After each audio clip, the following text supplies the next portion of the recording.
Hi everyone. Good morning, good afternoon, good evening. I hope you guys are having a very fantastic day. Yeah, I know, different stream, trying out something different. And yep, I know people like Ayanora will not be happy with the portrait, but bear with me, okay? We are trying out something new and we'll see if it will work out, okay? Uh, okay, Jax is letting us know that it's after 1 p.m. and it's cooking hot here with a hot, dry breeze. It's the same thing here in this part of the world. In Nigeria too, it's kind of hot outside. Even though I've not been outside, but I can see from my window the rays of the sun is kind of harsh and scorching. You can see it from the outside. You know, it's like those scenes in the movies where where when they want to show the desert and you see like that kind of burning effect on the lens of the camera. That's kind of what I see when I look outside. That's how hot it is. I hope everyone is having a lovely, fantastic weekend. I hope you guys are ready for me as I am ready for you. And we'll have a very, very wonderful, productive live stream. We are just 9. Interested. We're just 9 right now watching me. I guess every person who has commented it is live. If I say 9 of you should smash the like button, it's more than the like button we already have on the video. This is interesting. Anyway, the reason why I'm trying this out is because let me just begin by telling us, kind of the plan that I have moving forward with the live stream. Although it's kind of like a test run, so I want to start streaming on my other YouTube channel for a couple of reasons, right? I want to start streaming on my other YouTube channel. Now, it's not monetized, but of course, you can support by going to buymeacoffee.com/NIG perspective as always. So also, I feel if there is anything wrong with this algorithm, that's the algorithm of this current channel, I guess it will not be present in the other one. So I want to see how I can, be sure very well that there is no algorithmic problem with this current channel. So that's why I'm doing a live stream in the other channel moving forward. From next week, I'll be doing live stream in the other channel. But before we get into the topic of the day, I want you guys to smash the like button, okay? If you're not yet subscribe. I doubt there's any of you watching right now who is not yet subscribed. But if you are not, if you happen to be one of those people, please subscribe, okay? My concurrent view went from 9 to 7, from 7 to 5. That is progress. Anyways, whether people are watching or whether you're not watching, I'm going to do the live stream. And I hope you guys enjoy it. I know I said, sorry if I'm not very active on the chat. Let me finish my dinner real quick. Don't worry, Frank. People will trickle in. John is probably still sleeping. Of course, I can imagine. Why I couldn't hold the live stream yesterday was because I had a little bit of a health challenge. I've been having it. I've been having this health challenge for the most part of this week. So my eyes was itching, my throat was blocked. I couldn't proceed. I thought everything would have gone away by the time the hour for the live stream was ready, but it wasn't. I was still feeling a little bit weak. And I think I took this drug that made me very drowsy. I think it was a drug for cough and catarrh and all whatnot. But when I took it, it made me feel pretty drowsy, and I was like, nah, you can't hold a live stream under this circumstance. Before I start sleeping on you guys, it would be an interesting live stream, you guys watching me sleep, but I don't know if that's how I want to move forward with the live stream stuff. So yeah, that is that. I hope you guys can hear me loud and clear. I hope you guys are going to enjoy this, and we'll see how it goes. Now, please, as you guys come, smash the like button, subscribe if you're not yet subscribed to the channel, and let's see if we can have a very wonderful live stream. As you can see, there's something that is glittering this side. Yes, this place. You can see, support the channel at buymeacoffee.com/NIG perspective. Yeah, you can see that. And the beautiful thing about that is that if you send me right now as this live stream is going on, if you send me a message on Buy Me a Coffee, that means you go to my Buy Me a Coffee page, you buy the coffee, and then you send a message. If you do that while this live stream is on, it's going to pop up as a notification, and I get to read what your message is. So yes, besides just sending me super chats, you can now send super chats via Buy Me a Coffee. I don't know if that makes sense. Anyway, so that is the brief announcements that I want to make to keep you guys up to speed with what I plan to do in the future. Right. So yeah, we are discussing three issues, three main subjects, some of which we've already discussed in the past, but we'll continue in discussing them. First of all, we'll discuss about what is happening in Nigeria, also in West Africa. I know for a while I've been very focused on just Nigeria, and I guess you guys can understand why. You guys can understand why I'm more focused on what is happening in Nigeria than other parts of West Africa. Yes, there are things happening in Congo, Mozambique, Niger, Burkina Faso, and all whatnot, and all other places rather.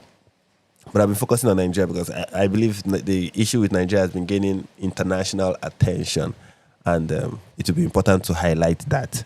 So that is why I've been focusing on Nigeria. But I will still be talking about Nigeria today as well, and also a bit of West African news. And in addition to that, we'll be talking about Candace Owens. It's been a while that we visited that topic. So yeah, we are going to... She has been on like a 1-week break, so there's no new updates from her to discuss. But something has leaked from her, like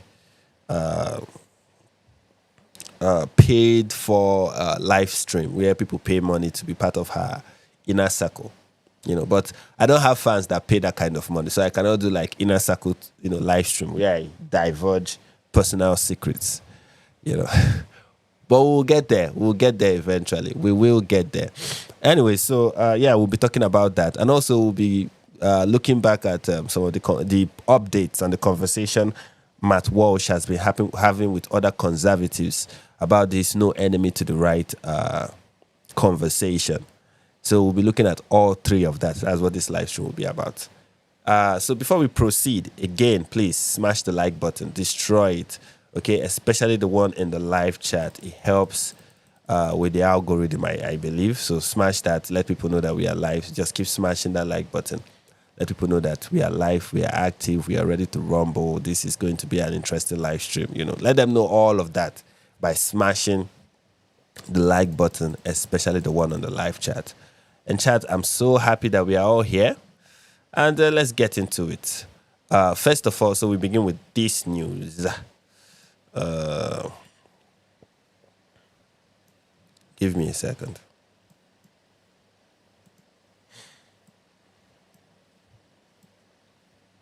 Give me a second.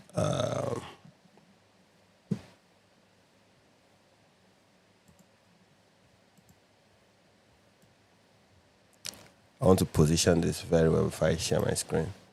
Is it well positioned? Let me see. Okay, it is. All right. So we'll begin with this news from Niger.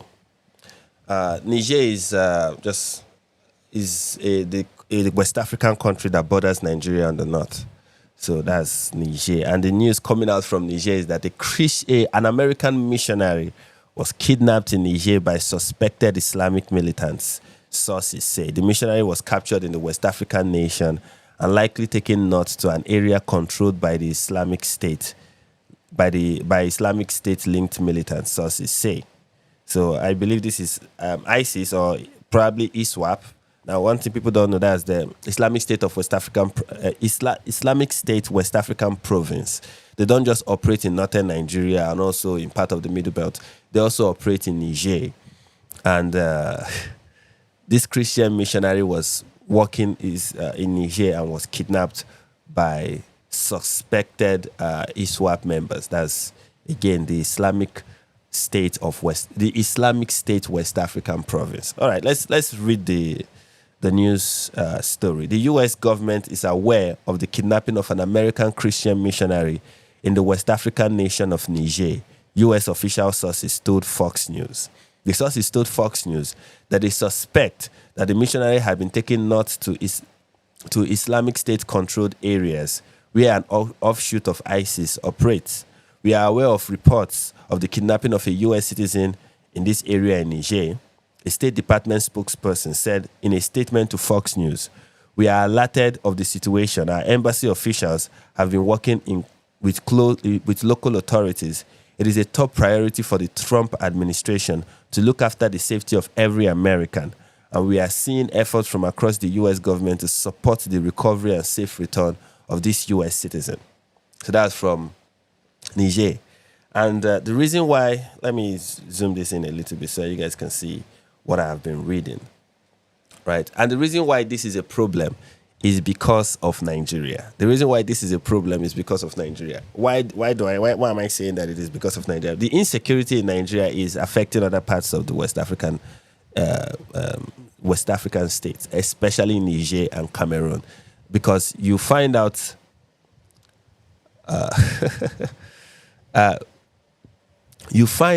that because the most of this what is it called? Most of this you find out that most of these terror groups have their bases in Nigeria, and then from there they shoot out to other parts of the Sahel region and West Africa, especially Cameroon, Niger, and Chad, right? But because and these other nations are trying to deal with this problem, like they're actively trying to deal with the problem. Okay, you see them trying actively to deal with the problem. But one thing you do not see is Nigeria trying actively to deal with the problem. So when let's say the Cameroonian authorities or the Cameroonian government is fighting ISIS or ISWAP, and Chad is fighting ISWAP, and Niger is fighting ISWAP, where do they retreat to? They retreat to Nigeria. And these militaries and these government officials from this other nation cannot come into Nigeria to deal with the problem. So these people retreat to Nigeria. And then once the military is like, okay, we've chased them to Nigeria, let us return back, something like that. They only go to Nigeria only to regroup and re-strategize and attack Cameroon, Chad, and Niger again. So in fact, there was a time it was on the news that from Niger, that the Niger government want to expose Nigerian officials who are facilitators of Boko Haram and other Islamic terrorist groups. Somehow that announcement, they didn't go through with releasing those names, which is kind of the thing that I do not understand about. It's one of the things that I do not understand when you have, what is it called now? When you have people make press releases where they're like, we are going to announce something in the future, or we are going to release these names and this list of stuff or this thing about people in the future. When they do that, I'm like, why don't you just do it already? Why don't you release the names already? Why don't you tell us who are these people responsible already? Why is this press conference not about releasing the names? Instead, the press conference is an announcement of you planning to release. For me, I don't buy that. Usually, when such press conferences are released, I see it as a bargaining strategy to kind of get the people who you want to expose to negotiate with you and buy your silence. And I guess that's probably what happened. But I have nothing to prove. It's just speculation at this point. This is Candace Owens level conspiracy at this point. But there is teeth to it, more teeth to it than anything that Candace Owens can spew. Moving on, we have, this is a new story that I wanted to cover for a while now. It's about a guy named Sunday Jackson. Now, Sunday Jackson is a farmer from what state now was he a farmer from? I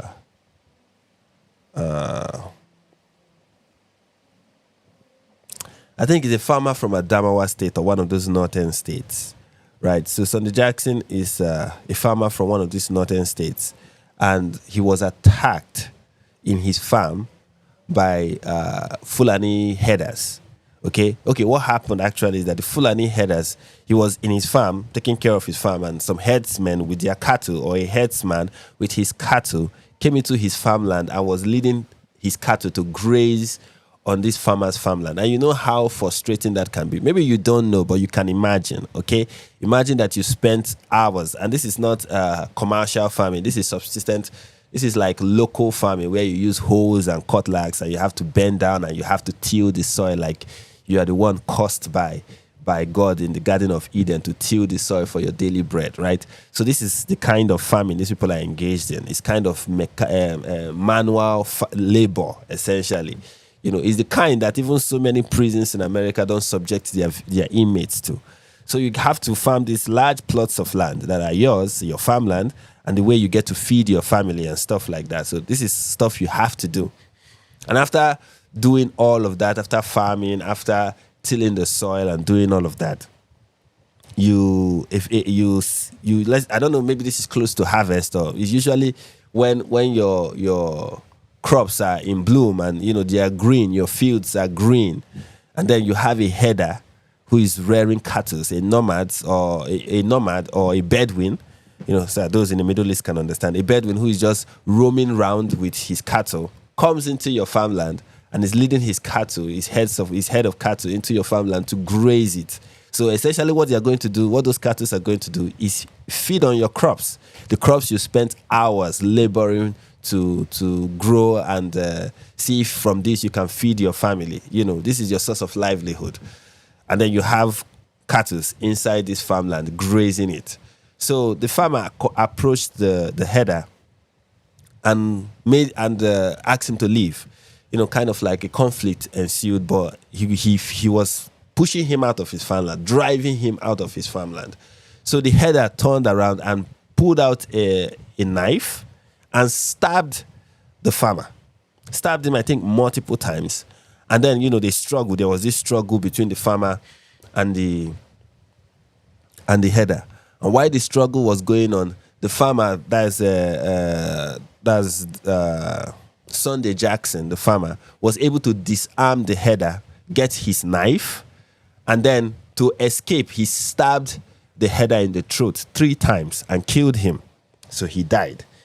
He was brought to court in Nigeria, and, of course, he was accused of murder. Yeah, he was prosecuted for murder. Now, normally you expect that the police in the north, after gathering information on what happened, will say, okay, you know what, we don't even need to charge this person with anything. He clearly has not committed any crime. This is self-defense, right? But that is not what happened. Okay, he was taken to court and he was found guilty of murder and sentenced to death. This is what happened to Sunday Jackson for defending his farmland, for fighting off a header trying to graze on his farmland, who attacked him first and stabbed him first. For doing that, he was sentenced to death. In fact, one of the rulings, I don't know if this happened in the court of first instance or if this was during appeal. One of the judges said that when he had disarmed the header, that he should have run for his life instead of attacking the header in a bid to escape.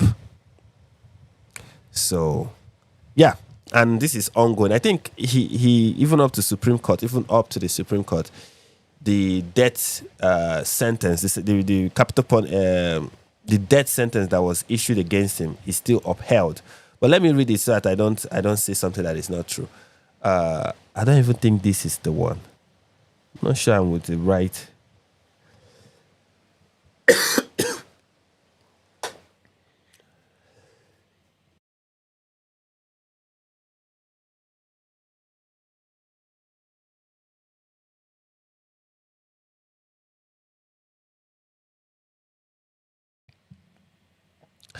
Let me be sure and get the right.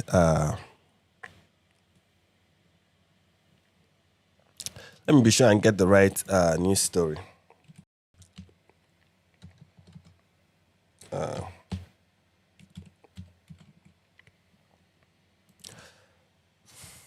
Okay.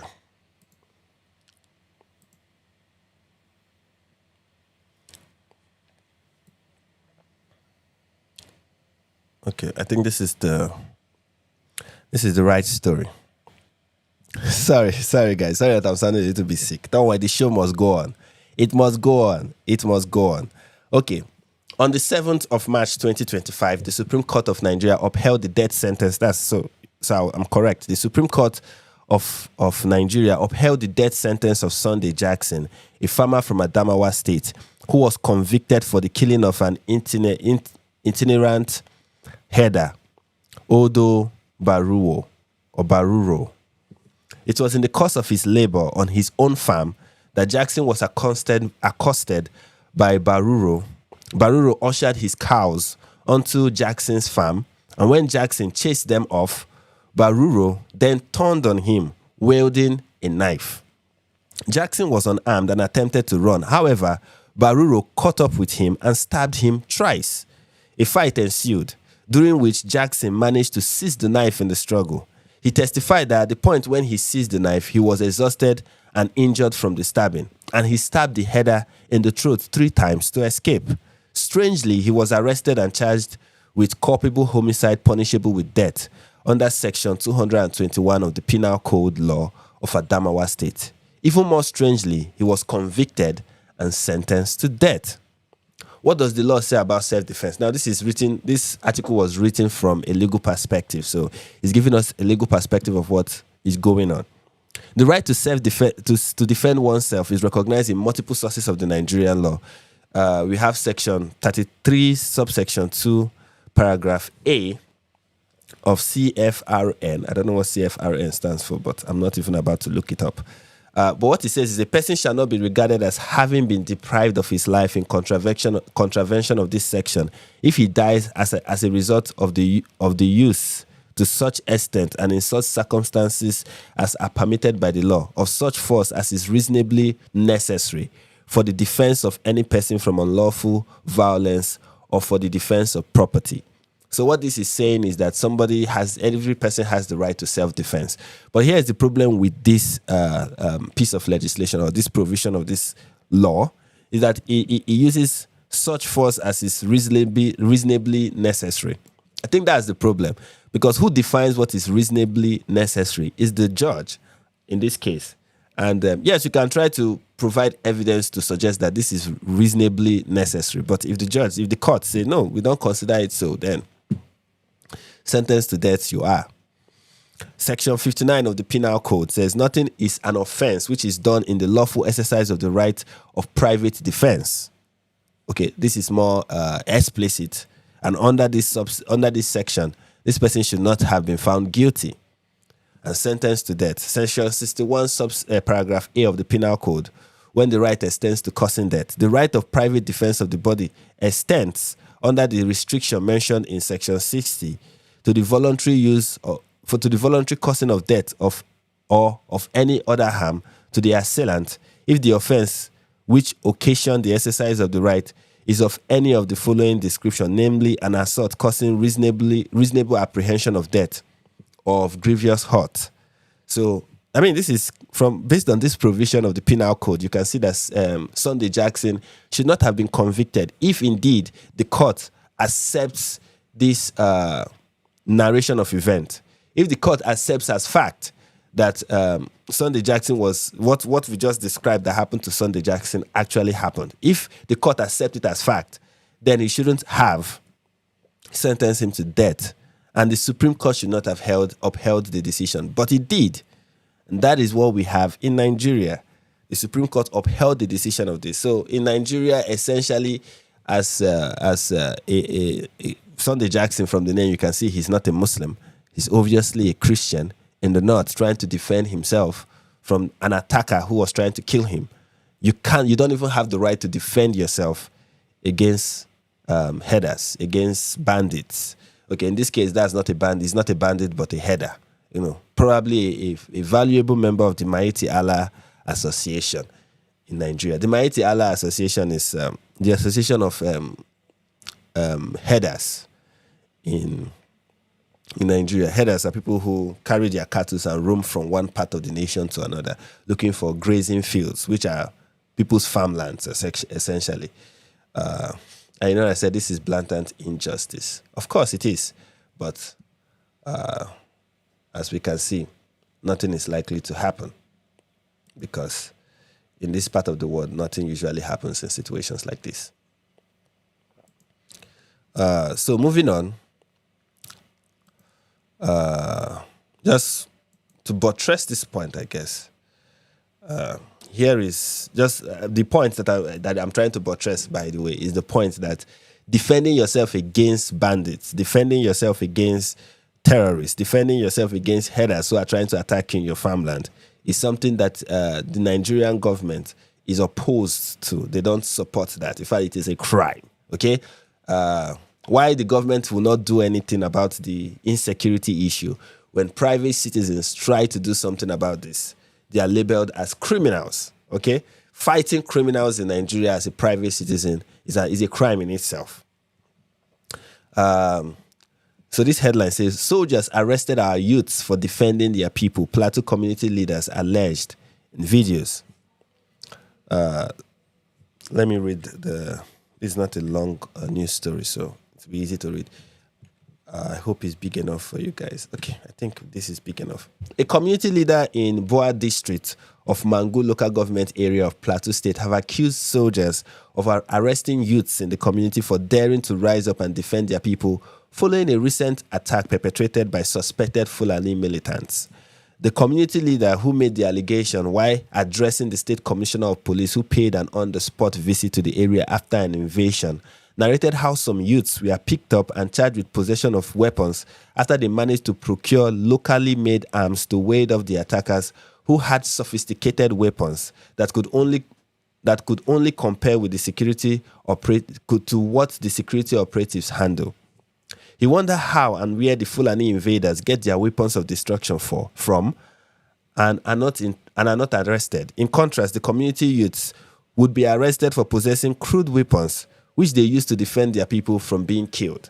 The community leader also alleged that in this place, another community, which recently came under severe attack, where over 30 people were killed and properties worth millions of naira were destroyed, soldiers came after the attack with Hilux vans and ferried the attackers away, showing a clear case of collusion. While addressing the police commissioner, community leader said, "Sir, yesterday I spoke bitterly at Kubon, a village in this district of Mangu local government area, because of the killing. The Fulani people came and killed 7 people, which actually pained us. What actually pained us most is that it had already been in record that this man had never attempted to attack any person. We have never done that. We have been calm. Our youths down. We have been calming our youths down, not to take laws into their hands, because these people are not. These people are law-abiding people. Yet these Fulani people are persistent in attacking us. Fulani herdsmen came to our village and killed our people. But what is paining us the most is when our youth rose to defend our people, soldiers of the Nigerian army would come and arrest them for possessing weapons. The security personnel are even attacking us. They defend the Fulani people and attack our people. Go to some government hospitals and you will see some of our injured people. They were attacked by security personnel who stepped in to protect the Fulani terrorists. We don't know their mission. Are they actually here to secure the lives of the people or to fight us, knowing fully well that the Fulani people are the ones who are always attacking us? Are they doing nothing about it? I want to say this to your hearing, Mr. Commissioner of Police. Please hear this very well. The Fulani militias used to come with sophisticated weapons. I have an exhibit of some, a high-caliber bullet, which is used by the Nigerian military. But when our youth will stand with locally made guns to protect our people and their land, soldiers and your people will fight them and arrest them. Sir, we are very bitter about that. We want to say categorically that if security operatives will not support us, please clear them away. What happened in this place? That's this community. The soldiers were chasing our youths away while the Fulanis were killing our people and burning our houses and churches. They just stood there and allowed the terrorists to kill and burn our houses. They did nothing to stop them. And sir, let me reveal to you that after the attack and killings, the soldiers brought 3 Hilux and escorted all the Fulani attackers out of this area. People saw it. This is not a rumor. How do we interpret that, sir? This is our grievance. We say enough is enough. So essentially, when the terrorists attack, soldiers are facilitating the attack. They are making it better. They are making it easier. They are making it easier for the terrorists to attack.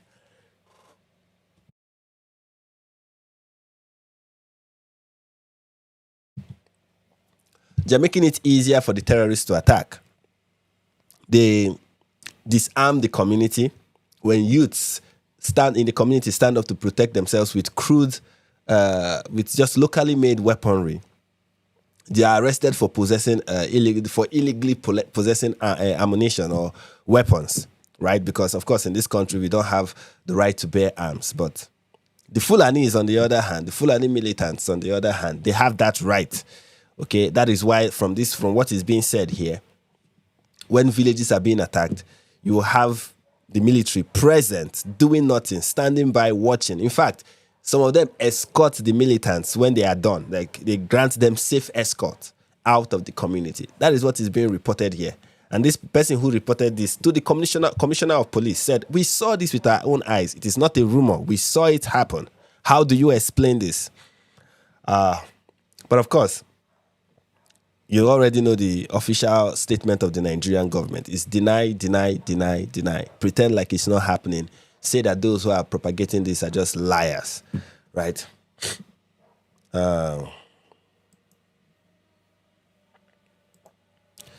And beside that, here is one other news story that happened in Nigeria recently that that I find, I mean, just, you know what, it's just to show it to you guys so you guys can tell me what you think about it, because this is crazy stuff. Okay, this is crazy stuff.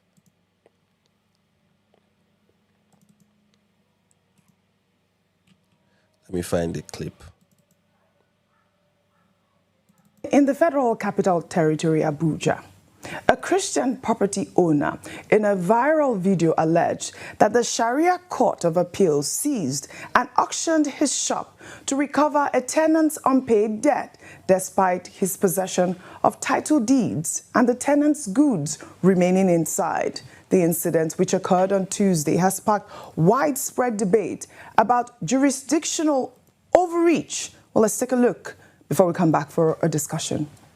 I was in my shop 3 months ago. Some people just carry motor gun. Said they are from Sharia Court of Appeal, that their chief litigation and chief registrar has auctioned my shop. I told them that I don't have any case with them. Why should they auction my shop? I built this shop in 2012 for our rent. Their first shop in number. I rent one to somebody. They said the person in the shop is showing their credit. I told the person owner, why can't you provide his goods? That the goods in that shop, they don't care about it. Some of you may not understand what the guy is saying because he's speaking with a very thick Igbo accent and he's yelling. But let me explain what he's trying to say. I think the person who introduced the clip in this news report already summarized it, but let me summarize it even further so that everyone can really understand what is happening. This is happening in Abuja. Now, Abuja is the Federal Capital Territory in Nigeria. Abuja is like the Washington, D.C. of Nigeria. Okay, Abuja is like, for those in South Africa, that's like Johannesburg or Pretoria or the other capital you guys have in South Africa. Or for those in India, what's the capital of India? Mumbai? I don't even know.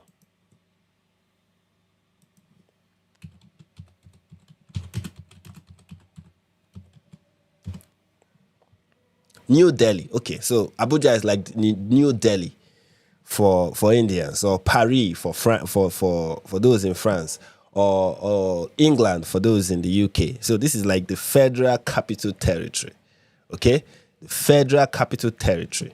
That is what it is. Right?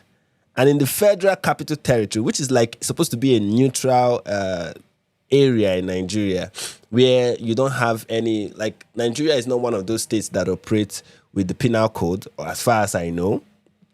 But they have Sharia courts in Abuja, okay, because of religious inclusivity, I guess. So they have Sharia courts in Nigeria.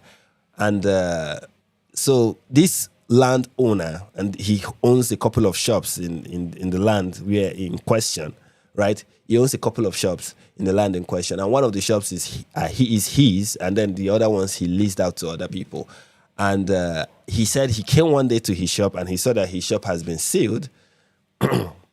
And they said the Sharia court is seizing his shop.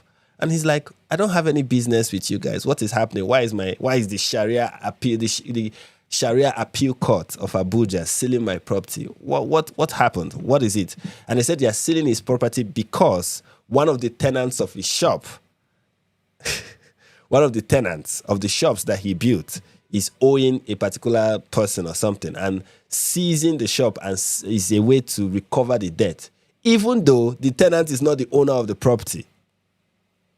So one of his tenants is owing somebody, and a way to get that debt cleared is by seizing the shop of the landlord and selling it to settle the debt of the tenant.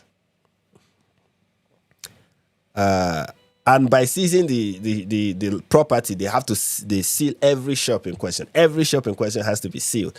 So, like, what I mean, every shop in the property is sealed, including the shop of the landlord. Everybody's shop sealed, sold. And he went to, they told him he has to appear before the Abuja Sharia Court of Appeal. And he went there and said, look at the landed documents. This is my property. I don't know why you guys are seizing it. And then they said they collected his documents and said they are using it for further investigation, only for them to collect the document of his land in court and then refuse to give it back to him. And are like, oh, we are carrying out investigation. And then he came back again and then saw that his properties it's no longer his. It has been seized by the Abuja Sharia Court of Appeal. This is the report. This is what is happening. For those who don't understand, the Sharia Court of Appeal in Nigeria doesn't have this jurisdiction. Let me just show you their website. This is the website of the Sharia Court of Appeal in Nigeria. Yes. Let me show you guys their website.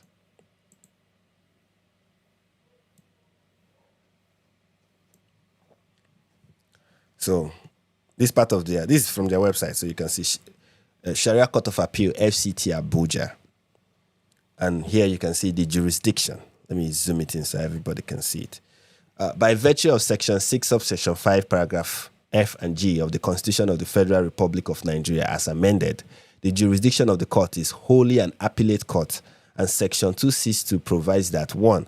The Sharia Court of Appeal, in addition to such other jurisdiction as may be conferred upon it by an act of the National Assembly, exercises such appellate and supervisory jurisdiction in civil proceedings involving questions of Islamic personal law. So it has jurisdiction in civil proceedings involving questions of Islamic personal law. So not criminal, civil proceedings. For the purpose of this subsection, for the purpose of subsection 1 of this section, the Sharia Court of Appeal shall be competent to decide A. Any question of Islamic personal law regarding a marriage concluded in accordance with that law, including a question related to the validity or dissolution of such a marriage, or a question that depends on such a marriage and relating to family relationships or the guardianship of an infant. So it has to do with marriage law and child right and like marriage law and family law, essentially. So that's what this paragraph is telling us, that the jurisdiction of the appellate of the Sharia Court of Appeal is to legislate over or to adjudicate, rather not legislate, adjudicate over Islamic personal law that has to do with marriage and family. The second paragraph tells us where all the parties of the proceedings are Muslims. So the second paragraph is telling us that for the Sharia Court of Appeal to have jurisdiction, all the parties in question have to be Muslims. But here they are taking a Christian. They're taking the property of a Christian and telling a Christian to appear before the Sharia Court of Appeal when they don't have jurisdiction over a Christian. Any question of Islam, let me finish with it. Where all the parties to the proceeding are Muslims, any question of Islamic personal law regarding marriage, including the validity or dissolution of that marriage, or regarding a family relationship, a foundling, or the guardianship of an infant. So you can see, 1, it applies to all parties being Muslims. Anything regarding marriage and family law that are Islam that has to do with Islamic personal law, that is the jurisdiction. Okay. C, any question of Islamic personal law regarding waqf, gifts, will, or succession, where the endower, donor, testator, or deceased person is a Muslim. So when it has to do with succession, when it has to do with somebody's will or gift given, where the person who gave that gift is a Muslim. D, any question of Islamic personal law regarding an infant, prodigal, or person of unsound mind who is a Muslim, or the maintenance of the guardianship of a Muslim who is physically or mentally infirm. Now notice, everything being said here has to do with Islamic personal law, marriage, succession, and guardianship, right? When it has to do with a Muslim. The subject of this court are Muslims. Now, this E is very important and you need to pay attention to that, where all the parties of the proceedings, being Muslims, have requested that the court that hears the case in the first instance to determine that case in accordance with Islamic personal law or other question, or any other question rather. So what he's saying here is that not only should the parties involved be Muslims, but they should have agreed to decide their matter, or for their dispute to be decided by Islamic personal law. That the issue between them should be determined in accordance with Islamic personal law. So it has to be, we are Muslims, we have agreed to subject this case, this civil dispute, under Islamic personal law. So clearly, the Sharia Court of Appeal of Abuja does not have jurisdiction over this matter. Yet they took somebody's land, seized it, took his document, withheld it, and are trying to sell his land to settle one of the tenants' debt. This is happening in Abuja. This is happening in the Federal Capital Territory, Abuja. And we are hearing about this. Again, one thing that always, when things like this happen in Nigeria, is that I'm like, we are hearing about this because this is the one that is making the news. This is the one that is going viral on social media. Now, before Arise TV decided to report on this, Arise TV is like a local news station in Nigeria. Before they decided to report on this, it was already going viral on social media. Clips of what this man was complaining about had already gone viral. And we are hearing about this one because it went viral. What about other instances where nobody knew what happened? And maybe then we didn't even have social media. Or even if the person we have social media now, the person in question, the person who is being affected, the Christian who is being subjected to Sharia law, when the Sharia law itself has no jurisdiction over them, is somehow bullied into silence or persecuted into silence. If this is happening in Abuja, what do you think is happening in Kaduna? What do you think is happening in Sokoto? What do you think is happening in Kano? What do you think is happening in Zamfara? What do you think is happening in Kebbi, Bini Kebbi, Borno? This is kind of the question that, this raises. What exactly is happening in other parts of the world? I mean, other parts of the country. Other parts, especially the parts that are in the north.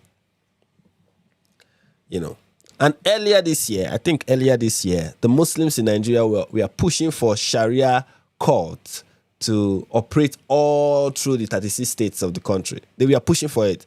That, it has nothing to... And their argument was that, Sharia court has nothing.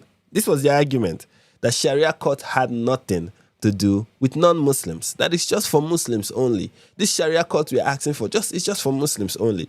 Yet in Abuja, we see this in effect in a way that affects even a non-Muslim, where a court decision is reached that will deprive him of his property, and he has to subject himself to the court, even though he is a Christian, and he has not agreed to this, and he knows nothing about this. But none of that matters. This is Islam, ladies and gentlemen, especially in Nigeria. And there's something strange about some reply that I saw on social media, especially a reply like this one. Here is how somebody chose to reply to the news story.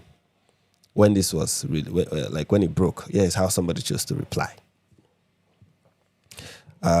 This user goes by Fearless. That's what he calls his account. Fearless on X, right? And as you can see, there's the flag of Palestine, and that is to let you know that this person is very smart and brilliant person, right? And he said, "You Muslims are seeing this, right? It's all right. Don't invest in media. We will all learn the hard way." So this moron saw the injustice that was done to a Christian, saw the reporting of it, and instead of recognizing, okay, this is a problem, or even at least having the human decency to say, look, this is happening to a Christian, not supposed to happen, or anything like that. His issue with it is that Muslims are not investing in the media to counter the narrative by spreading lies. Like, the lies of Muslims are not out there to counter the truth. And it's like, we should don't invest in media. We'll all learn the hard way. Meaning, we should invest in media so that we can spread more lies to counter this narrative. That is his issue. His issue is, imagine if we had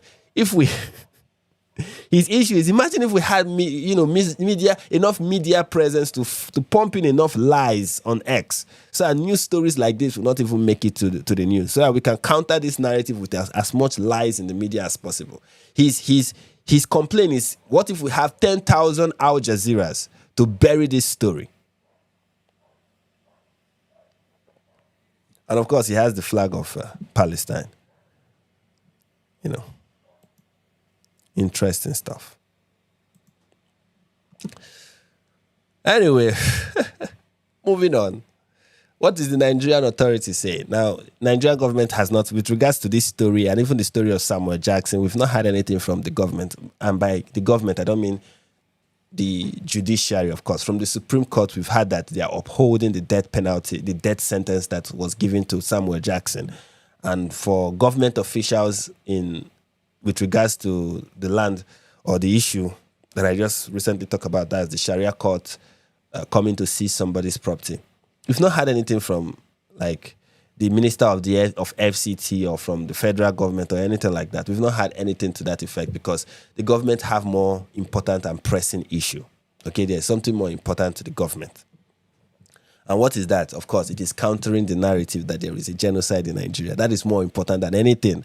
Okay, countering that narrative is more important. And they are really focused. Okay, they are locked in. Before we get to that, I want to acknowledge Unusual AI. Unusual AI, thank you for the £5 super sticker. I really appreciate it. Thank you so much. I don't know if you guys can see the super chats from where I positioned it whenever I highlight it. Even myself, I could not see it. I had to look. Oh, okay, it's there. But thank you, Unusual AI. I really appreciate that. And by the way, like I said earlier, send me money. Okay, support the channel. As you can see, there is the link. Okay, I think the link it's here. You can see the link over here. Please, this link over here. Visit it and send me money. I tell you, if you send a message using this link, okay, with this support me at buymeacoffee.com/NIG perspective. If you send a message there, it is going to appear on the screen like magically. It's going to do ta-dum, and we are going to read your message. I'm telling you, this is how to get my attention, undoubtedly. Okay, if you send super chat, I may ignore it. Who knows? But if you do this, it is hard to ignore. Unignorable. Okay, so please go to buymeacoffee.com/NIG perspective and send me money. All right. What else? Okay, so before I started promoting this shameless self-promotion, I was talking about what the Nigerian government is doing. So here is Bwala. Bwala is... what is his position in the Nigerian government? I don't even know. For those who don't know Bwala, we saw him in the last one of the live streams that I did in the past where he was denying that there is a genocide in Nigeria and he was doing it on Arise TV. So here is D.H. Bwala, Daniel H. Bwala, Special Advisor to President Tinubu on Policy in Communication. He's also a legal practitioner, a notary public... I don't even know what that means. Barrister at the Lincoln International, whatever. Okay, he's into all and all of that. We already know that. Anyways, so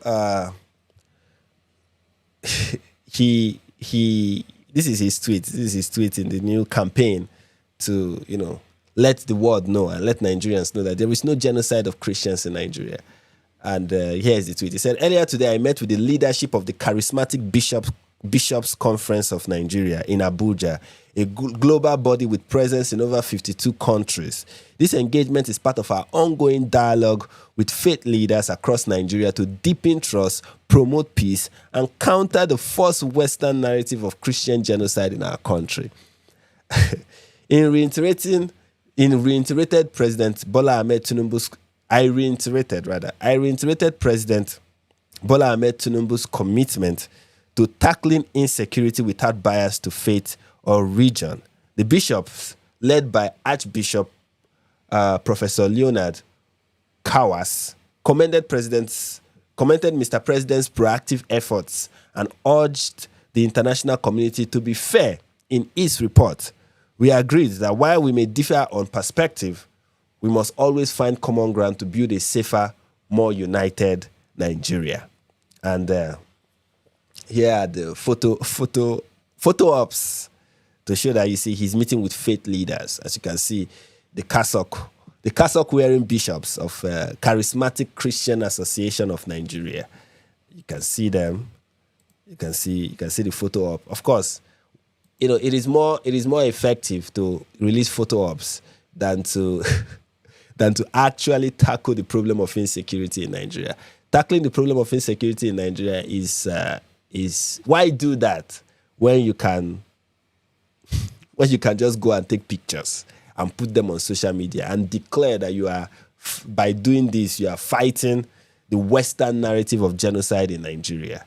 That is all you need. Of course, you don't need to do anything. Yes, the things that I just mentioned earlier actually happened in Nigeria, but why do anything about that when you can go take pictures with some bishops, you know?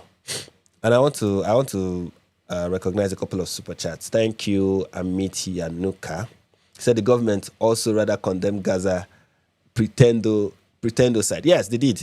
Nigerian government joined. Is one of the recent news stories from today, or was it from yesterday, where the Nigerian government joined a couple of other Arab nations to condemn the genocide in Gaza. Oh no, not the genocide. To condemn the Knesset. I think there was something that happened in the Knesset where they said that they're going to annex the West Bank or something like that. I'm not aware of the details, but something like that. And they released a statement. Nigeria, in addition with some Arab countries, also released a statement condemning that decision by Israel's Knesset. Anyway, so yeah, that is true. And then I want to appreciate EC for the 100 rupees. I really appreciate that. Thank you very much.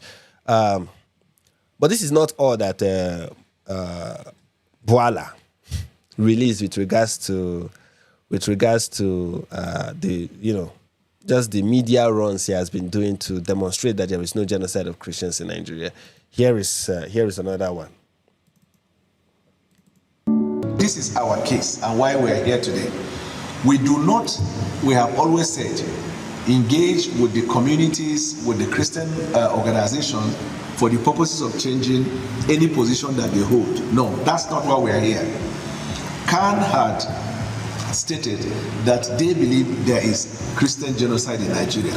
Okay, so we didn't go there to change their opinion. Here is something interesting that he just stated. Of course, this is one thing about Nigerian liars or propagandists, is they state facts and somehow, or they say something and somehow they fail to even recognize what they just said and the importance of what they just said. Because to have a functioning brain is one of the not having a functioning brain or not using your brain is one of the requirements to work in the current administration. Okay, the lack of a functioning brain. So they say things and somehow fail to recognize the implication of the statements that they are making.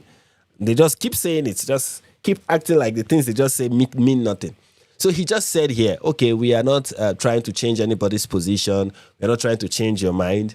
Meanwhile, the tweet that we just read is him saying we are countering the narrative, the Western narrative. He called it Western narrative of a genocide in Nigeria. So from what we read, he's calling the narrative a Western narrative. He's saying that he's countering it. That's what he said. That's what his tweet is saying. Then in the statement, the video attached to his tweet is saying, we are not here to change your mind. Meaning, we are not here to counter the narrative then. Okay? And then he said that CAN, the Christian Association of Nigeria, which he met earlier before meeting these so-called bishops, that CAN, Christian Association of Nigeria, said that there is indeed a genocide of Christians in Nigeria. He's saying it. So if CAN, a Christian organization, the biggest, now many people may not know this, but Christian Association of Nigeria is the biggest Christian association in Nigeria. It's the biggest. Okay? CAN is the biggest Christian association in Nigeria. So the biggest Christian association in Nigeria is saying that there is a genocide of Christians in the north and in the middle belt. How then do you say that this is a Western narrative when it is being said by the Christian Association of Nigeria? But of course, like I said, when they say things, they don't even consider the implication of what they are saying. It's kind of like the words that is coming out of their mouth mean nothing to them. Or to change their position. We had a meeting with PFN. PFN said, we welcome you. Our preliminary position is that of our parent body. And we can. PFN is Pentecost, right? Not Protestant. Pentecostal something of Nigeria, right? And PFN is under Christian Association of Nigeria. PFN is like, no, we agree with CAN. We are not saying anything contrary to what CAN has said. Yes, we agree with Khan, there is a genocide of Christians in Nigeria. But he's going to these bishops, to see if he can convince them. That's Charismatic Bishops Conference of Nigeria. He's going to them to see if he can convince them. But of course, he's not here to change anybody's mind. He's just here to listen. Okay, he's just here to listen, guys. And not deviate from them. We did not seek to change the opinion of PFN. So when we went with Khan and they said it is the same, and I'm repeating it here, we are not here to change whatever position you hold. Because I'm sure for you to arrive at that decision, you must have sat, you must have had meetings, and presidency can come and change that. However, what we are here is government engaging with communities that are affected with the hope of one, collecting data from you as to your experiences. You want to collect, this man wants to collect data from communities that are affected. That is what he said he's trying to do. We are here to collect data from communities that are affected. Then why are you not in the north? Why are you not having this meeting in Sokoto? Why are you not having it in Benue State? Why are you not having it in Kwara State? Why are you not in Kogi? Why are you not in all these states that have been affected by? Why are you not meeting with the Christians in those states? Why are you having a meeting with some bishops? Most of them look like bishops from the south. And you guys are seated in Abuja, in this well-decorated, air-conditioned church auditorium. And people are seated there talking about this issue. Why not go to the places where you can get actual data of what is going on? Why are you having meetings in Abuja? You want to meet with local communities, though the communities that are affected. Go to the local communities. That is where you find people that are affected. They're not in Abuja. No person who has ever worshipped in this church auditorium has ever been affected by, except maybe that man whose shop was seized, maybe if he attends one of these churches. But for the most part, many of them have never been affected by what we are talking about. It's like coming to the South and having meetings with pastors and priests and bishops in the South and say, yeah, we are having meetings with respected bishops in Nigeria to discuss the genocide in the North. Who does that?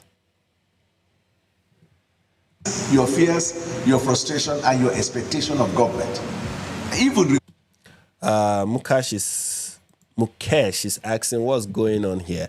We are discussing, sorry, many of you may just be joining, so let me introduce you guys again to what we are discussing. We are discussing about the genocide of the claim, the true claim that there is a genocide of Christians in Nigeria, and the response that we get from the Nigerian government to this claim, which is just them denying it and pretending like they are doing something to curb insecurity when they are not. So that's what we are discussing. Okay? And thank you for joining. I hope you don't leave, as if you have not left already. And let's have a wonderful live stream together. Recommendation, because PFN gave us recommendation.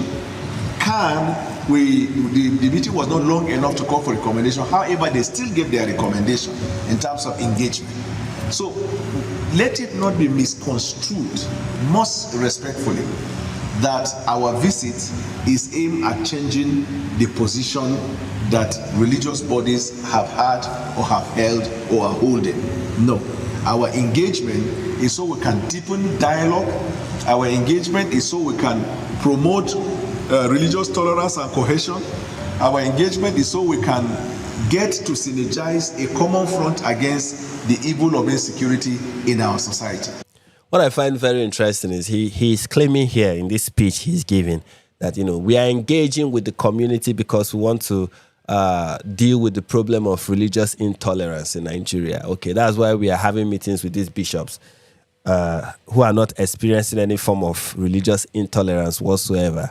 But fine, you are engaging with them. Okay, how will engaging with these bishops reduce intolerance of Christians against religious intolerance against Christians in Nigeria? How would any of that lead to that? How would any of your meetings lead to that? Where there are practices in the north that leads to religious intolerance in Nigeria. There are practices. I'm not talking statements. Leave statements.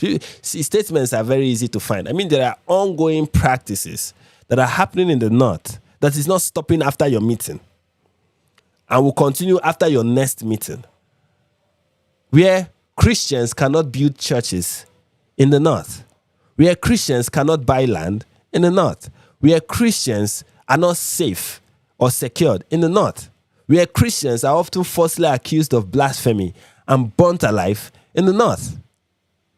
This happens often. That's in addition to Fulani militants that are going to go to the farmland of a Christian and stab them and kill them or attack their communities. Your meeting, there is nothing in your meeting that is going to make it stop. You say you want to go to Christian bishops for recommendation. What are these bishops?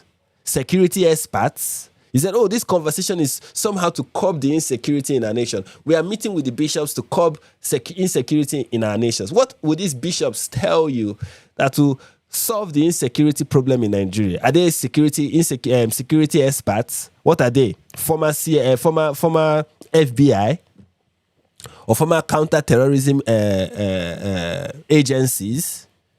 Are they working for former counter-terrorism, or are they currently working for any counter-terrorism agency? Why are you meeting with these bishops to solve the problem of insecurity? What will your discussion lead to? So that you can hear them tell you what you already know, which is solve the problem of insecurity, deal with the issue of insecurity, which you already know they are going to tell you. The government should do more. You want to hear that again? Like you haven't had it enough? You want to get recommendations. What recommendations? What findings are these leaders going to give you that is going to lead to you finally realize, okay, this is the step-by-step measures we are going to take to deal with insecurity in Nigeria? This is just a waste of time and publicity stunt to make the current administration look like they are doing something when they are not doing anything. To make the Tinubu administration look like, oh, we are making progress. I guess this is the kind of progress that Bishop Kuka saw and was like, you see, the government is doing a lot. You know, they are addressing the situation. How are they addressing the situations? They are holding meetings. You know, right now, you see so many news stories that we are going to go to. Recent ones. This is one thing about Nigeria, is that the stories of insecurity, they are new every morning. They are like the mercies of the Lord. They are new every morning, right? You wake up every morning and you see new ones. They are happening constantly and daily. But what is the government doing to solve this? Deploy more troops, get the troops to stop facilitating these attackers, something like that, you know. No, none of that is being done. What they are doing is holding meetings upon meetings with religious leaders to try to make them come to their side and say, actually, there is no genocide of Christians in Nigeria. That is the entire goal of all these meetings. But of course, they say, oh, that's not what we are here to do. We're not here to change your mind. We just want to listen to you and also line up your pocket if you are ready to open them. So you guys can go out there and say the administration is doing a lot. We can see measures. We can see progress. You want these leaders. That's essentially what this is about. You want these leaders to go out there and say, oh, now we are seeing progress. You want them to become your next bishop. You want to recruit as many Bishop Kuka as possible. And you have found charismatic bishops from the south who, for the most part, integrity is not one of the things they've ever learned from the scriptures. They might have learned the move of the Spirit, but integrity, they did not learn that one. So they are ready for their pocket to be lined up.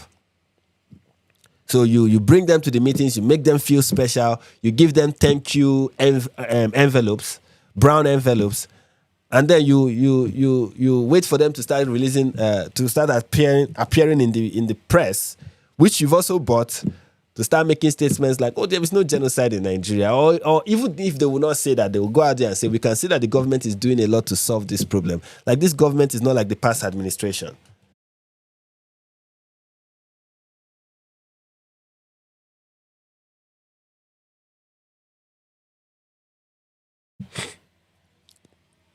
To go out there and say, this government is not like the past administration. They are doing a lot to solve the problem. They are very effective. We are seeing progress.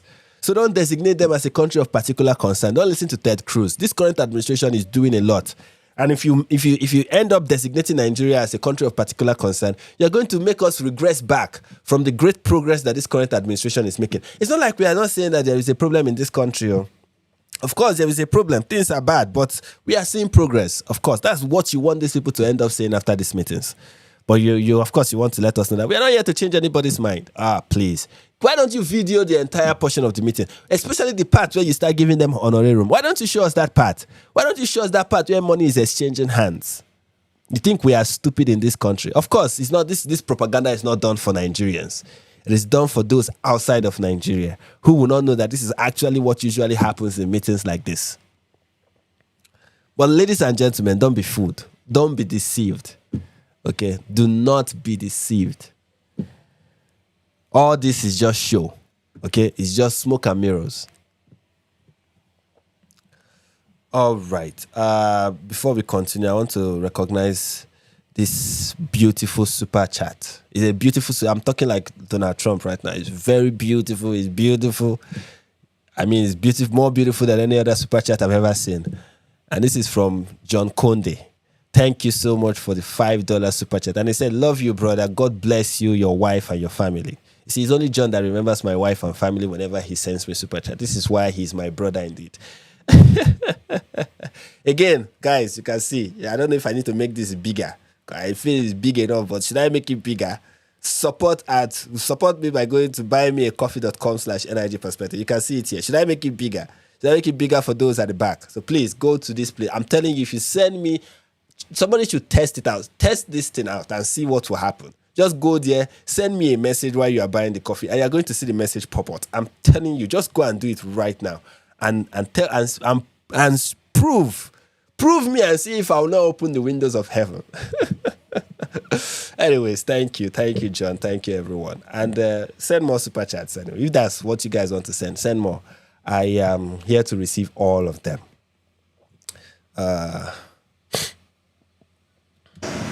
And we know why and how the sudden campaign in the United States came. When in fact, if you are relying on a report of 2020, for example, in 2020 you were quiet, 2021 you were quiet, 2022 you were quiet. Of course, his argument here is, why was the US quiet in 2020? Why are they quiet in 2021? Quiet in 2022? Now, that is a lie, of course. And he knows. We've already established this, that during Trump's first administration, Nigeria was placed was designated a country of particular concern by Donald Trump. That was done during his first administration. We've already established that. So it wasn't like the United States under the Trump administration or Trump's MAGA Republicans did not do something in the past about what is happening in Nigeria. They did. Now, whether it's enough or it's not enough is another conversation. But they did do something in the past about this. Now, Biden came, another Joe Biden, and Tony Blinken removed Nigeria from the designation, claiming that the insecurity happening in Nigeria is happening due to climate change. And this happened when Trump lost the election in 2020. And then Biden ruled for 4 years. And now that Trump is president again, Christian lawmakers in America are calling on Marco Rubio, the Secretary of State, the current Secretary of State, to designate Nigeria as a country of particular concern. That's do what you did during Trump's first term. That is what they are asking for. That's essentially what they are asking for. So it's not like they were quiet. They were not asking Biden to do that because there were many issues to deal with in America under Joe Biden. Many issues. Come on. First of all, he's not even their guy. He's not somebody that will listen to them. So this idea of total silence from the United States is not true. And then he's saying they're relying on reports from 2020. And I'm like, okay, so what? Is the report obsolete? Is there anything from that report that has changed? What is the new information from 2025 that counters the reports from 2020? This is the thing. You present none. You tell us that this report is from 2020, and we are supposed to discard it because it's from 5 years ago, simply because it's from 5 years ago. And you neglect reports that are coming from 2025. Okay? The Inter-Society reports is not from 2020. It's from 2025. The ICN report, there is an ICN report, is from 2025, talking about this same issue. Open Doors, their report is from 2025, talking about this same issue. We have leaders in Nigeria who are now part of this current administration whose tone has changed completely, who as early as 2024, last year, we are calling what was happening in Nigeria a genocide. Between that 2020 to 2025, there have been reduction in the volume of those crimes. But of course, which is another thing he will not mention, which is one of the ways to the lie, is that is a lying by omission. Is it true that according to many reports and according to reliable reports, the attacks against in the north, the attacks carried out by bandits and Boko Haram has reduced from 2020 to 2025? Yes. It has been reported that this incidents and these attacks have reduced by 25%. We saw this in the last live stream. The attacks have reduced by 25%, but the casualties, the victims, have increased by 6%. So attacks have reduced by 25%, victims have increased by 6%. What that shows you is not progress. It shows you that the terrorists are more effective. That's what this shows you, that the terrorists are more effective in what they are doing. They don't need to carry out 10 attacks to kill 20 people. Now they carry out fewer attacks and they kill more people.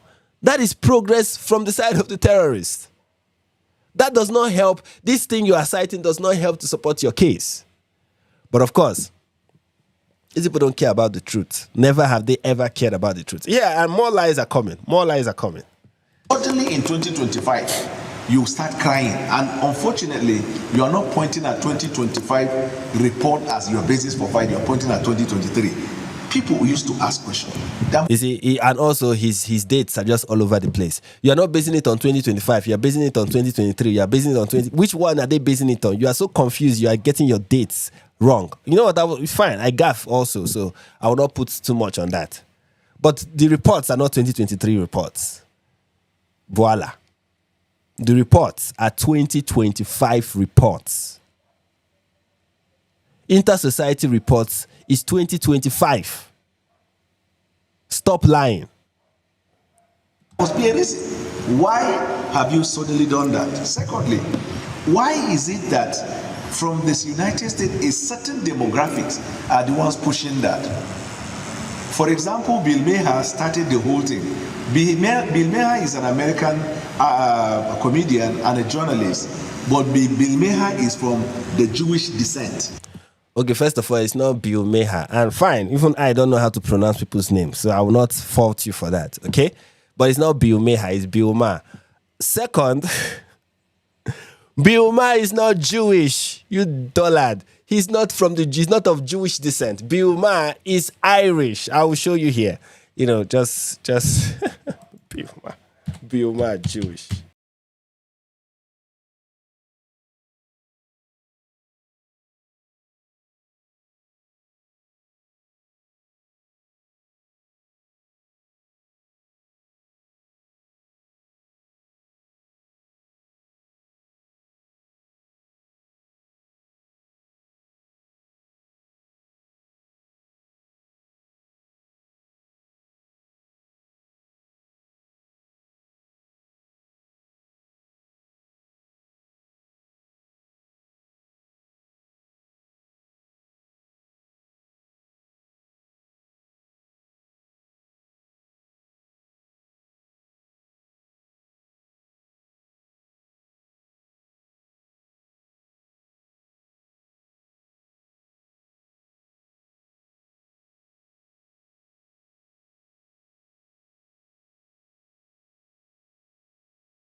Sorry. Am I still mute? Sorry, I was muted.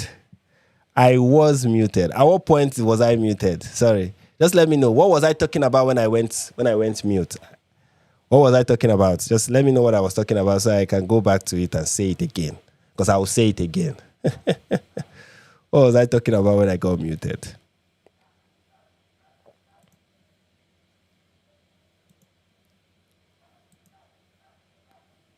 Yeah, I know I'm back. Please just let me know what I was talking about. Muted from Blake Amisha. What was I talking about? Just let me know what I was talking about so I can just repeat it again. Before I got muted, what was I saying?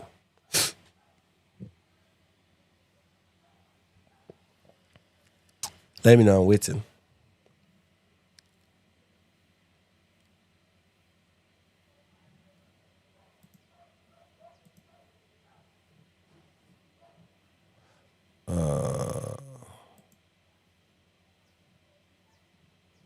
I'm waiting for you guys to let me know what I was talking about.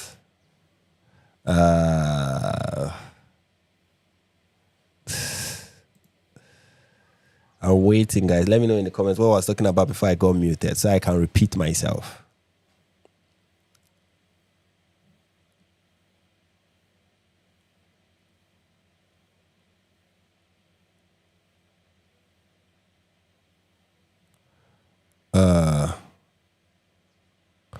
Okay, he said I was about to prove. Oh, beautiful. Thank you. Yes, so here it is. I was reading from this Wikipedia, Bioma's Wikipedia page. And as you can see from his Wikipedia page, it says he was raised in his Irish American father's Roman Catholic religion. So clearly Bioma is not Jewish. Not Jewish. Not Jewish, 100% Irish American, and raised in the Roman Catholic Church. Okay, had nothing to do with Judaism by any stretch of the imagination. But Bola is not known for saying the truth, and he's not even, when he speaks, lies is what he's speaking. He's speaking lies, and he doesn't care about the truth. That's just to let you know what these people are all about. Everything that come out of their mouth is just lies. Everything. They said the report is from 2020. He said later it's from 2023. Actually, it's not from 2020 or 2023. It's from 2025. Many, and it's not just one report. There are many reports to this effect. And they are all from 2025. He said they are from 2020 and 2023. Now, he said these are coming, the people that are promoting this are Jewish Americans. The first person who talked about it, Bioma, is an American comedian, but he's actually Jewish. Lies. Another lie. That's not true. Somebody said, read down the paragraph. He's actually Jewish. Okay. Until his teen, he was unaware that his mother, whose family was from Hungary, was Jewish. I guess that's the proof. That's the proof. Not, this is not important. This is not important. This is important. This is how he's a Jew. This is how he is a Jew. He's a Jew because his mother, who is from, which is something he was not even aware of. It turned out that his mother is a Jew. But he's Irish American, guys. He's Irish American. He's not Jew. I don't think the last thing Bioma ever says, oh, look, I am Jewish. No. He's Irish American. His father is Irish. And he has identified as Irish. He has identified as Irish all his public life. I don't think he has ever said, oh, I'm a Jewish American. No, he has identified as Irish all his life. I remember one time I was watching one of his monologue on, not monologue, but new rules. Yeah, one of his new rules on the Bioma show on HBO.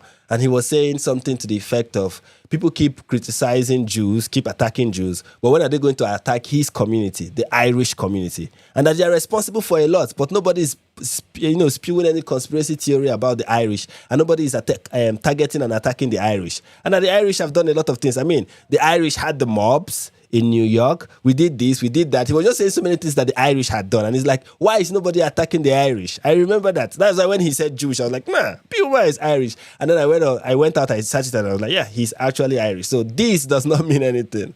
This means nothing. Anyways, moving on. That was agreed by the United Nations, speech, Jewish descent. 24 hours earlier, the Nigerian government was in the United Nations where we gave our speech. A Nigerian government, for the first time. Guys, give me a second. I need to check something.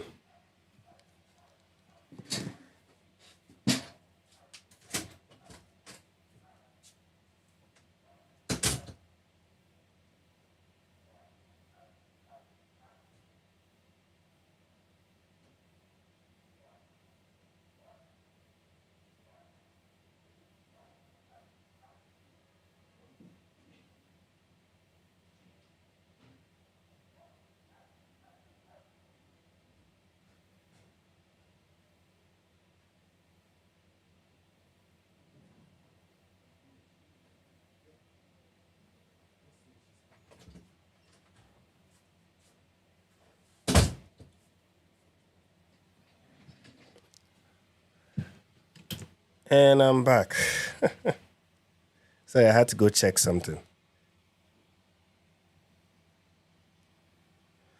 I'm back, guys. Anyway, so where was I?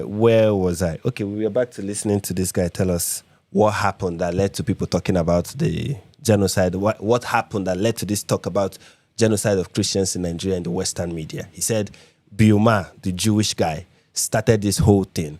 And an hour before he started it, there was the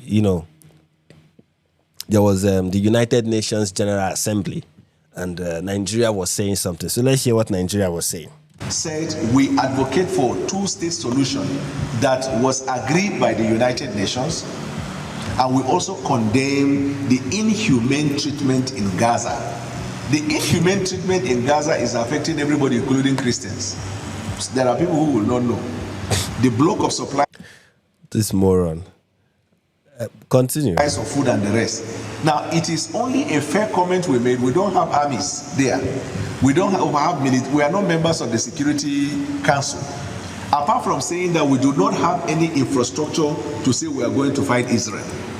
But 24 hours after that, Bill Maher started it, and all the other people in the United States, from the Congress and from the media, who are pushing this, are all but few from the Jewish descent.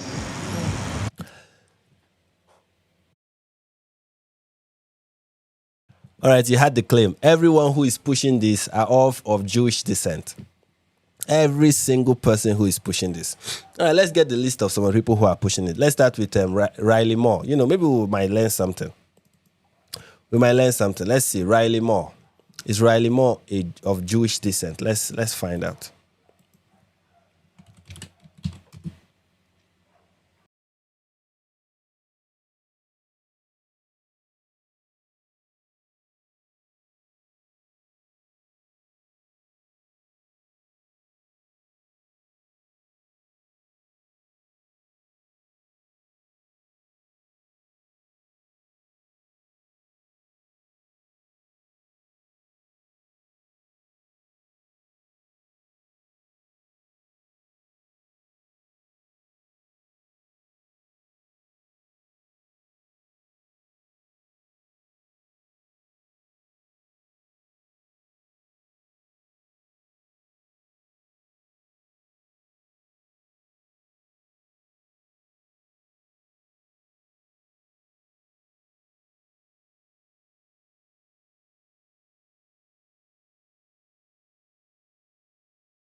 Muted.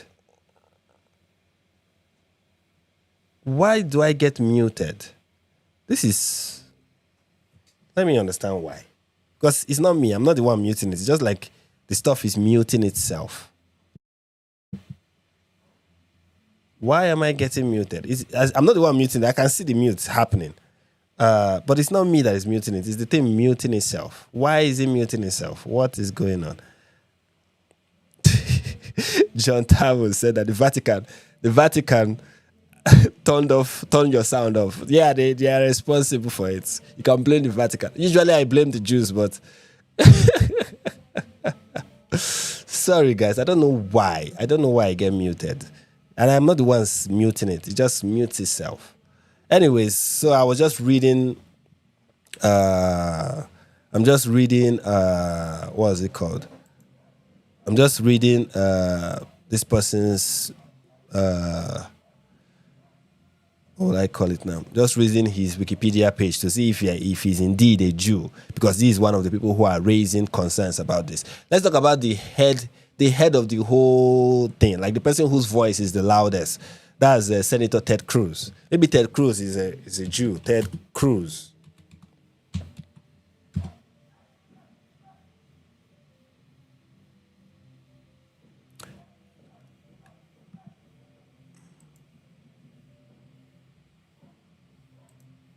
Let me see if Senator Ted Cruz is also of Jewish descent. You never can tell.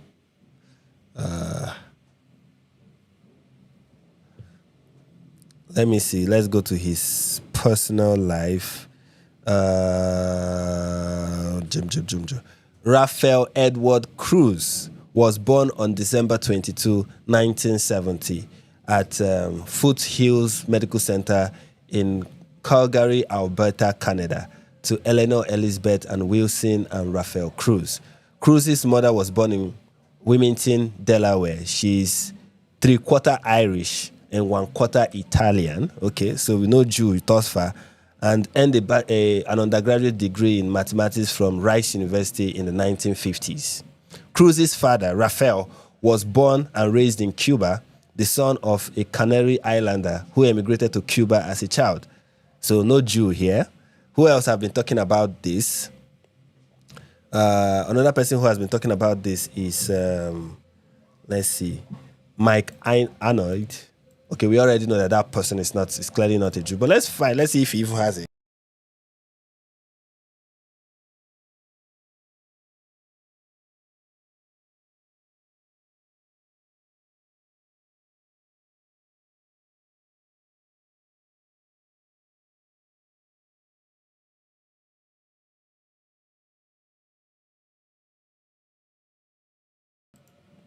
Thus far, the three names we have searched have not.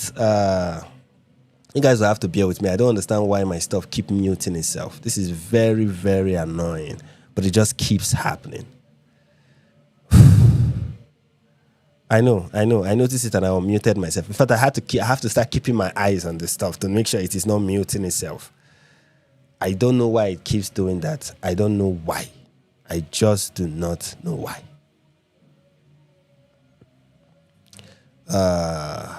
Anyways, so back to Boala making more claims. But thus far, we've seen that most of the major voices talking about this, most of the major voices talking about this are not of Jewish descent and are not Jews by any stretch of the imagination. Riley Moore is not.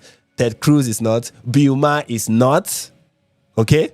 Who else? Who else have been talking about this? David Wood is not, obviously. Robert Spencer, who has been talking about Nigeria for the longest, is not. Apostate prophet, who have once in a while talked about it, is not. I am, of course, I am a Zionist. It goes without saying. So I am out of the question. So nobody should even talk about me. I know that I'm clearly Jewish, So, but every other person, I don't think they are Jewish.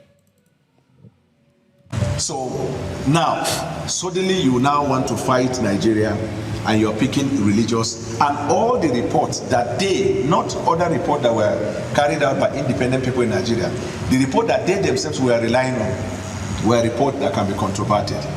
But what we are not controverting... He said the reports are not carried out by Nigeria. He said the reports are not carried out by Nigeria or by Nigerians. But that is not true. That is not true. And the reports that they are relying on, the reports that Riley Moore, the reports that Ted Cruz, the report that everyone is relying on are carried out by talking to Nigerians. Okay? Nigerians are the ones who are providing this information. Go on social media right now and talk about genocide of Christians in Nigeria. In fact, let's do it on Twitter. Let's do the experiment on Twitter just so you can see this. This is Twitter, right? Let's go on Twitter and search Christian genocide.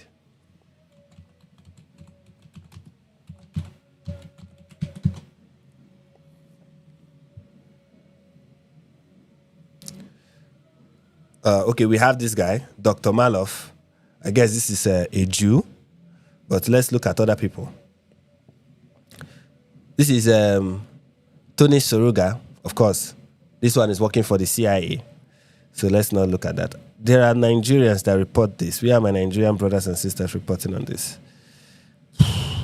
Dr. Kalu. This is Dr. Kalu, OON. Business, corporate governance, social media influencer, good governance advocate, Peter Obi, strong advocate, Nigerian. Of course, this is an example of a Jew who is spreading it. But let us look again. What do you see? Prince Savior, an obedient. By obedient, they mean somebody who supports Peter Obi. And a Nigerian, clearly. This one is obviously a Jew. But let's see. Most of the ones that I've seen, this is Yoruba mysticist or Yoruba mystic, a Nigerian. Christian Emergency. Of course, we don't know where this one is located. It's not even reporting on Nigeria, it's reporting on Syria.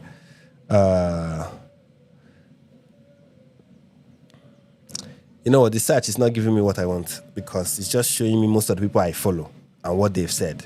It's not showing me, for the most part, most of the people that they've can see. See JC Okechukwu, for example, Nigerian. Tayo Paul Olubayo, Nigerian. Daniel Cohen. This person is obviously not Nigerian. I don't know where this person is from. JC Okechukwu again. Obviously a Nigerian. Aji Bosu, Onye something. Definitely a Nigerian. Bello. This one is, of course, trying to say, look, we'll look at this news headline. We'll come to it shortly. JC Okechukwu again. You can see that JC Okechukwu has made more social media posts about this than most of the so-called foreign agents, Jews, of course, who have been talking about this. And then you have Faraz Parvez, who is not clearly, and of course this one is obviously Jewish. I mean, from her name you can see that she's Jewish. Fabulous Faith, Nigerian. Spirikoko Twitter, Nigerian. JC Okechukwu again, Nigerian. Africa must be free, Nigerian. Oh, of course, we have Adam. And this has nothing to do with making the claim, of course. JC Okechukwu again, Nigerian. JC Okechukwu again, Nigerian.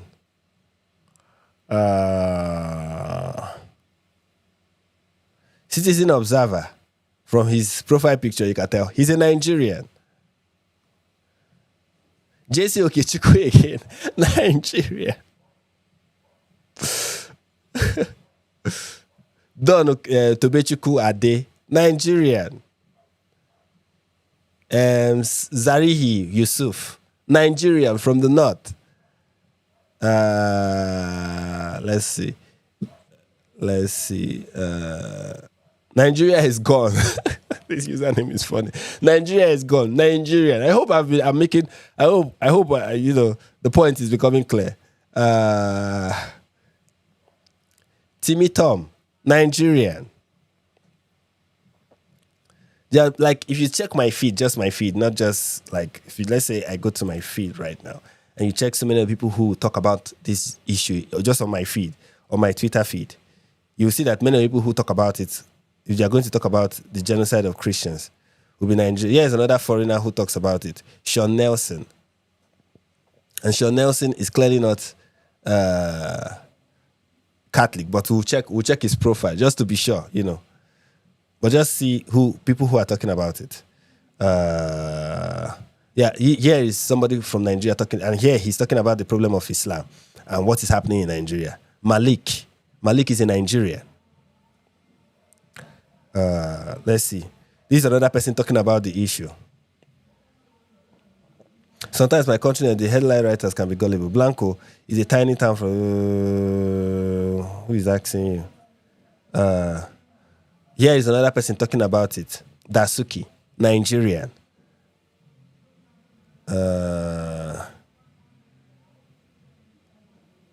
Not this. Not this.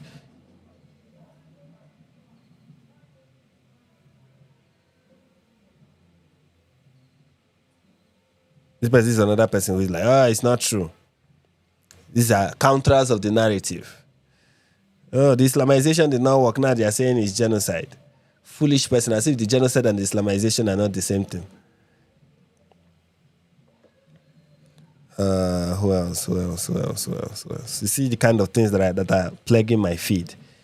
We have JC Okechukwu again. So you can see the people that are spreading. I just want you to see that when you go on social media, especially on Nigerian social media, because the way my social media is you can see from my feed that most of the things that appear on my feed has nothing to do with Nigeria. Sadly, most of the things that appear on my feed has to do with every other thing else other than what is happening in Nigeria. But you can see whenever something that has to do with Nigeria pops up, it is by Nigerians. It is mostly by Nigerians talking about what is happening in Nigeria, except in this instance where it is Mike Arnold. And why Mike Arnold is here is because I follow him. But if you see every other person who talks about the issue, especially when they are talking about the issue of genocide in this country, you see that they are Nigerians talking about it. You can see it over and over and over again. But let me not bore you guys with all of that. Let's allow Boala to finish with the lies he has to spew. Is insecurity in Nigeria, killing of Nigerian people is a concern for government. And if you ask us questions, when I said that you ask us questions on any of your affairs, what is government doing in this area, what is government doing in this, why is government not acting, we'll be happy. Any form of question to answer subject to your discretion. So we have come to collect information from the religious leaders on their experiences, on their frustration, on their expectation of government. If we deepen this dialogue, we find solution. Yes, the way to find solution to insecurity is to keep talking. Let's keep talking and do nothing. If we keep talking and do nothing, we're going to find solution to the insecurity problem in Nigeria. Let's just keep talking, ladies and gentlemen. Let's add talk to more talks. Let's just keep talking about it. And the more we talk about it, we are going to find a solution. Instead of actually doing something, let's keep talking. Tell us what your experiences are. And of course, the bishops that are being spoken to are bishops who are not even from the north. There are bishops who are staying in Abuja. They came together. Any bishop that looks like this. Let me find how these bishops look. Let me find some of their faces. Let me find some of any bishop that look like this, is not from a place that is persecuted. Okay, you're not from a persecuted region of Nigeria. Any bishop that looks like this, okay. And one of the bishops some of the bishops are going to speak. So you just see that these people are not from the north. These bishops are not from the north or from the Middle Belt. They're not from the places that are being affected. These are bishops from the south. Most of them they have their diocese or their parish in the southwest, or the south or the southeast, and and they want to let us know that they are the ones who are being affected. Dialogue, we find agree. Then we will find areas where we agree might be the starting point of engagement, and but before you know, we arrive at where we disagree and find solution to it. Can the place we agree on, Boala, can the place we agree on be on the fact that there is actually a Christian genocide in Nigeria and that there is persecution of Christians in northern Nigeria? Can that be the place we start from? Can we start from there? Right? Can we start from there? Can we start from saying, okay, the place we all agree is that Christians are facing serious problem in North and Middle Belt Nigeria, and there is a real targeted attack on Christians. Let us all agree on that. But of course, agreeing on that is, did these people even recognize? I don't even know. Do they know that if they can admit at the very least that yes, there is a problem There was a problem of Christians being targeted in Nigeria, and they asked the West for help. Like, solutions can be drawn out. But again, this goes to show that they do not want to solve the problem. They don't want, you and I are the ones considering this a problem. For them, this is not a problem. This is not. That is the sole purpose for our engagement. And with your honor, with the regard that you have given to us, I have brought this message from the President of the Federal Republic of Nigeria. Thank you very much. Thank you, sir. I thought you can do better than that. You can do better than that. We, the charismatics, we are more solution-minded. Yes. We the charismatic, we are more solution-minded. When they have used money to block your throat, you can no longer speak properly. We the charismatic, we are now more solution-minded. We are not much into complaint. We are not much into... That's how you know this is Chinedu from Anambra State. This is Bishop Chinedu from Anambra State. We don't complain. we don't complain, you know. Money has blocked his truth. destructive criticism and all of that. No, we sit down.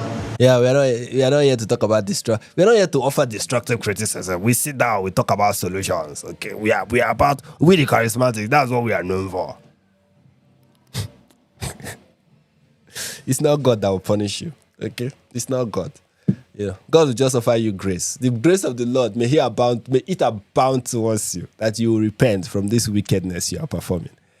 Bishop Chinedu from Anambra. May this change your heart. Okay, that you stop looking at money and stop lying and stop talking about how you don't want to dwell on the problem. You don't want to criticize. You are not even offering any form of criticism. You don't want to even criticize. You don't even want to name the problem, because naming it is like, let's not talk about it. You know, we just want solutions. Solution, none you will suggest. And even the ones you suggest, this current administration will not implement them. But they've given you money now. They've given you money. What is there again? Haba. You know that nobody, the president will not call you for a meeting and let you go empty-handed. You understand? It's a custom in Nigeria. When you invite people, you give them something to go home with. You understand? So you already know they've given you before and they're about to give you again. Now your voice, you can't even speak clearly. You're now solution-minded. Yeah. You're not after solutions. God will help you. Oh, my brother, God will help you. God will deliver you from greed. Greed will leave your heart in Jesus' name. And we think about solutions. Let's hear what can be done. Like what? To ameliorate the situation.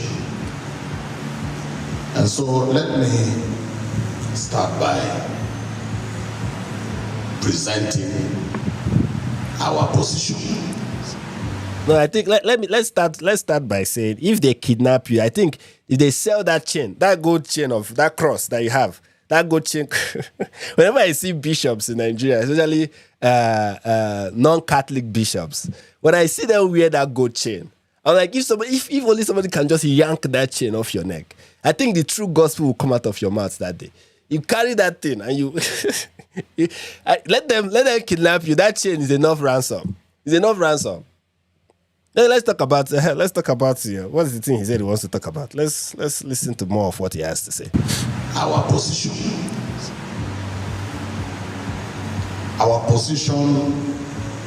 on the issue of killings in Nigeria, first and foremost, is that we sympathize with those who have been killed, and we empathize with their families. Sympathy is not enough. He sympathizes, but we sympathize. It's not enough. We also empathize. We add sympathy and empathy to the whole thing. Every kind of party, we put it inside. We sympathize, we empathize, we even empathize. We apathize. We pathize. All the pathizes that are available, we give all of them to you. That is our first position. We sympathize with the victim. You can see sympathy coming out from his mouth. And we have Icy Fellis giving me $2 and then saying that, aren't you the African on BB's 7,000 payroll? Icy Fellis, I didn't know that the way Mossad is going to send me money is by sending the money and then saying, are you sure you're not one of those people on BB's payroll?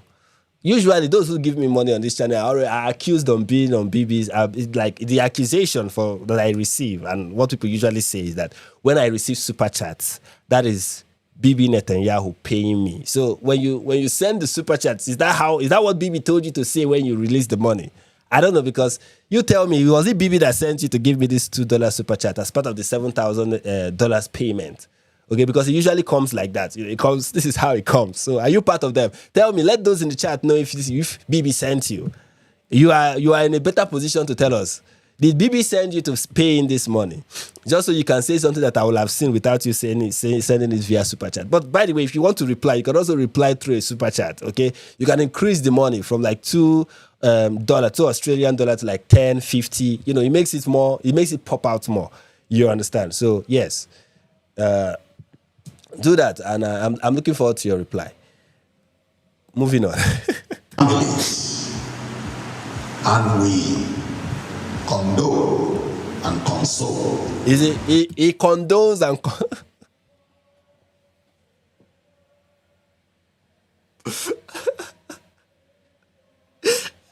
I love this man. Money has confused him.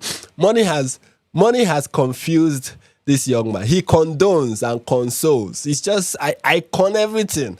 I con all of you receive my condolence and my consolence. I condole and I console. Instead of saying console, so much buzz is in his voice. Instead of saying I console you guys, say I condone. We also condone and console. Condone what? The attackers? I mean, it's so interesting. You can see that this person just came out to just speak. This bishop just came out to just say something, you know, so that it's not be like the money they gave to him was wasted. Those who have lost loved ones, our hearts and our prayers and our thoughts are with them. Number 2, we agree that as long as I became an adult in this country, there have been killings right from the time of Metasine in the 80s all the way to the Boko Haram. This is I don't even understand what he means. That since I was born, there have been killings. Yeah, people have been killing people even since I was born. People have been killing people. You understand? What is the point of that statement, Bishop Chinedu from Anambra? What is the point of that statement? There have been killings. Of course, there have been. People are being killed every day. The day you were born, somebody was being killed. What is your point? And all other bandits, killings. There is no part of Nigeria that have been spared. And so, to take the issue of killings in Nigeria and make it look as if it started on the 29th of May 2023. You see, this is I think this bishop, in addition to being corrupt, is also, anyway, I don't think it's like an add-on. It's kind of something that comes with being corrupt. It's also being stupid, like painfully stupid, as in extremely stupid. Because there is no person who is saying that killings started in 2009. There's no person who is saying that before 2009, nobody has ever been killed. There is no homicide case in this country until 2009. That was the first homicide case in Nigeria started in 2009. We had a civil war, for Christ's sake. We had a civil war in this country. People died in that civil war. Do you remember, Bishop Chinedu from Anambra? Do you remember that? People have been dying in this country. Nobody is making the claim that it started in 2009. That is not the claim. It's so ridiculous how so many of these leaders behave. They behave like they don't understand the claim being made. As if somehow their ability to understand is not functioning properly. You are refuting claims that nobody have insinuated, suggested, or said. Is it that you are doing that because you lack understanding, or because you are feigning lack of understanding? Because all of the things you are claiming, nobody has insinuated it, and nobody has suggested it by any stretch of the imagination, or any stretch of interpretation. Can anybody come to the conclusion that any of the things he just so-called refuted has been made as a claim? Some people are making it look as if what? Who has ever made it look as if it's only from 2009 that people started being killed in this nation? There's also the claim some people make that people who are making this genocide claim are making it look like people don't die in other parts of the country. Of course, people die in other parts of the country. So what? How does that support or refute the claim that is neither here nor there? That is not, it doesn't further the claim or refute it. It doesn't do any of that. What is the point? You're just wasting time, essentially. Wasting our time. Using 5 hours of thinking and doing and giving us your thick, the voice coming out of your blocked throat that has been blocked with money. That's all you have been doing thus far, wasting our time, refuting claims that nobody made. You could have just followed Boala's footstep by just lying. Lie that everybody who made the claim are all Jews. That kind of lie. Lie that they are basing their report on 2020, 2023, or even 2020, 95.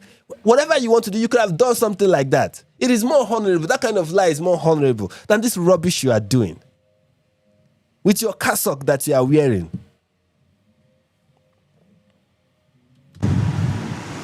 When President Bola Ahmed Tinubu became sworn in, is completely unfair. Nobody is making that claim.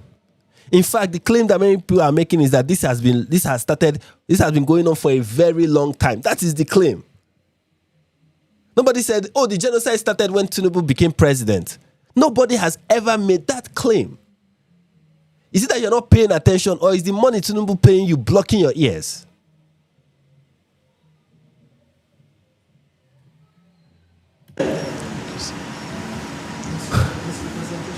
It's completely a misrepresentation of facts. He said it's a misrepresentation. What you're doing is a misrepresentation of the argument. But continue. Because killings have been going on for as far back as Adam and Eve. You might not know, but the first person to ever be killed was Abel, the brother of Cain. Killing has been going as far back as then. In the time of the military,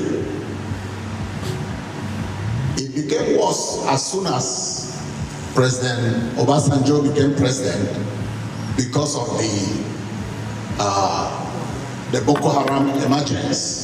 Yeah, according to this person who doesn't even understand the timeline of the issues in Nigeria, Boko Haram became worse under Obasanjo.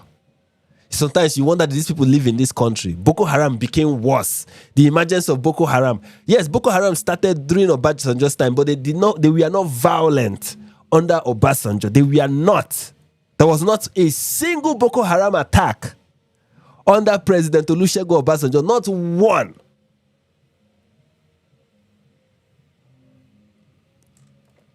But this guy is going to say, under Obasanjo, it became worse. After the military, Obasanjo took over and insecurity became worse.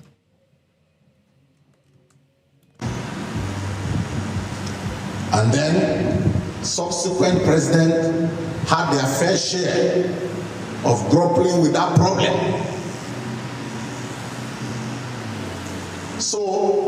And again, what does this even prove? Okay, let's say, it happened from the military. We've been having issues in the north with killings and stuff. Fine.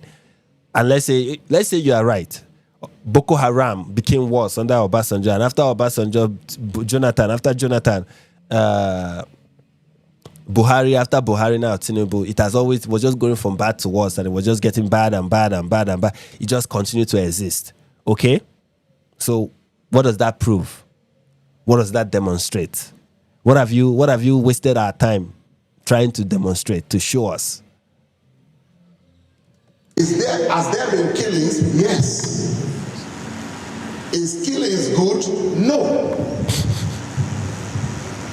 So what is our interest? Our interest at every point in time is to see, to look into the commitment and the dedication of the president and his government. By commitment, he means the feigning of commitment, the pretense of commitment, the showmanship of commitment. And the fact that Tinubu has sent this moron to come and talk to them is evidence of commitment. Just ask Bishop Kuka. He will tell you, whenever the government, meets with you and start giving some pastors, notable pastors, money, and start giving them appointments, and start giving them Prada jeeps, when these things start happening, it shows commitment.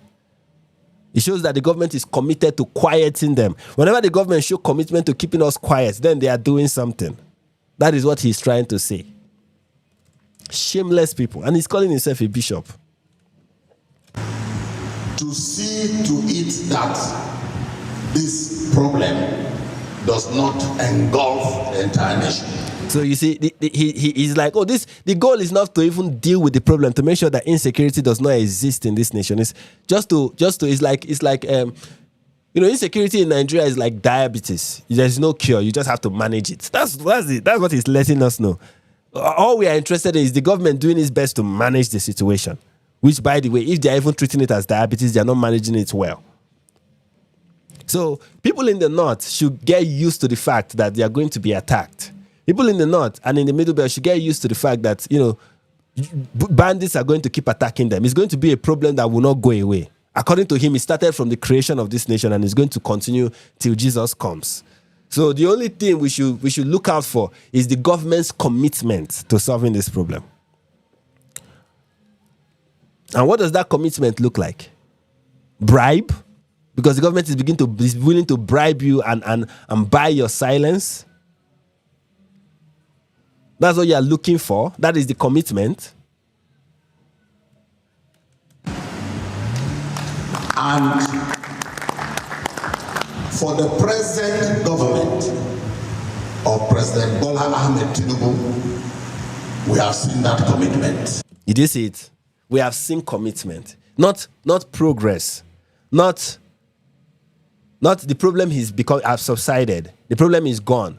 That is not what they are looking for. That is not what these bishops are interested in. Is the problem gone? Is the problem being dealt with? Have there been arrests? Are the people who were arrested, have they been charged? Have the insecurity situation stopped? Has it reduced significantly? Is it no longer an issue? Are the streets of these places, are they safe? Are these communities safe? Are people who are in IDP camps, can they return back to their communities? That is not the metrics. No, that's not what it's commitment. Commitment from the government. Have we seen commitment from the government? And what does commitment from the government look like? They are having meetings with us. They are giving us honorarium.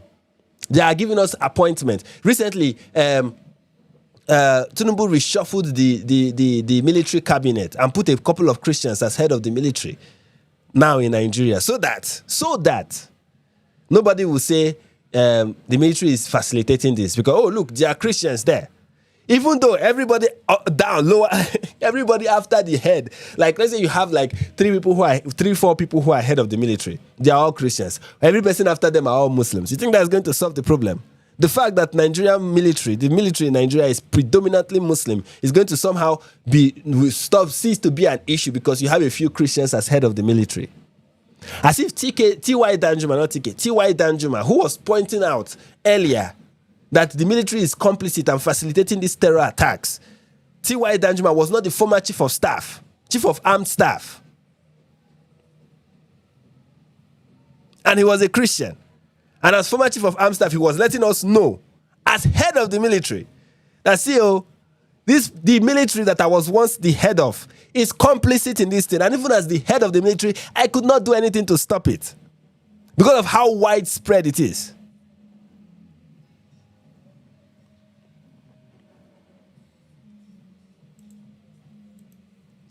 But you have this bishop here who, of course, they've given him money. They've blocked his throat with money.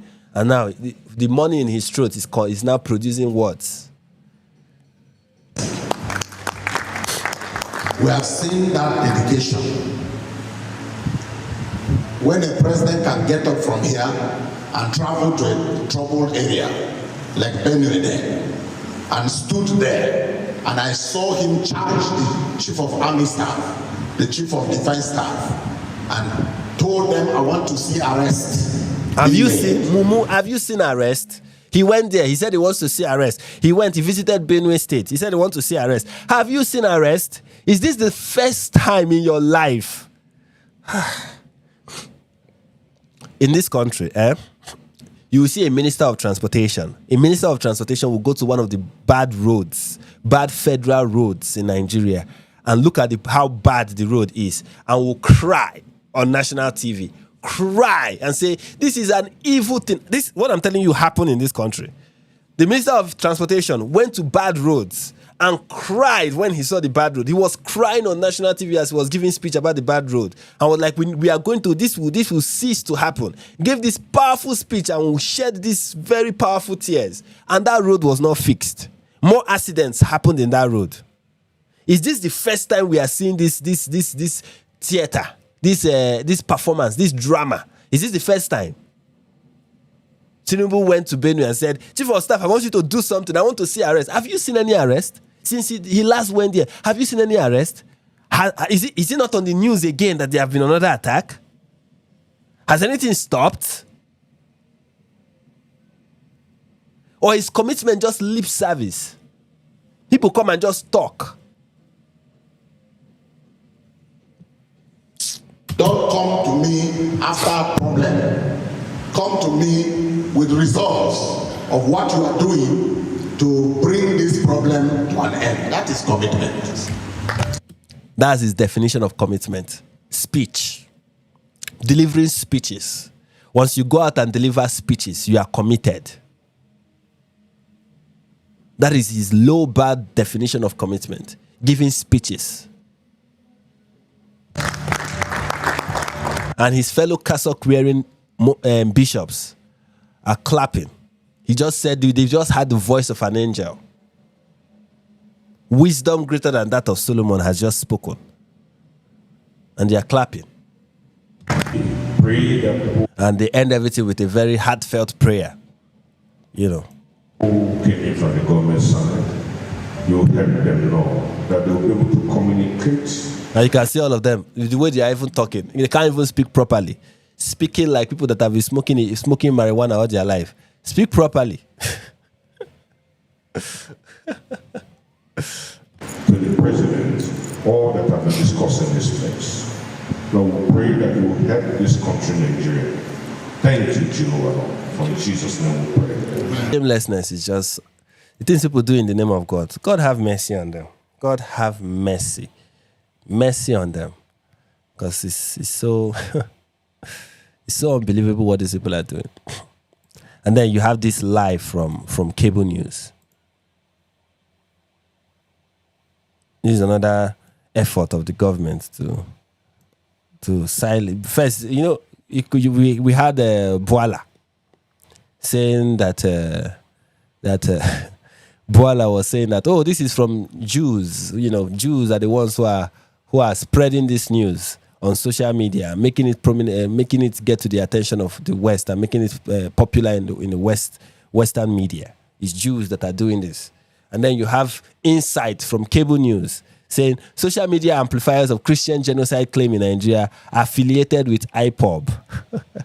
For those who don't know, IPOB is the separatist movement from eastern Nigeria in this country that wants the eastern part of the country to succeed from the rest of the country. And people are saying, oh, this is coming from IPOB.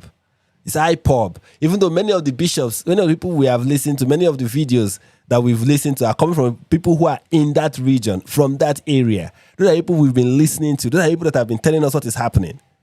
Okay? The Inter-Society is a society that was started by Christians in the north. But of course, it's IPOB. It's IPOB. It's IPOB that is spreading this based on what we have monitored on social media. And then they give you one or two figures to show that it's IPOB that is spreading this. So let's listen to IPOB Let's listen to IPOB. This is Good morning. this is obviously, this person obviously look like he's okay. People who are not Nigerians may not get this, but this person does not look like somebody from the southeast. This does not look like a member of IPOB. Okay, this is somebody from the north, and this is in fact when he told me he's 17 years old and he was sounding like a child, I was like, yeah, that's definitely somebody from the north. They are the ones that look like they have stunted growth. Sorry, I'm not using this to mock this victim that we're about to listen to. I'm just using it to describe what you find in the north. It's the truth, okay? And here he is. Here is IPOB telling us. And you can see from his name, Bawa Matthias, that this is the name that somebody from the southeast will bear. He will not be a Chinedu. He will not be a Okafo. He will go and be a Bawa. But let's listen to what he has to say. My name is Bawa Matthias. I'm 17 years. In peace.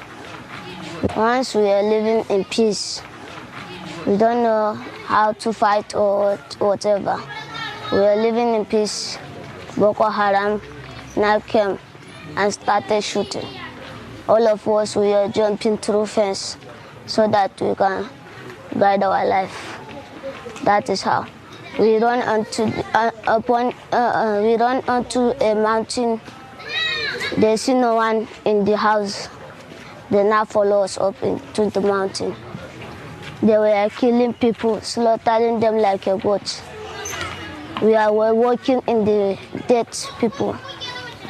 After for a while, they know we are farming and using our water to cook and wash. By that time, we didn't have tap water or this thing. It's only well we have. After for a while, they know they have seen we are using the well. They are now started killing people, throwing them into the well. That is how thirsty were hungering us, and we now started drinking the water with the blood inside. What he just described is how Boko Haram were treating them. He said, for a very long time in the north, we were living in peace. We didn't have any of these problems. And then Boko Haram came. They attacked our community. We ran to the mountains. They came to the mountains, attacked us. When we were in the mountains, we were not using tap. We were using well water. When they would attack us while we were staying in the mountains, they will take the dead bodies and throw them into the well. And they were doing so to humble us. That's the word he used. He said they were doing so to humble us. Where did he get that idea from, that they were trying to humble them? By killing their own people and throwing their bodies into the well and then telling them to use that same well water that has dead bodies inside to drink from and use it to do everything they need water for. Where did he get the idea that that was being done to humble them? Surah 9:29. Fight the disbeliever wherever you find them until you find them submitted. Let's read it. Let's read Surah 9. So it will not be like I'm the one who is coming up with this.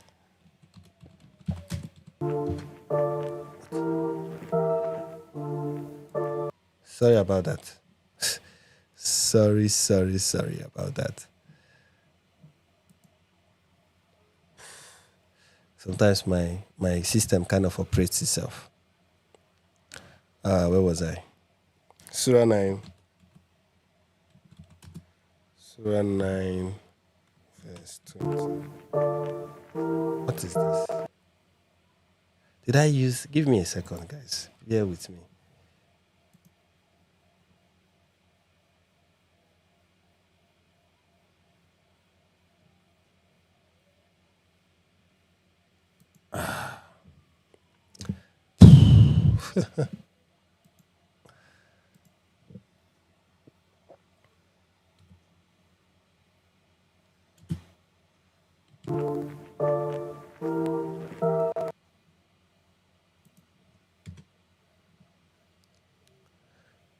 If I press 2 on my keyboard and I didn't set any soft key, so I'm wondering where all of this is coming from, or hot keys rather. I didn't set any hot key. My software this afternoon is on fire. Anyway, so let's go to Surah 9:29, so we can see where this guy is getting the idea from that they are trying to humble him.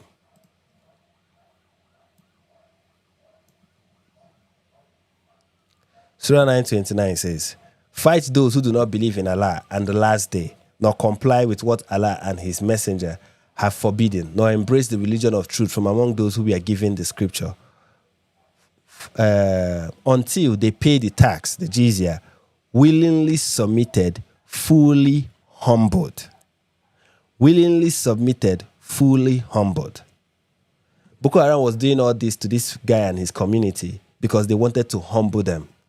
Fully humbled. Proceed. After for a while, we were suffering like this. They were killing people. Not how you can do to save them. If you come out, they will kill you too. Like this, they were killing our brothers and sisters. We are seeing them. But my mother, she's a businesswoman. She used to fly Akara. We use her money to do transport. Our cousin helped us to pack us for our clothes. We now come to Pilka. From Pilka, we now go to Goza. From Goza, we now come to Borno. After for that, we are hearing them. They were following all the people. They were following our brothers and sisters, even to the Cameroon. They were following them to kill them. But thank God, my dad have money. What he's narrating is that he had to leave where he was from, moving from one community to another with the little money that they had. They kept moving from one community to another, from one community to another, from one community to another. And even while they were moving, Boko Haram was chasing after them. Even when some of them went to Cameroon, Boko Haram kept chasing after them, even into Cameroon. Cameroon is a different country, just to the east of Nigeria. And Boko Haram followed the people they were. It's more like they were hunting these people down. You know, striking the disbelievers wherever they could find them, you know. And now pay money for a ladder to bring us to Abuja. We are living in scared. We are not coming out in the morning, talk less of night. We are sleeping there. By that time, there was not IDP camp. We are living together with host community. It's 2014, we came here. We are living with host community. Then, one man came to here. It was pastor. Yes. He opened us a church. Now, he was the one that started with us. And he come name us IDP camp. From there, we now started getting food, shelter, and education. So, what he's describing is when they got to Abuja, they were staying with the Hausa community in Abuja. After a while, and they could not move out freely because they were afraid for their life. After a while, a pastor in Abuja opened their church for them, for these displaced persons to come stay in his church auditorium and his church premises. So they started living in the church premises, and the church premises was now declared an IDP camp, internally displaced persons camp. And that was where they were now staying. And they had to stay for the rest of, till date. That's where they had been staying till the interview was being conducted. So that is the plight of this young man. And as you can see, he's not an IPOB member. This is somebody from the north. This is not somebody from the southeast. You can see that his English is not that good. Been in the camp for how many years? 11 years. And this person has been at IDP camp for 11 years. He said currently he's 17. So, or currently during the time of this interview, he was 17. So 17 minus 11. That is, wow. So here, his family, they fled from their hometown, from their native land, started moving from one place to another place, and this incident started when this young man was 6 years old. 6. This is the reality. And this is what is on ground, and bishops who are sitting in air-conditioned auditoriums in Abuja are denying. Somebody say he still looks 11. That's how they look. You find people like that. You find people like that in the north. That's how you see that. You see somebody that looks like he's 10 years old, and you ask how old are you, and you'll be like, I'm 17. And like, Jesus, it's poor nutrition. It's poor nutrition that make people look like this. Yeah. Yes, I am still in school. I want to be a doctor. Anyway, so that is that from this young man. Then let's look at some other incident that's happening in Nigeria. Here is this one.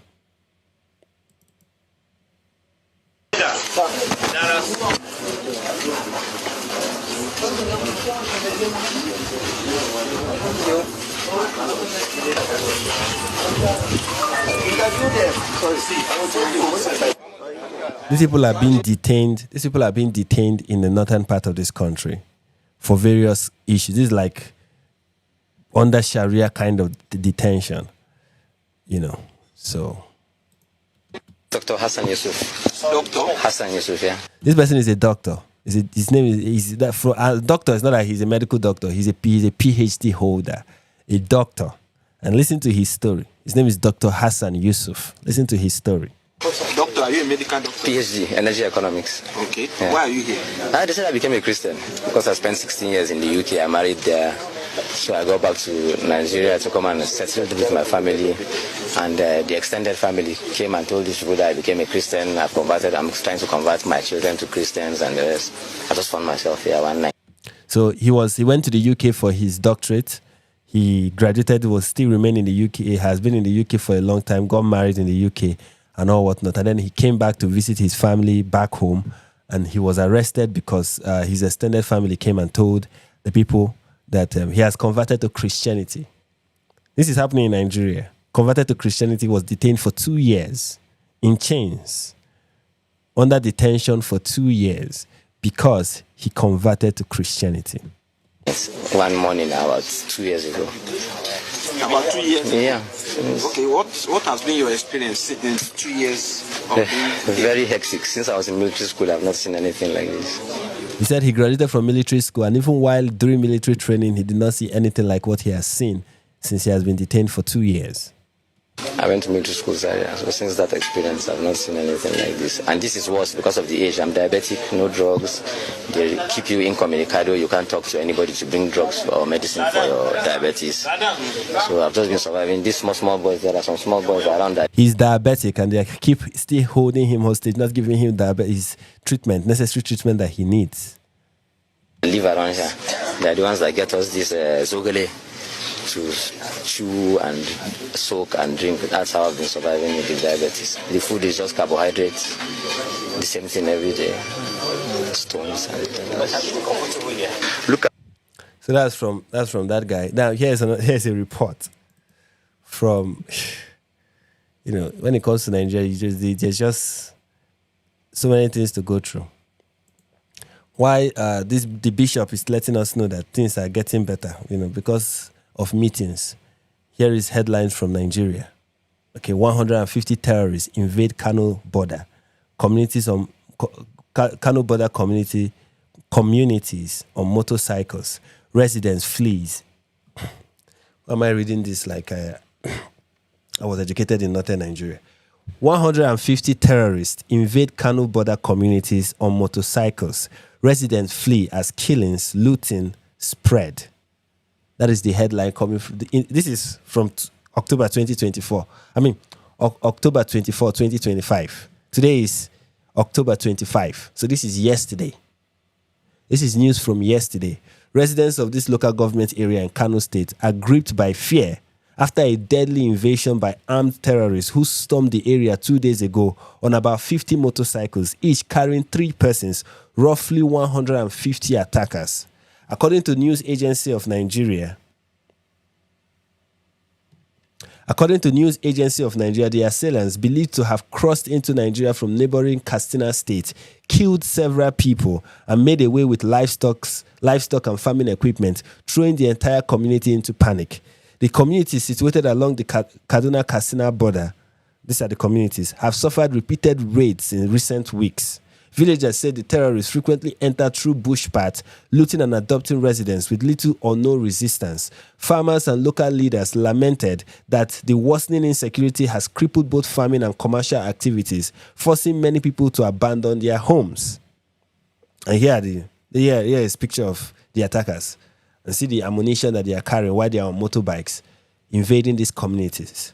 Appealing to immediate government intervention, the chairman of this Community and Neighborhood Security Committee, Yahaya Bagobiri, told journalists that the few security operatives deployed to the area are overwhelmed by the scale of the attacks. We have been facing serious security challenges since 2022. Bandits from Katsina and neighboring states invade our communities almost daily. That's why we are calling on the government to come to our aid, he said. He revealed that the attacks have led to several deaths and the displacement of hundreds of residents, while more than 1,600 cows, numerous motorcycles, and farming equipment have been stolen. Just 2 days ago, they invaded our area with about 50 motorcycles, each carrying 3 persons, roughly 150 attackers. They killed people and stole livestock, he recounted. He described the number of security operatives in the area as grossly inadequate, noting that the Joint Task Force stationed there were fewer than 15 personnel covering the entire volatile region.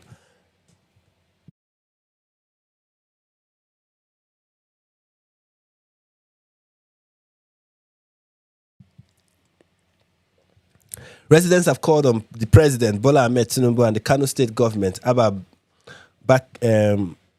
Kabir Yusuf, to urgently strengthen security presence in this area and other border communities to prevent further bloodshed and displacement. How can 10 or 15 security operatives confront over 150 armed men? They questioned. He added that both the Kano State Commissioner of Police and the Senior Armed Commander have recently visited the area to assess the situation. However, he said the attacks have continued despite those visits. Are these bishops that went out there to let the world know that just visitation is enough? Are they realizing just the pattern? That visitation is never enough because nothing is done. He added that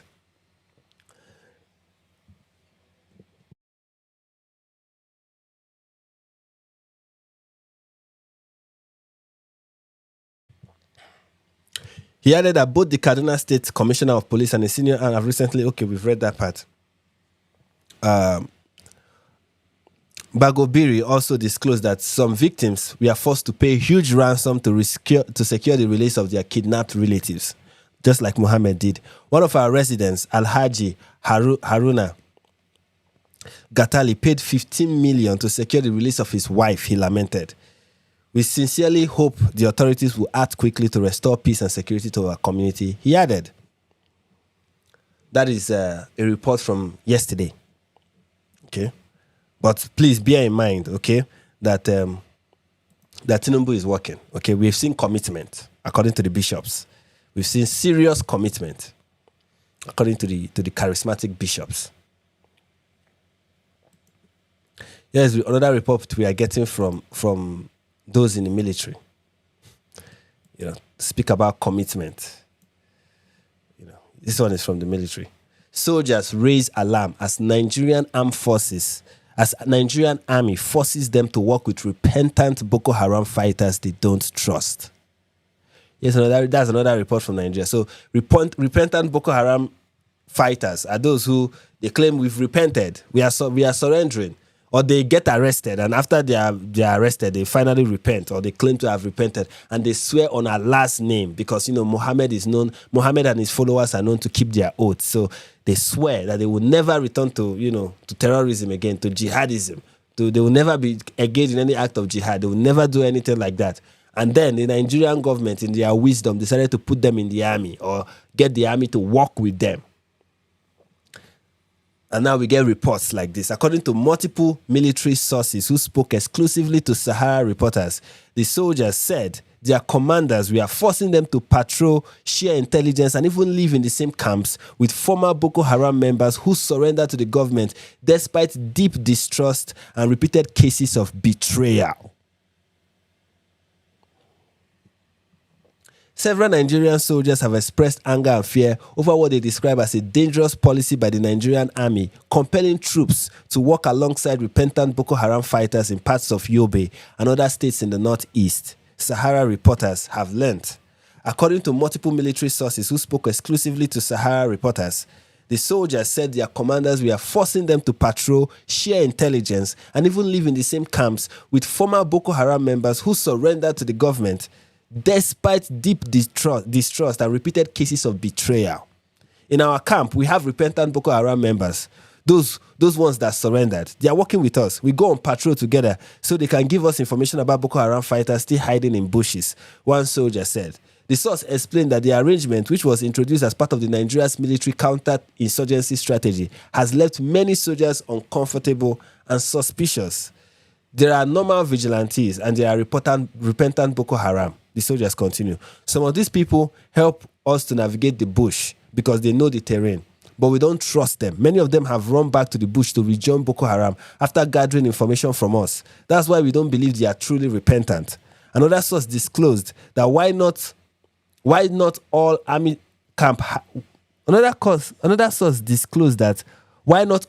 camps have repentant fighters.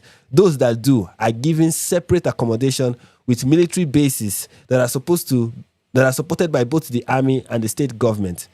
They gave them motorbikes and even allowed them to wear army uniforms, the soldiers said. If they run away, they use the uniform to commit crimes. That's why you see some of them wearing our uniforms outside.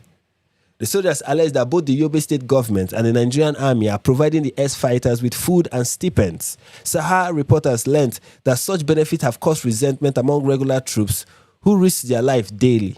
The state government paid them salaries, and the army also feed them whatever we eat in the camp, another soldier explained. We know them among the normal vigilante groups. Only our senior officers know their real numbers. We, the field soldiers, don't like them, but our commanders say we must work with them. We have no choice. Military sources disclosed that some of the repentant Boko Haram fighters have been integrated into army operatives at locations, including the 27th Task Force Brigade in Bonigari, Yobe State, and this other camp headquartered in Damaturu Section 2. We can never trust them, one visibly angry soldier said. These are people who killed our colleagues and civilians. Then one day they say they have surrendered and the government forgives them just like that. Now we are forced to work with them. It doesn't make sense. It doesn't, but this is to show you that Tinubu is committed, okay? If you according to the bishops, this is commitment to fighting terrorism, okay? The policy of reintegrating so-called repentant Boko Haram members into society has sparked public outrage for years. Premium Times earlier reported how no fewer than 13 repentant Boko Haram members escaped with sophisticated weapons and motorcycles provided to them by the Borno state government in 2024. It was gathered that the escaped repentant terrorists were being trained and equipped by the Borno state government for them to join the Nigerian military in the fight against insurgents in the state. In July 2024, Sahara reporters also reported how the state government said it has reintegrated 8,490 repentant Boko Haram members into society through the Borno model process.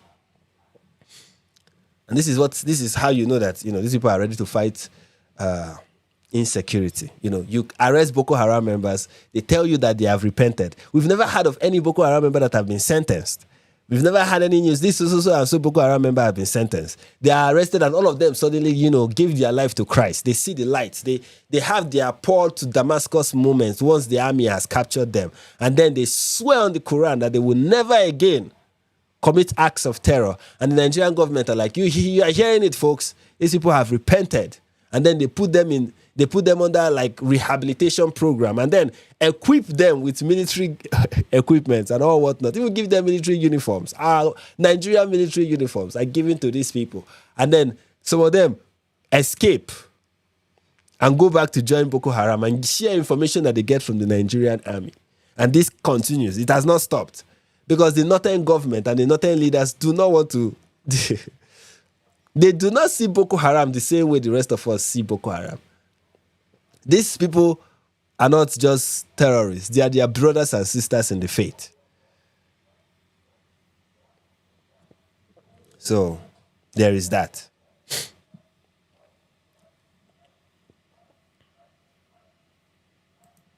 Here's another report. I hope maybe these bishops, I don't know if they saw this one before they went out there and said there is improvement. Or maybe Boala will tell us that this is from 16 years ago. But clearly this is from yesterday. Okay? According to new statement from seminarians, it said Catholic priests are now soft targets for kidnappers under Tinubu's APC. Let's read the news. The Old Seminarian Association of Nigeria has expressed deep concern over the rising case of abduction of Catholic priests across the country, describing the clergy as soft targets for kidnappers. The president of the association, Chinedu Francis Akubueze, who raised the alarm at the opening of the 4th annual convention of OSAN, lamented that many priests have fallen victims of kidnappers in recent times, with the Catholic Church often forced to pay huge ransom sums to secure their release. It's called jizya, but, you have to pay it. The clergy amongst us, who are also old seminarians, are increasingly becoming an endangered species. Quite a number of them have been kidnapped, and the church has paid heavy ransoms. They have become attractive targets for kidnappers who wrongly assume that the church is wealthy, he said. Well, they wrongly assume. I don't think they wrongly assume, because people keep paying the ransoms. And the ransoms are in millions of naira. He commended the Nigerian army for its efforts in apprehending the killers of Reverend Father Sylvester Okechukwu and rescuing Reverend Father John Ubechu, but expressed that more needs to be done to address the root cause of insecurity and prevent future tragedies. But according to Bishop Kuka, that is not a problem, okay? That is clearly not a problem. And according to the bishops we just saw from the charismatic Christian, what did they call it again? What did they call those people again? Charismatic Association of Nigeria, whatever. Charismatic Bishop Conference of Nigeria, whatever it is that they are called. According to the bishops we had from there, Tinubu is committed, okay? Tinubu's government is committed. The Nigerian government is committed to fighting insecurity. Anyways, now we are done with Nigeria. How many hours have I spent on this live stream talking about Nigeria? I don't know, but we are done with Nigeria. Let's move on to something else. Something fun, okay? And before we move on, guys, please remember to smash the like button, subscribe to the channel if you're not yet subscribed, and ring the notification bell, share the link if you can now finally share the link, and let the whole world know that we are live and we are saying something very important. Okay, do all the needful, do all the things that need to be done. And we are about to get into something very juicy. We just finished talking about Nigeria, and we're about to talk about Candace Owens, okay? It's been a while that we spoke about her, but we are getting into it. Also, send me that money, okay? Send me that super chat. I'm yet to see anybody. You see the link here? See, as I'm raising my hand, like I'm serving punishment. You see the link here, NIG Perspective, buymeacoffee.com/NIG Perspective. If you go there and you send me money right now, like I said, your message, if you send a message, your message will be seen here. Even if you don't send a message, the fact that you sent money will appear and will read your message and everything. Just go to Buy Me a Coffee and send me that money right now. Okay, that's how I get my 7,000. If there's no notification there, you know that Israel is not sending me money. But if you see that notification there, you know that Israel is sending me that 7,000, per post payment, because Israel is that rich, as we all know.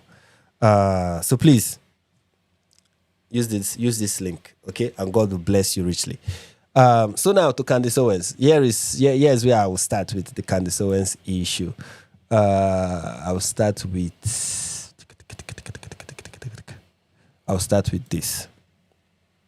Interesting, like this could go somewhere, all that kind of stuff. And his initial reaction was, "You're completely insane." But then by, come January, come February, come March of the next year, which was 2019 when we got married, it was like, yeah, this is happening and this is good. This is good. Everyone likes you. I remember for me, I didn't have anybody in my personal life that was saying, "Don't do this," but Remember, words matter to Candy. She said she had nobody in her personal life. Nobody in her personal life. This was last year. Please listen. Last year, nobody in her personal life. All right, cool. Definitely had people in my professional life who were saying, I will never forget this. We have to call him out, right? We do. Charlie Kirk, Charles Kirk, if you are watching right now. But obviously he was very young.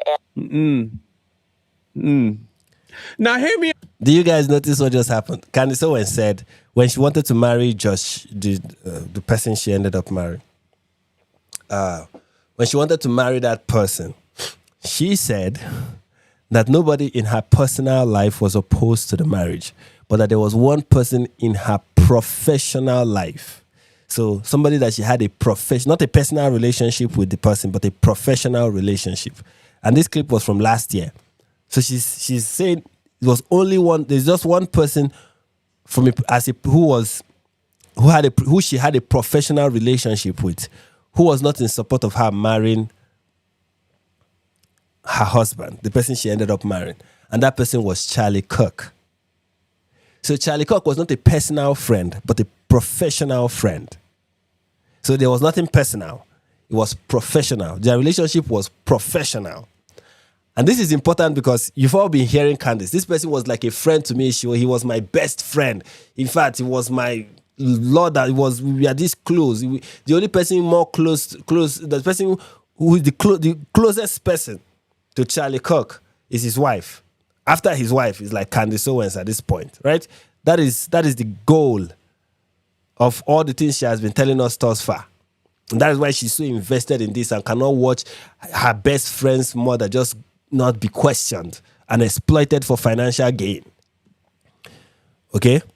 That is it. And that's what she was trying to let us understand. But here she is, as far back as 2024, as recent as 2024, letting us know that the relationship she had with Charlie Kirk was professional and that Charlie was opposed to her marriage with her current husband.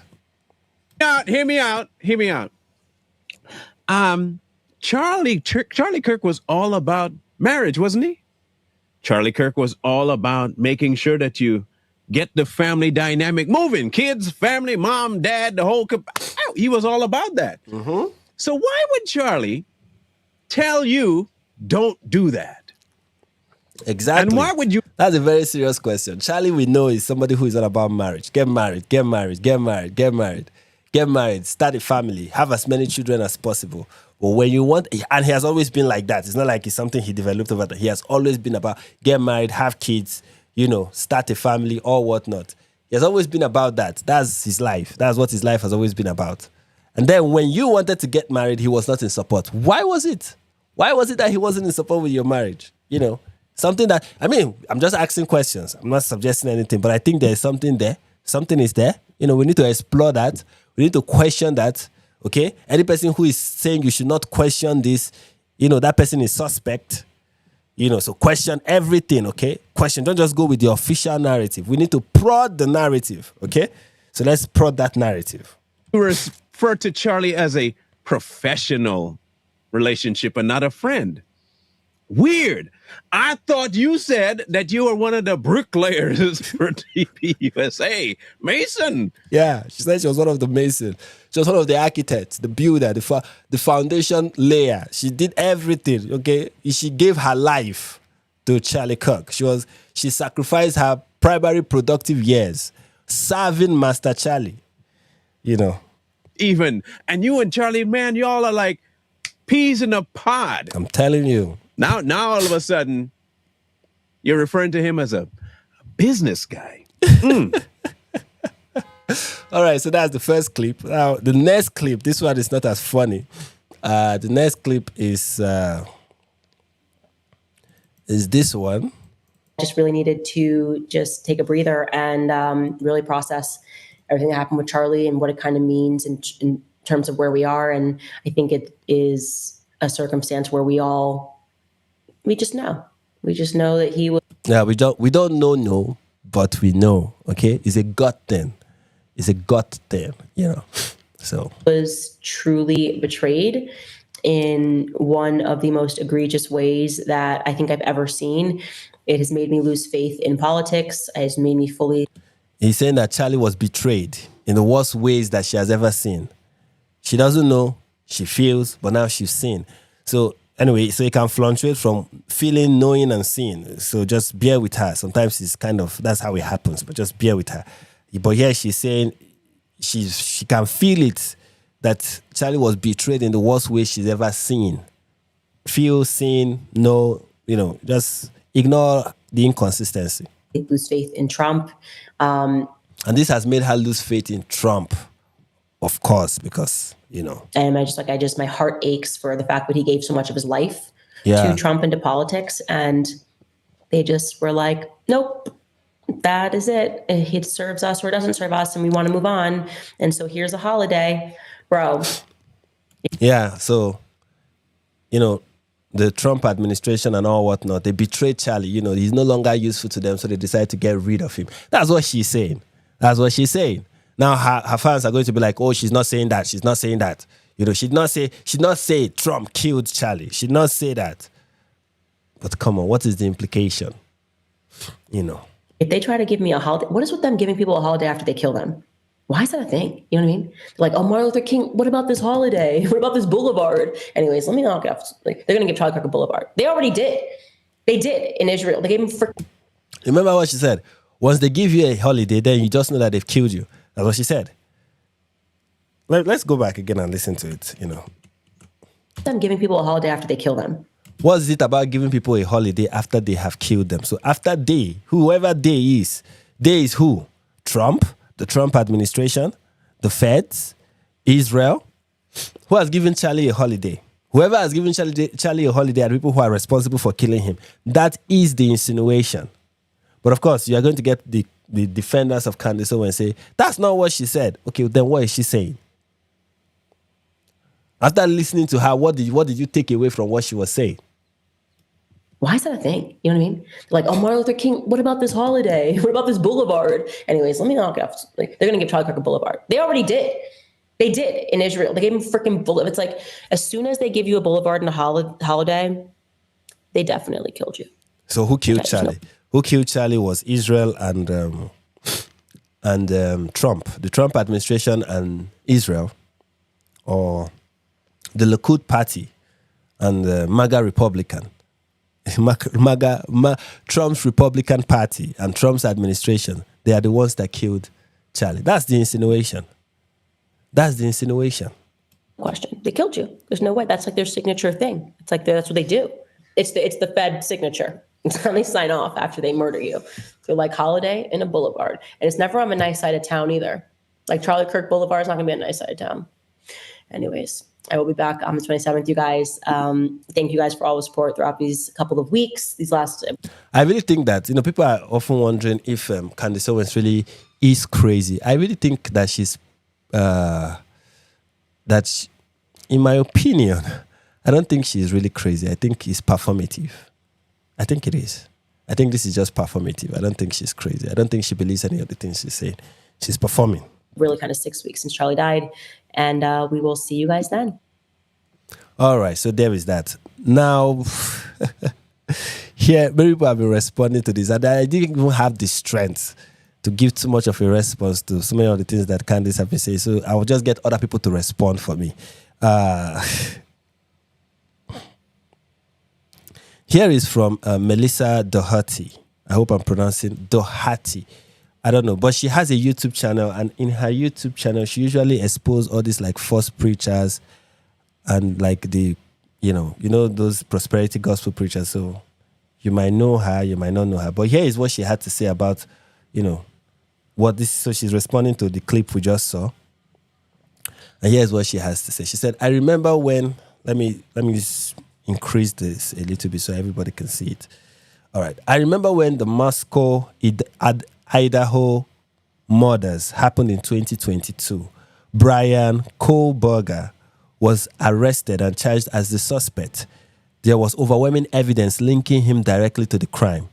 And later, he confessed to the whole thing.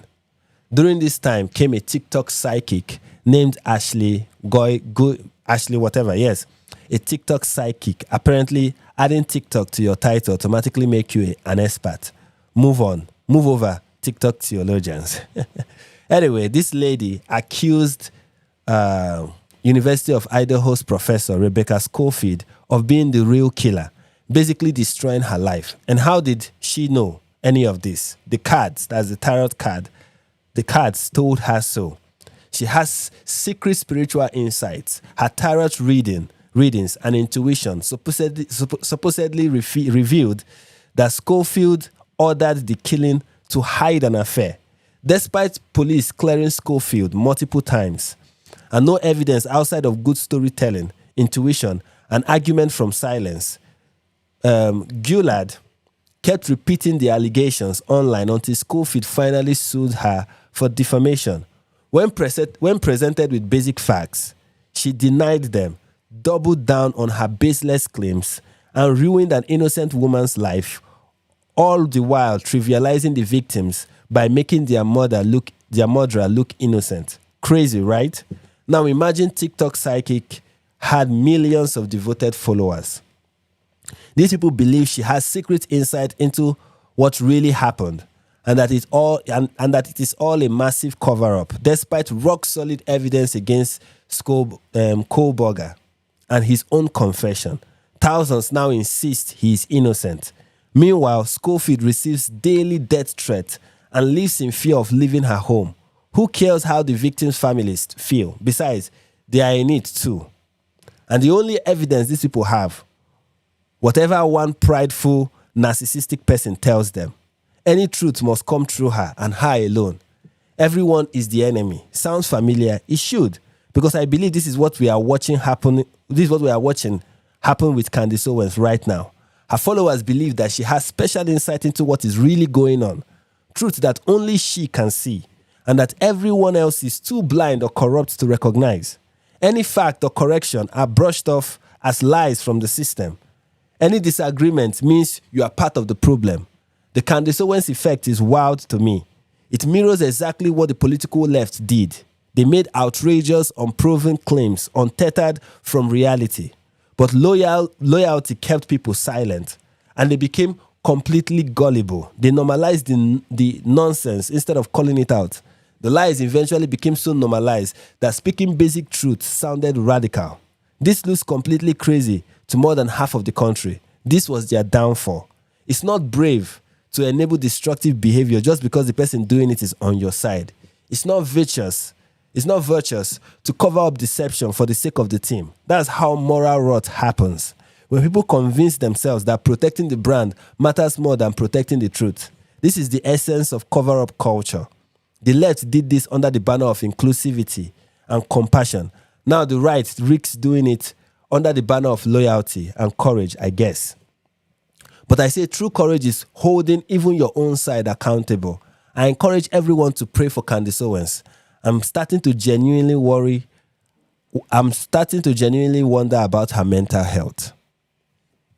So this is from Melissa Doherty. And she's right. This is what is actually playing out. Everyone now believes, like most of the people who listen to Candace Owens, they now believe that she possesses special knowledge, special insight. I mean, let's look at one of those people. The person, a grown man, calling himself Team Candace. Just listen to one of those people. So what you guys are watching and you're going to watch happen over the next 24 to 48 hours is a very coordinated, high-level attack being carried out most likely by our intelligence agencies. Now, people who are criticizing this clip that came out from Candace Owens, there are people who are working for the intelligence agencies. There are people who are trying to silence Candace. And this grown man is going to tell you, I am Team Candace. This man wants you to know that he's alpha. Now he's sounding like a Taylor Swift fan, you know. Very soon it's going to be like Can, just like how they have Tay, Queen B. It's going to be Queen C. Grown man, Team Candace, or I'm Team Candace, or you're going to hear it from him. This is the mentality, the madness that is now playing out. It's so unfortunate. It's really, really so unfortunate. And lo and behold, it's being led by Steven Crowder and the rest of the slop media, also known as Con Inc. So when somebody gets directly over a target and they're terrified of the information that somebody's going to share, they constantly carry out these coordinated attacks. I thought when these people are scared that somebody has found out the truth, what they usually do is kill them. But no, they're not even trying to kill Candace. Now they're doing a coordinated media attack. I thought what they usually do is kill the person. I guess, Candace is not that important to be executed. They rally the troops and they get everybody to pounce on using the exact same keywords. And the keywords today are Candace Owens said that Trump killed Charlie Kirk. No, she didn't. What did she say then? She doesn't say anything, of course. What Candace Owens says is the cover-up is so blatantly obvious at this point that even President Trump can see it. She did not say that. We watched the clip. She did not say that. She did not. And if he can't see it, well then, obviously he's probably unfit to be president. That's not what she said. We just watched the clip. So, I'll let you guys be the judge of this, but I'm ride or die Team Candace. I'm ride or die Team Candace. Grown man. I don't know if you are married, but if you are married, how did your wife feel when that statement came out of your mouth? You are ride or die Team Candace. How did maybe your girlfriend, if you even have one, how did they feel when that word came out of your mouth? I'm ride or die Team Candace. Or that woman. Shamelessness. It's so unfortunate. And I want to show you what a court. And here is one of the things he's going to show. Let's skip over to the part where he's going to give us. Let me bring the proof.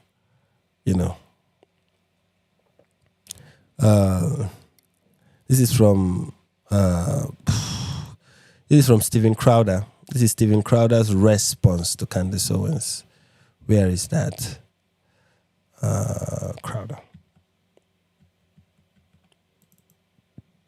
My heart aches for the fact that he gave so much of his life to Trump and to politics, and they just were like, nope, that is it. It serves us or it doesn't serve us, and we want to move on. And so here's a holiday. Bro, if they try to give me a holiday, that's what they do. No, in fact, it's never been. It's been a couple of weeks. All right. Well, let me first be tactful here and tell you that outrageous claims, and this is an outrageous claim, require outrageous evidence. Not for the Candace Owens and people who listen to her. For them, they don't even need any evidence. Just the fact that people when they make a claim, this is the thing about people who listen to Candace Owens. You may not know this, but they are not looking for outrageous evidence or overwhelming evidence or strong evidence. Anything, evidence, they don't even know what evidence means. They are not even interested in that. Okay, here is what they do. And this is what they consider evidence. Candace is going to go out there and make a claim. She makes a very bold claim. And then she sits back. If people respond to that claim, it's proof that she is right. She's going to be like, look, there's a coordinated attack. They are trying to attack me. That means I'm close to something. That means I'm on the mark. It means that I'm on the target. It means that I'm saying the right thing. They know that I'm saying the truth. That's why they're attacking me. They're attacking me because I'm saying the truth. Guys, that's how they operate. That's how they operate. Sure, you people can see. You can see now that they're attacking me. They're attacking me because I'm right. Then if nobody says anything, she'll say, you see, it's also proof that I'm right. They cannot say anything because I'm right. So if people when Candace makes a claim and people respond, it's proof that she's right. If she makes a claim and people ignore it, it's proof that she's right. And that, ladies and gentlemen, is evidence 101. Okay? For the Candace fans, for those who don't understand how Candace Owens and her fan of conspiracy theorists, how they operate, this is it. If she makes a claim and you respond to it, it's proof that she's on the mark. If she makes a claim and you don't respond to it, it's also proof that she's on the mark. You are damned if you do, you are damned if you don't. Heads or tail, Candace Owens and her fans win. Heads or tail.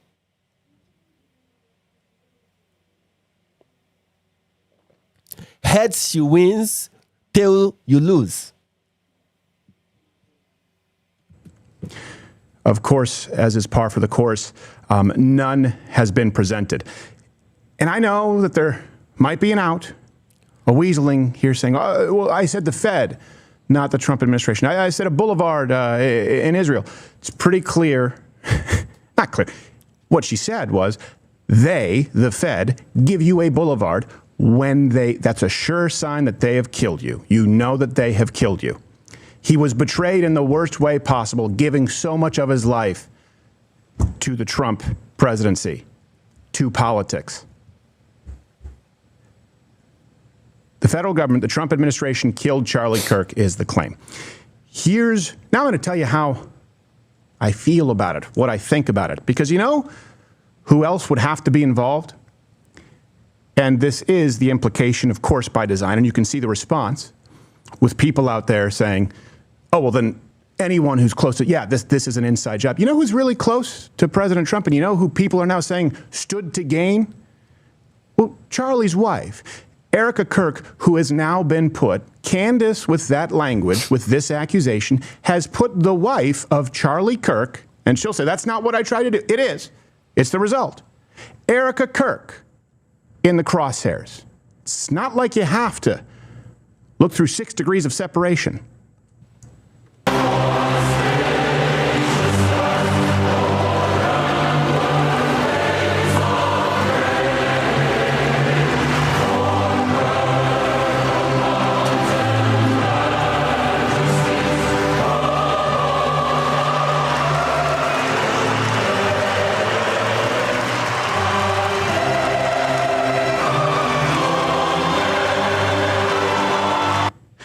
And you can see post after post and article after article with both Kirks, but certainly Erica praising, thanking President Trump, discussing how important his support has been. So if the Trump administration, if the Fed killed Charlie Kirk, look, there's no middle ground here right now. Either Erica Kirk is evil and was in on it, or Candace Owens is an evil cunt. I hope I'm being really clear about that. My heart aches. And yes, that is what it is. That is the insinuation. And you already have many of the Candace conspiracy theorists who are suggesting already that Erica is in on it. She's suspect. She needs to be interrogated. When are we going to focus on her? Like many of Candace Owens' fans can't wait for her to just go after the wife already. She's already insinuating it. They're already putting the 2 and 2 together. You know. Because who else is going to be part of the cover-up if not the wife? If not the wife, who else is going to be part of it? You said, let me play one side of this conversation that was said by Candace Owens.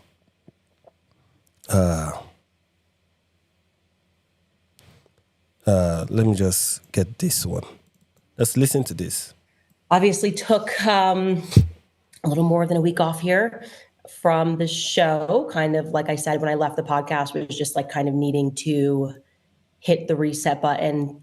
Things were getting very heavy. And honestly, I feel personally better, but things still feel very heavy in terms of the political scene. And I think for me, there was the grieving process, having to get to the accepting standpoint, getting to the point of acceptance, and then also realizing that nothing in Charlie's life was real. It's just something that keeps me up at night. Just nothing in his life. Nothing in Charlie's life was real. That means everyone around him, everything in his life, it wasn't real. There were fakers around him. Nothing in his life was real. Including who? Including his wife. That is the kind of woman that Candace Owens is. That is the demonic activity coming out from her. And every sensible person can see it. It was real. You know, minus those who are, those people are not even sensible. But every sensible person can see it. They can see that she's crazy. And that she's, even if she's not crazy, maybe she's performatively crazy. And she's encouraging the craziness on the internet. And her fans are crazy people pushing this crazy conspiracy theory. And nobody cares. Most people don't care. I mean, people care, of course. Many people are pointing it out. But most people on the right don't care. And we'll get into that after this. Everyone's just like, oh, let's just move on. It's so crazy to want to figure out what happened. Let's just start issuing gag orders. And the way to honor him is to give money. I don't know. There's just something really sick and demonic about the entire thing. Is that not interesting? The person who is sick and demonic is saying that there's something sick and demonic about being reasonable. It's just like when we see mad men in Nigeria and they'll say, I'm not mad, you are mad. I'm not mad. I'm like, everybody's like, no, you are the mad person. That's Candace Owens and the people who listen to her. Anyways, here's another video from Candace Owens with more conspiracy theories that will blow your mind. Not more, kind of repeating the usual conspiracy theories that... My heart aches for the fact that he gave so much of his life. No, not this one, sorry. This one. Leading people into AI, I have always sensed this demonic because I'm telling you. She's telling us that AI is demonic, of course. Not her, not the crazy things that she's supporting on social media, the things that she uses her podcast to elevate and promote and say and spread, and the things that she's doing to Charlie and the family of Charlie and how he's trying to, the lies that she spew and the nonsense conspiracy theories that she involves herself in. Those are not what is demonic. What is demonic is artificial intelligence. So that's what is demonic. I don't even think these people are human. Like, I look at Elon Musk and Sam Altman and Peter Thiel, and I'm pretty sure they're hybrid. You know what I mean? Like, they just look like an Apple software that I should be. Now, she said all these people. Now, let's ignore the fact that her husband started. Her husband had this social media site called Parler or Parlo, or whatever, however it is pronounced, that he started. He wanted to get into the ranks of the, of the Elon Musk and the Peter Thiels and the whatnot. He wanted to get in that rank, but the social media platform was unsuccessful. Now everyone who did it and was successful is now demonic or a hybrid. A mixture of human and demons. It's just hybrid. If you stab them, blood will not come out. They're hybrids. And that is totally Christian. It's a Christian thing to believe that human beings can be hybrid. She found it in the book of Owens, chapter 14, verse 2. Able to download at night, like my phone's getting an update or something. It's something in the eyes. Like, I don't know. I'm like, I know I'm human, but I don't know if I. Candace, there's something in your eye that shows that you're possessed, but keep going. Stabbed you if you bleed, I'm not going to stab them, but I don't know if they bleed all the way. I think a battery would fall out. You know what I mean? And I just get that sense. I've always known it was demonic. And people just get on board because, as we talked about in this book, they are using science and this idea of technology and this idea of transforming society for the better to indoctrinate us into accepting this. And it's wrong and it's backwards. And they weigh the main. Who is they? Who is they that are indoctrinating you to accept AI? If you don't want to use AI, nobody is forcing you. I've never seen anybody come to me and say, you must use AI. So many people don't even use it. Nobody is forcing you to do anything. People always say stuff like that. They are forcing this on society. They are doing this to society. They are doing this to, and I'm like, who is they? Who is forcing you? Nobody is forcing you to do anything. These are people who don't have real problems in their life, looking for something to claim to be a problem. Component of all of this is psychology, right? They're able to do it. Exactly. As Destiny Deliverance Ministries asking me, Frank, honest question. Where is her so-called husband? Who is the head of the family? Her husband is where her husband is. According to what she has told us, her husband has given her the go-ahead to keep speaking this nonsense. So at least that's what we can assume if this is actually a traditional family. But I highly doubt that. There are rumors about the husband and that the fact that he's into men, I'm not here I'm just asking questions, okay? I don't know, but I'm asking questions. Allegedly, he's into men. Because of psychology, making you think that society has gotten better. Our kids have objectively gotten dumber. We've become fatter. We've become less healthy. We've become less emotionally sound. And all of that is not the fault of the people who are doing it. Like, the reason why society is becoming dumber and becoming less healthy and less emotionally sound is not because people daily make decisions that put them in that situation. It's not that people are daily making decisions to eat to not have good healthy habits. They don't eat healthy. They don't exercise. They don't socialize. They are making those decisions on their own.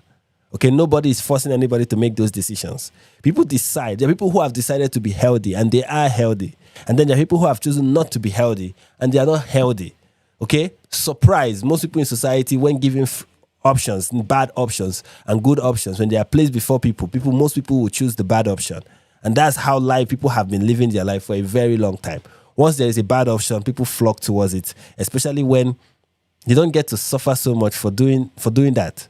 Okay, that has always been the case in humanity for a very long time. It doesn't show some great social engineering that is going on. It's just people being people making independent choices. People have agency, right? But when you believe in conspiracy theories like this, you deprive people of their agency. Imagine Candace Owens went from telling black people that they are not being controlled by a white supremacy system that is keeping them under. She went from telling black people that to telling the entire world, both white and black, that they are being controlled by the Kabbalists. Think about that. Imagine that. How is that not leftist? That is leftist with a new name, with a new controller and a new controlled. It's just unfortunate. And yet they are convincing us that this is like humanity's great leap forward. We put a man on the moon, and he just like called them up and was like, "Hey, press, what's up?" Of course, she's also going to dabble into the moon landing is fake, I'm up here. Yeah, it's so cool. It's really great. It's nice. Starry night up here. All right, shut up. I think we've had enough. There's this lady that many of us may have forgotten. I think it's time to remind ourselves of this lady. You may have forgotten her, but she will never be forgotten. In fact, with people who just discovered her, not that they discovered her, but they have decided to platform her, it's none other than Al Jazeera. And you might wonder, who am I talking about? Well, I'm talking about none other than this very brave, beautiful nun.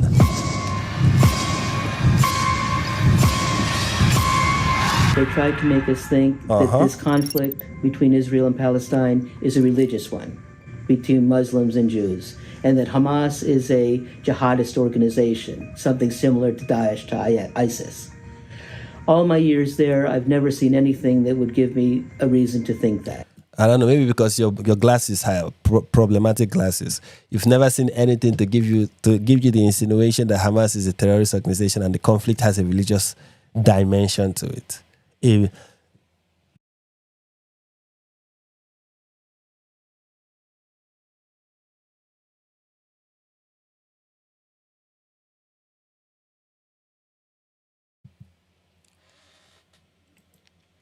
Hamas is just a continuation. Of course, this nun is a pathological liar.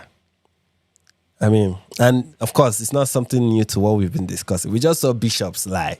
So there is nothing surprising these days to see holy men and women, so-called, especially those who are considered holy according to the Christian faith. To see them lies now, especially lying for Islamic terrorists is what I find really, really. Someone said I'm muted. Am I still muted? Am I muted? Someone said I'm muted. Am I muted?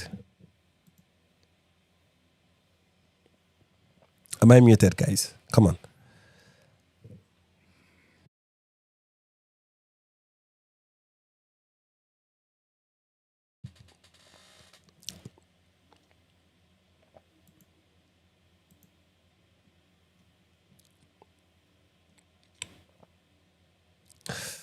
Am I muted?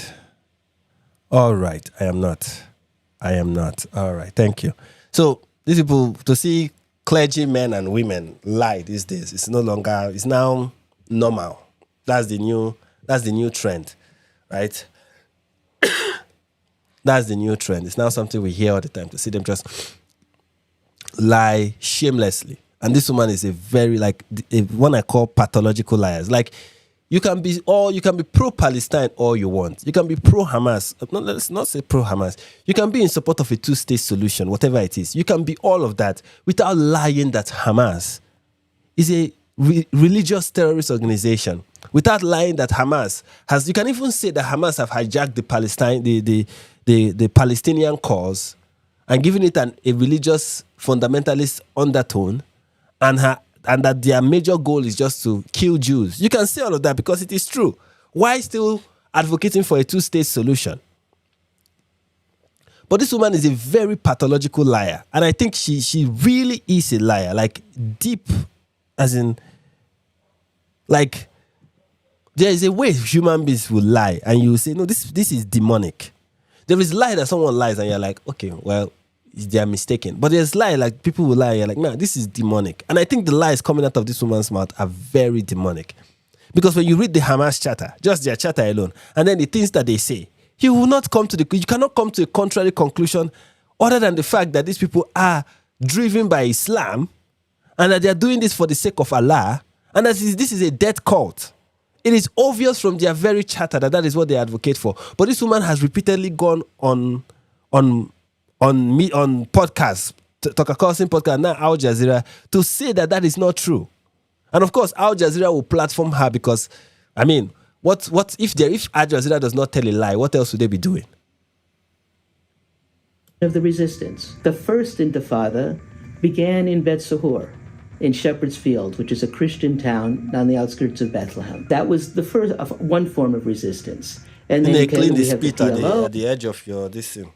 This man I don't even understand this individual. And the Tanzim, so Hamas is just a development of that resistance in another name. So that's why it's so painful if we could communicate anything to people in America, because I think people in the Middle East understand it better. You're not going to accomplish anything by mowing the grass, is what the Israelis call it, by continuing to say, now we're going to wipe out everybody that is Hamas. 20 years ago, they were wiping out everybody that was with the Tanzim. Marwan Barghouti is still in prison because they were people that were resisting an occupation. So yeah, she's back on Al Jazeera is platforming her to, spread more lies. So she's back. To look at this woman is repulsive. Sorry, I just the stuff on her. This is there's this. I don't know how long I can look at it. Moving on. And the person that made her famous is Tucker Carlson, anyways. And you have one more clip before we get to the next thing we want to talk about. This is from Nick Fuentes. Let's look at somebody who is at least what do you think about Ukrainian refugees in appealing. America? Most are here legally. Better to have European/Christian refugees being sent here instead of all the other problem immigrants. Just started watching a month ago. Enjoying your show. Now you can say I'm watching for free. All right, let's go back so that we can hear the question. Hi Nick, what do you think about Ukrainian refugees in America? Most are here legally. Better to have European/Christian refugees being sent here instead of all the other problem immigrants. Just started watching a month ago. Enjoying your show. Now you can say I'm watching for free. So the person is asking, what do you think about the Ukrainian refugees in America, most of whom are legal? It's better to have European Christian refugees being sent here instead of other problem immigrants. That's what the person is asking. So let's listen to Nick Fuentes' response. Ukrainians are not white, so no, I'm good. They need to stay there. All their people died, so they need to stay there and rebuild their country. If we take all their people, they're going to fill up Ukraine with blacks and Muslims. They're not even white. They could stay there. They should Mike stay sent there. $20. How do you genuinely not blow your brain? Yep. That is Nick J. Fuentes. And now that we've looked at Candace Owens, we've looked at what Tucker Carlson has inflicted the world with, and then we are listening to the brilliance of Nick Fuentes. I think it's now time to listen to Matt Walsh. So here is Matt Walsh. Here is Matt Walsh telling us about, of course, the no enemy to the right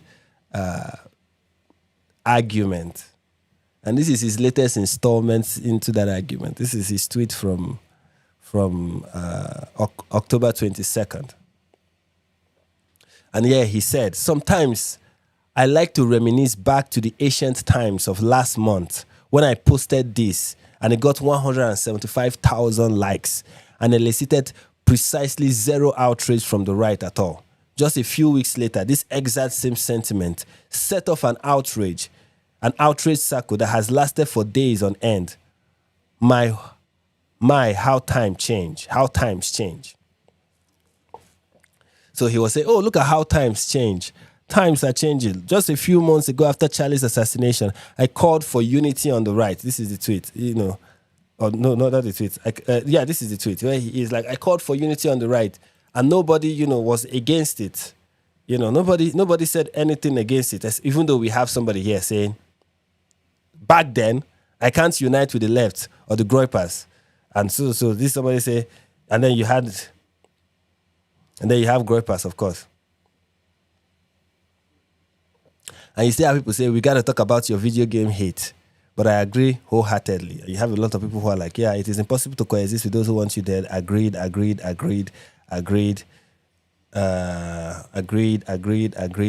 But then somebody said, we'd love to see you speak with Nick Fuentes, match. Unity is the way, of course.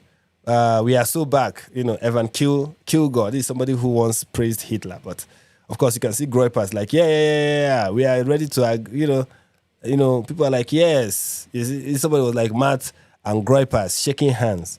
This is from September, of course. Matt and Nick Fuentes combo is unstoppable. And people are like, I feel the exact same way. I feel the same way. You never stop. So like, you ever stop lying or grifting? The right is more violent, but that's not important. And people are like, yep. And then somebody asks, even Nick Fuentes, will you finally talk to him? Of course, this person is a Groypa wondering if Matt will finally talk to Nick Fuentes. And you have others like, this is the way, the mantra for survivor, join or die. We agree with this 100%. We won't deal with the devil, no unity. Of course, yeah, somebody say, no, we won't deal with the devil, no unity. I don't even know what this is supposed to.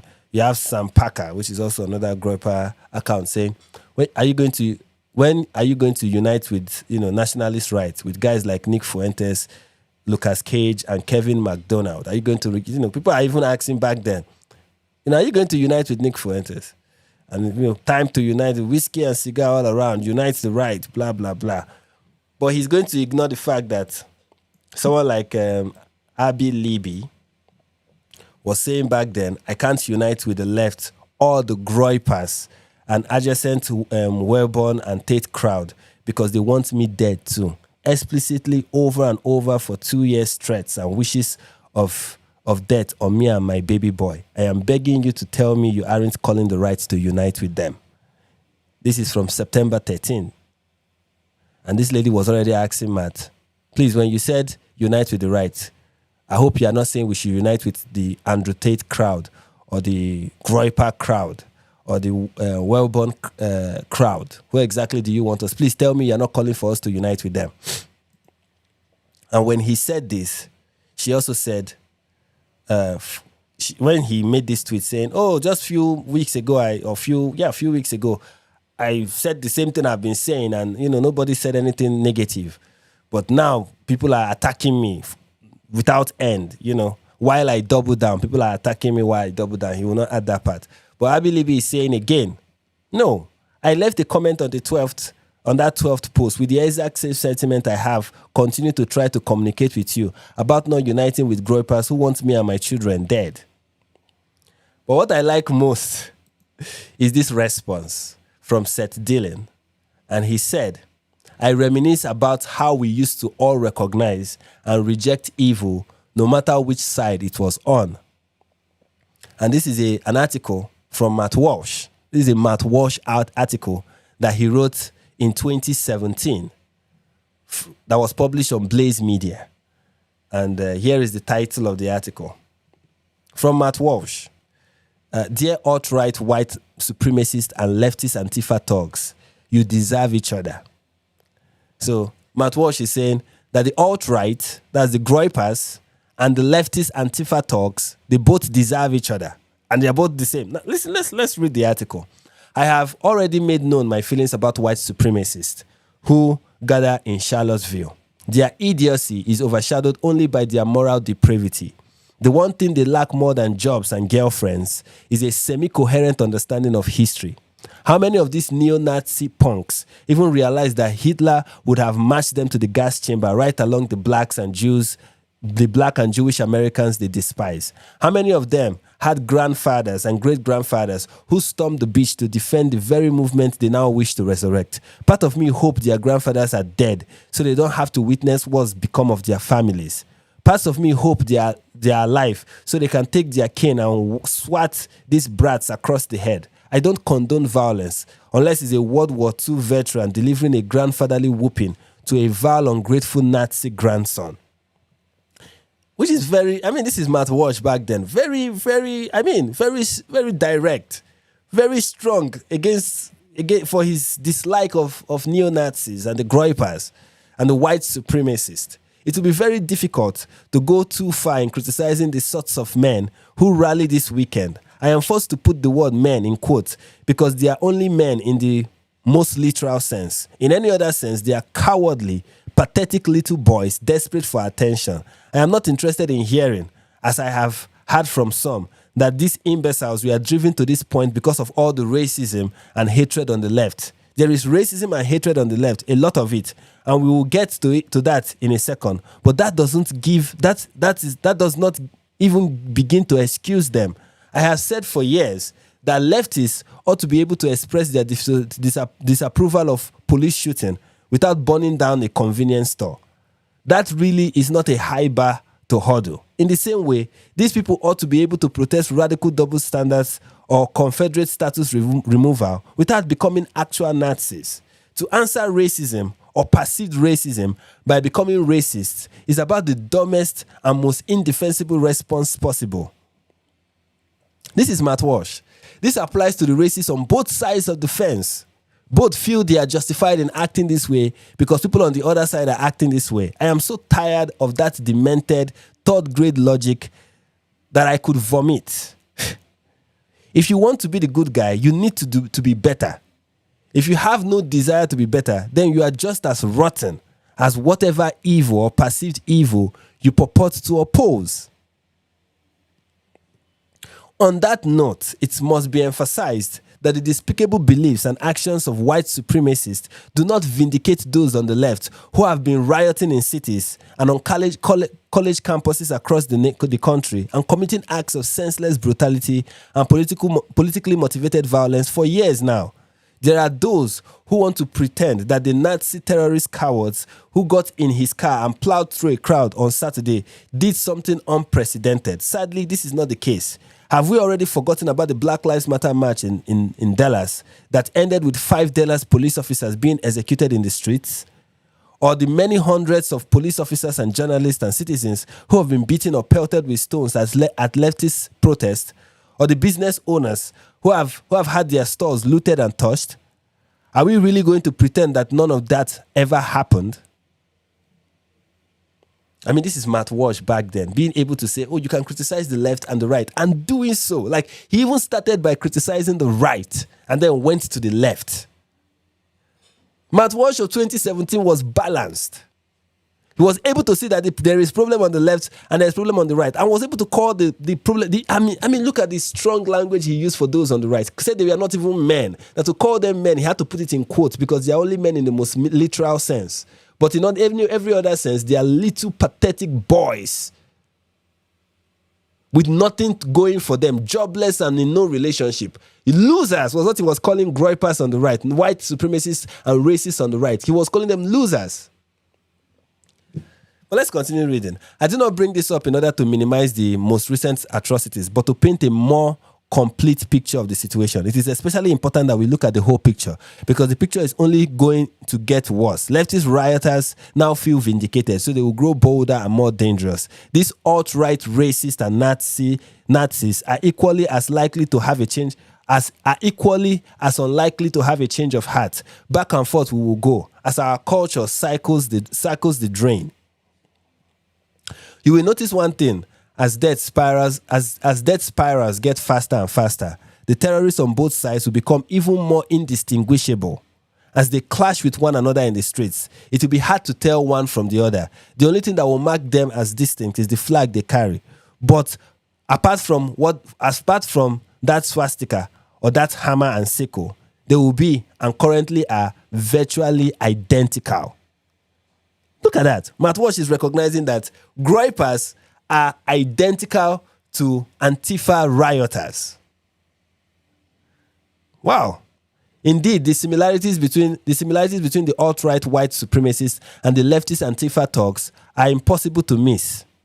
They are both obsessed with identity politics. They are both racist. They are both fascist authoritarians who care more about dominating the opposition than protecting the freedoms of all Americans. They are both lonely and desperate for attention. They are both nihilists. They both lack purpose or direction in their lives. They are both morally defective. They both could have used stronger male. They both could have used of stronger male role models growing up. They both are driven by equal parts hatred and boredom, and so on. This is Matt Walsh that wrote this. Matt Walsh that wrote this. These degenerates mirror each other in just about every way. They are each other. They are twins, separated by circumstances and united in the streets where they throw rocks and feast at their own reflections.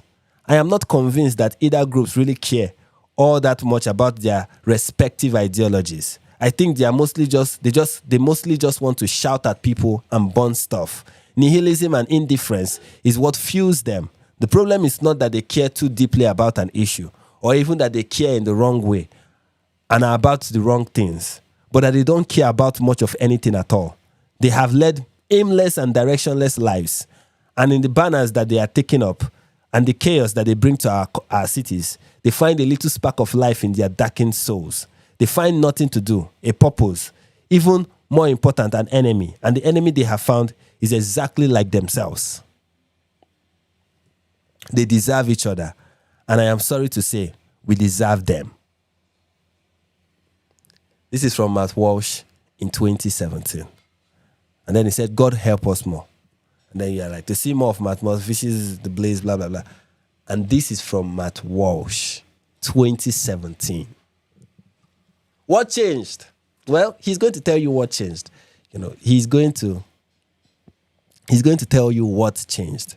When people pointed out this article to him and showed him, look at what you said in 2017. Why are you changing now? And you are not even willing to call out the groypers and say that your call for unity does not include them. And you are rather doubling down and even missing the point that people are making about what you said in 2017. This is what Matt said. He said, 2017 Matt Walsh hadn't seen his friend get shot in the throat. 2017 Matt Walsh hadn't seen the left burn down cities across the country. No, you have. In fact, we are writing about the left burning down cities. 2017 Matt Walsh didn't yet have to move because deranged leftists were showing up at his house while his children played outside. 2017 Matt Walsh hadn't experienced a lot of the things that 2025 Matt Walsh has. People change over time. If you really haven't at all since 2017, then congratulations. But must be nice living in your little bubble, oblivious to what's actually happening in the world. So those who are calling him out, they are people who have not changed and they live in a bubble. That's what Matt is saying. That they are living in a bubble. And that's why I believe he said, the purpose of trial is to test our faith. You have been severely tested, and right now the result is anger and fear that's got you abandoning your former discernment and your faith that God is sovereign, leading you to unite with evildoers. This is folly. And she's right. And here is Dana Lush, or I don't know if that's, or Lush, I don't know how her surname is pronounced. She said, lots of us saw our friend shot in the throat. I and others also had to move due to leftists coming to our house and had to have 24/7 security for weeks on end, including at my children's school, after a leftist tried to break into my front living room window. And I have watched the left shoot cops in front of a building downtown and bomb parts of my hometown. Allowing the left to change you into them is surrendering. Refusing to surrender isn't a bubble.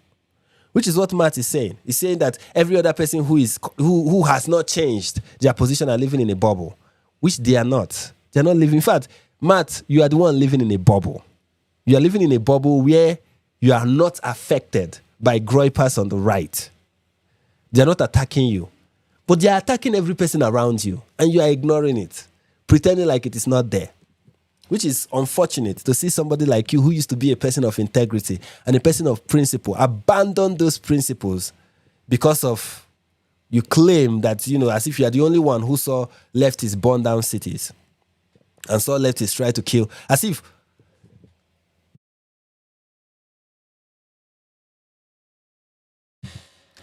white supremacists and groypers don't engage in acts of violence and issuing of threats like the leftists do. As if they don't do that. And, it's not just Abby, Libby, and Dana that responded to Matt Walsh. Here is some other responses, which we are going to read. So this is obviously happening on Twitter, so we'll just be reading people's tweets. This is from Samuel Say. He said, faithful Christians have been losing their families, friends, and leaders to persecution for 2,000 years. They didn't choose fear of man over God. They didn't choose to be silent on some sins that God hates in order to save their lives. Persecution separates faithful Christians from pretenders. And this is in response to what Matt Walsh said. There's Joe Barry from the Babylon Bee, or Joe Barry from the Babylon Bee. And this is what he had to say.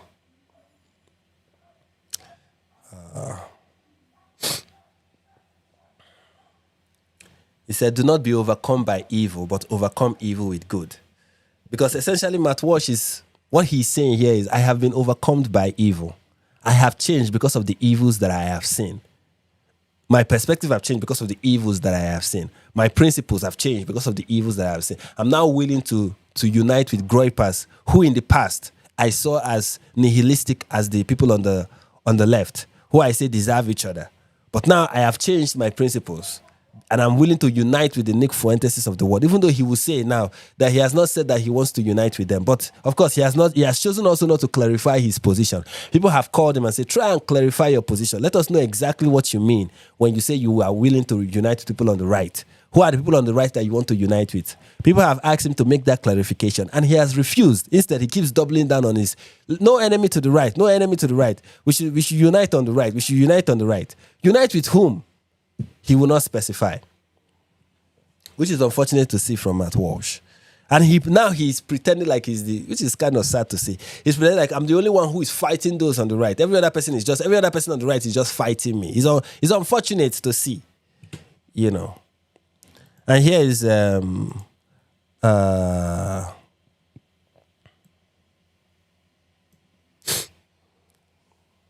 think his actual name is John. Right? That's his name, John from What Do You Meme or What Do You Meme? I think it's John that is his name. I'm not sure, but anyway, he responding to, he said, not good enough. This is why scripture says to imitate Christ by not repaying evil for evil, but with blessings or blessing.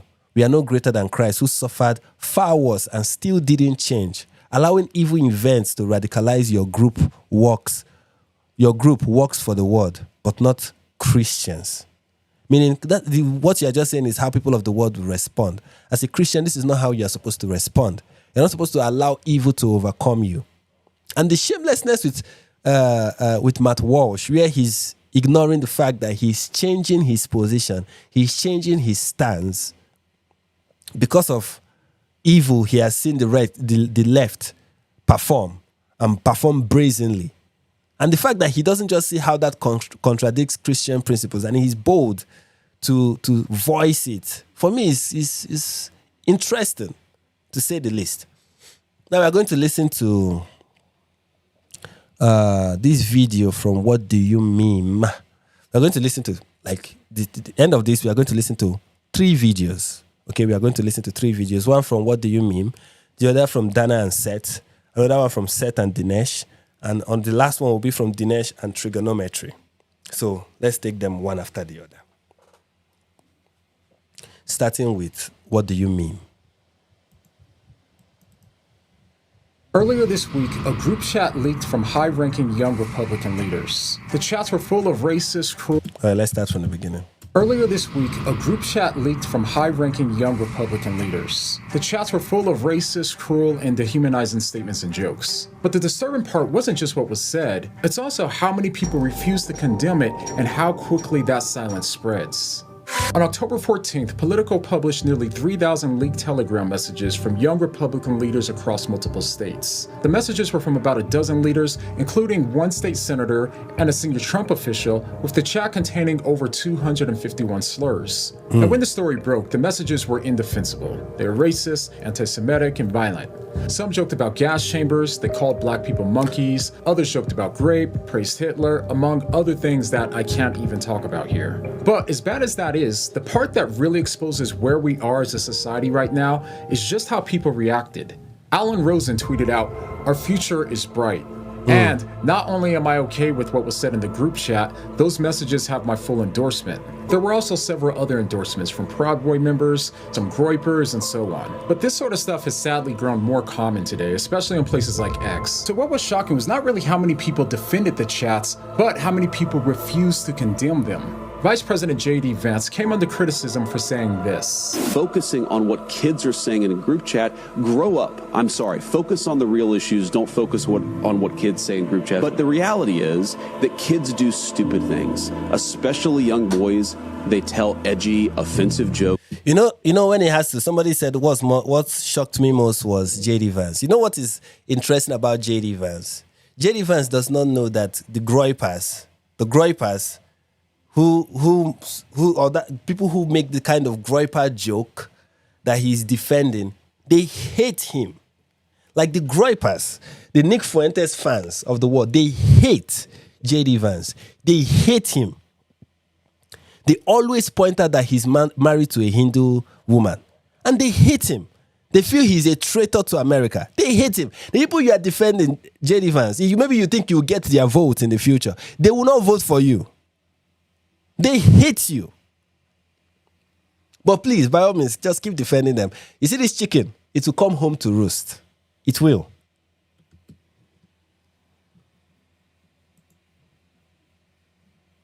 Sorry about what I just did. Looks like that's what kids do.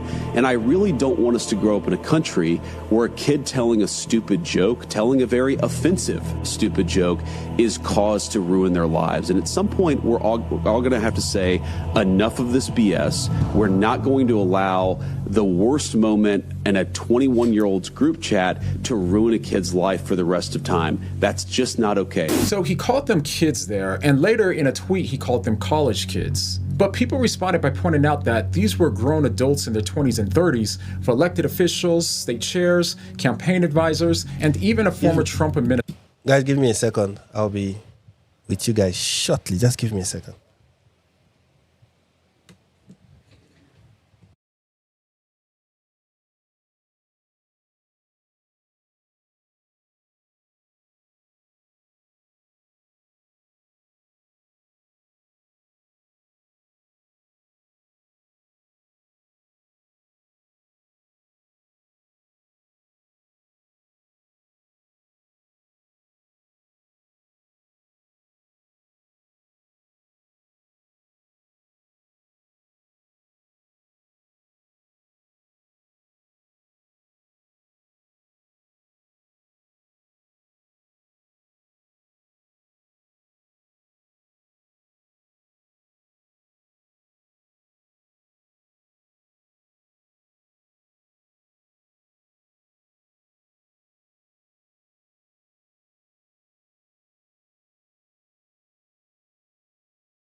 What are you guys saying in the chat?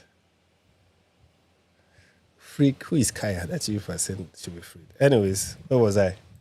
We are listening to this before I was rudely interrupted. Anyway, moving on.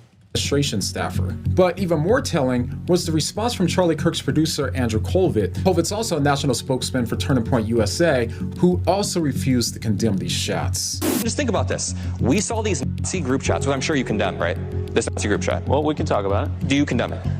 I want to talk about it. Wait, so when they said I'm not gas gonna chambers, disavow. when they say gas chambers, you won't. So you're like JD Vance. You just won't condemn this? Well, I actually had JD on the show today. We had a whole conversation. You guys can all condemn this, right? Hell yes. Thank you. Hold on. All right. Hold on. But Chris, can you condemn that? Here's the point, of course. But that's easy. What I'm for him, you know what? So why did Andrew refuse to condemn these things that seemed obviously wrong? Well, a lot of people interpreted that as he agrees with what was said in the chats. But what seems more probable to me is that he knew that by doing so, he would be accused of betraying his tribe, as has been the case for those who did condemn the chats. For example, the Indiana chapter of Young Republicans National Federation, they posted a lengthy statement on X saying that they unequivocally denounced the chats. And in their comments, they were called cowards and pro-clutchers by those in their own movement for daring to condemn the chats. And this is similar to so many instances on the left, like how the college campus presidents refused to flatly say that calling for the genocide of Jews violated conduct codes categorically. For the people that came out condemning this were also met with charges of coddling the right. The reality is, we're now at a time where your loyalty to your tribe is valued over truth and the morality of your tribe. And by the way, even if we write, which is true, is no longer, and that is the real issue that is going on in American politics now. It's no longer an issue of whether is everything you see happening is that each part of the political aisle, whether left or right, are beginning to mirror each other. And they believe, both sides believe, that the best way to deal with the other side is to mirror them. Like, there's how you fight your enemies so much that you gradually become like them. And that's what we are seeing in American politics. It's just you fight people so much, it's just suddenly and gradually start beginning to become and look and act like them. That's what we are seeing. That is what we are seeing, exactly. It's that kind of behavior that we are seeing. And the shamelessness which these people are doing, especially those on the right who are supposed to know better. Those on the right who claim to be Christians, who are supposed to know better. Well, Lord have mercy on us. I believe my prayer for people on the right, especially on the American right, is to open their eyes to make them remember again that there is need to be, that one of the ways the devil wants to make you abandon principles is by tragedy, is how he can exploit tragedy and use it to work out evil. Okay? There's something the devil wants to achieve, and there's something God wants to achieve, even with tragedy. And for people like Matt Walsh, they are letting the devil win. It's just the truth. They are letting the devil win. Because if you allow that to take a hold of you and then when people are talking to you, you feel like the fact that this happened is enough justification. It's how Charlie Kirk's death and his assassination has become a justification for so many things, especially on the right. It has become that justification for we can be like the left. We can be entirely like the left. We can disregard the evils on the right. It is not even worth pointing out because Charlie was assassinated. Is now a justification. You know, that is one way to ensure that his death is in vain. Or that it was in vain. That's one way to ensure that it was in vain. Is to just use it as a justification for bad behavior on the right. Off the things that were said in the chats as just jokes, still, they're clearly a symptom of the rising tension that's growing so fast online today, only packaged as jokes. So people were accusing Vance of defending racism, but if we want to be charitable, we can say that Vance wasn't trying to defend racism, but instead tribalism. And if we extend that charity to COVID, we can say that he didn't refuse to condemn them because he agreed, but instead he refused because he was afraid of losing his standing with the Conservative Party. That sort of pressure is real today. I think most of us know what it's like to not agree with some things that our side has said or done, but felt like we couldn't say it publicly due to pressure to stay loyal to the tribe. But that's also the problem, isn't it? Once your allegiance is to your side above all else, then moral clarity becomes negotiable. Your side can do no wrong, and the other side can do no right.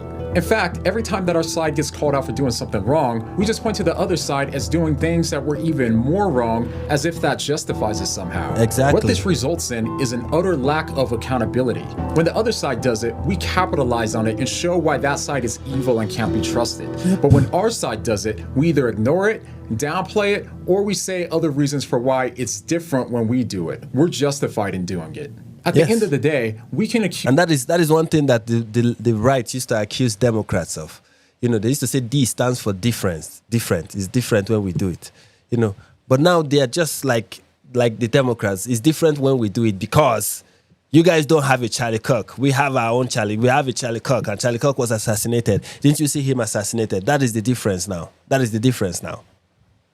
The difference is Charlie Kirk was assassinated. The difference is Antifa rioters. The difference is, look at what the left is doing. The difference is, oh, look at all the things the left is doing. That is justification to ignore everything on the right. Or either ignore it or make it look like it's inconsequential. It's nothing. I mean, you ask, okay, but what about what people are saying on the right? And then the response you get is, what are people saying on the right? Is it just jokes? Jokes? Is it just jokes? Or this or that? I mean, let's focus on the other side. It's just this.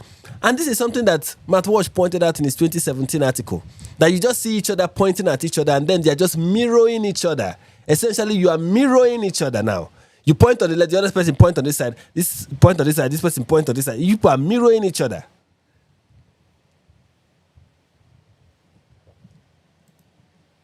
Use the other side of being hypocritical, but in reality, both sides have become moral hypocrites. But yes, this is where Christians can be marked by how different we look than the rest of the world. Our ultimate allegiance shouldn't be to any earthly tribe. Jesus broke down tribal barriers to show us that none of us are greater than the people that we condemn. And when our loyalty is to Him first, this allows us to be free to look at these situations more objectively. We're not just free to call out the other tribe when they do something wrong, but we're also free to call out our tribe when they do something that we know is wrong. But you have to note that in doing so, this is where we really see the cost of following Christ. It doesn't take bravery to complain and yell about how evil the other side is. What really takes bravery is to say the same thing to the people that are inside of your tribe. True. As a result, we may be pushed out for doing so, and we may lose some support, but we won't lose our soul in the process. We can relax in knowing that our place with God isn't earned by loyalty points or likes or party lines. It's secured only in Christ, who's rejected by every earthly tribe and still told the truth anyway. So when we really choose to follow Christ, we might be rejected as well, but that's okay. We can choose to either please God or to please man. So just remember, this world and all of its earthly kingdoms are passing away. But as Jesus said, His kingdom is not of this world, and therefore it will never pass away. So when everyone else is trying to prove their loyalty to a tribe, we get to prove something else, that righteousness is not partisan, and that courage still exists, not because we're brave, but because He already bore the cost of rejection for us. The only question is whether we actually believe that, because if we do, then we'll stop being afraid to tell the truth to our tribe, even when it's hard. All right, thanks so much for making it to the end of this video. Now we're building something bigger than just... All right, so that's the end of the video. The next one we are going to look at is from Dana and Seth Dillon. So let's look at that. Do you think that some of this is maybe the consequence of, it's great to have a coalition or a big tent, but there's certain things that are just persona non grata in a coalition, and using identity politics like the left ought to be one of them. Is some of this a failure to enforce that? Oh, certainly. I just wrote about this in the Free Press, by the way, talking about the foolishness of the no enemies to the right principle. I think it's just, it's not just foolish. It's immoral. To not draw lines, to not be willing to say, there are certain people that you won't lock arms with. A lot of these things, these are things that the right, there was a lot more moral clarity on the right several years ago where the alt-right or, this white supremacist kind of like equal but opposite reaction to like the leftist Antifa thugs, like everybody kind of saw that as being this really fringe, really nasty thing that we didn't want any part of. And we distinguished between ourselves and them. We're like, they keep calling Trump, and his supporters Nazis and Hitler and whatever. Like, we're not like that. There may be people like that on the fringe far right, but we're not like them. We would distinguish between, now there are calls to join with them and to bring them into the movement and make them part of the movement. And no one so far has explained to me, first of all, how that's morally justified.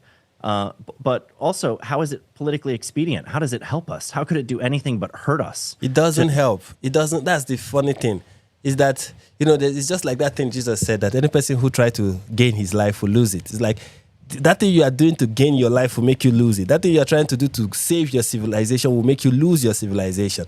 That very thing you are trying to do doesn't even help. That is the very, very way the left lost. They lost because they were captured by the radicals on their side. That's what led to their defeat.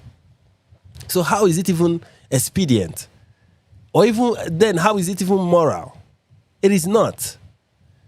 And there are people back in 2017 who understand this. Let me tell you, if there is a principle you held to, and then after trials and tribulations, you abandon that principle, you never really held to that principle. You never really held to that principle. It's because you didn't even understand what you were saying back then.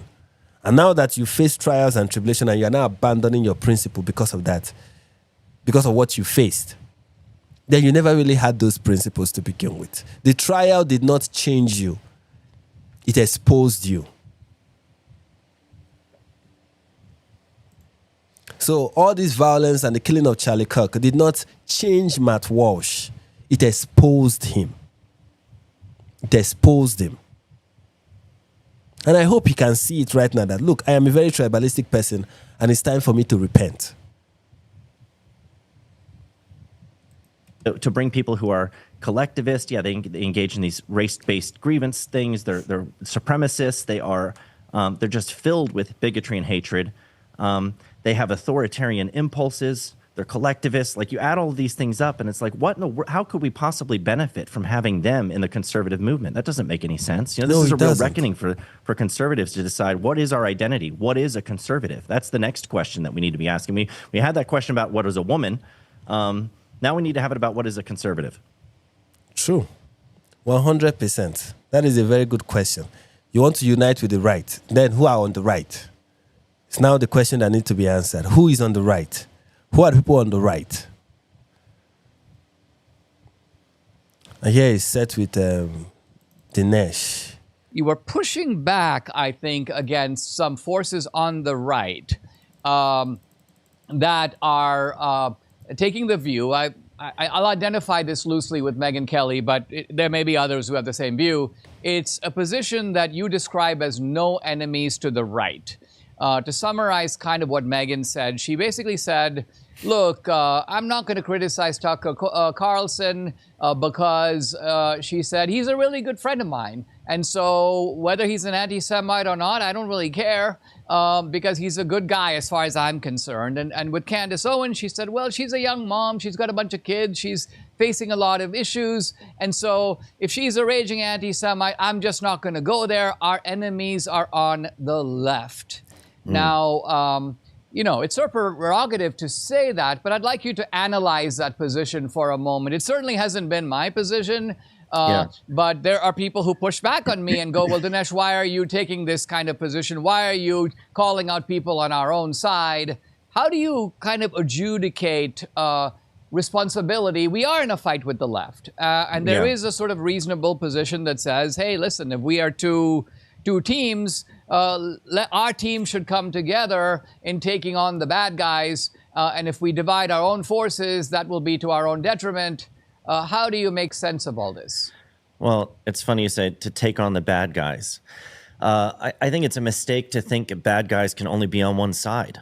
You know, when I summarize the Babylon Bee's mission, I often try to put it as succinctly as I can. I say our mission is to...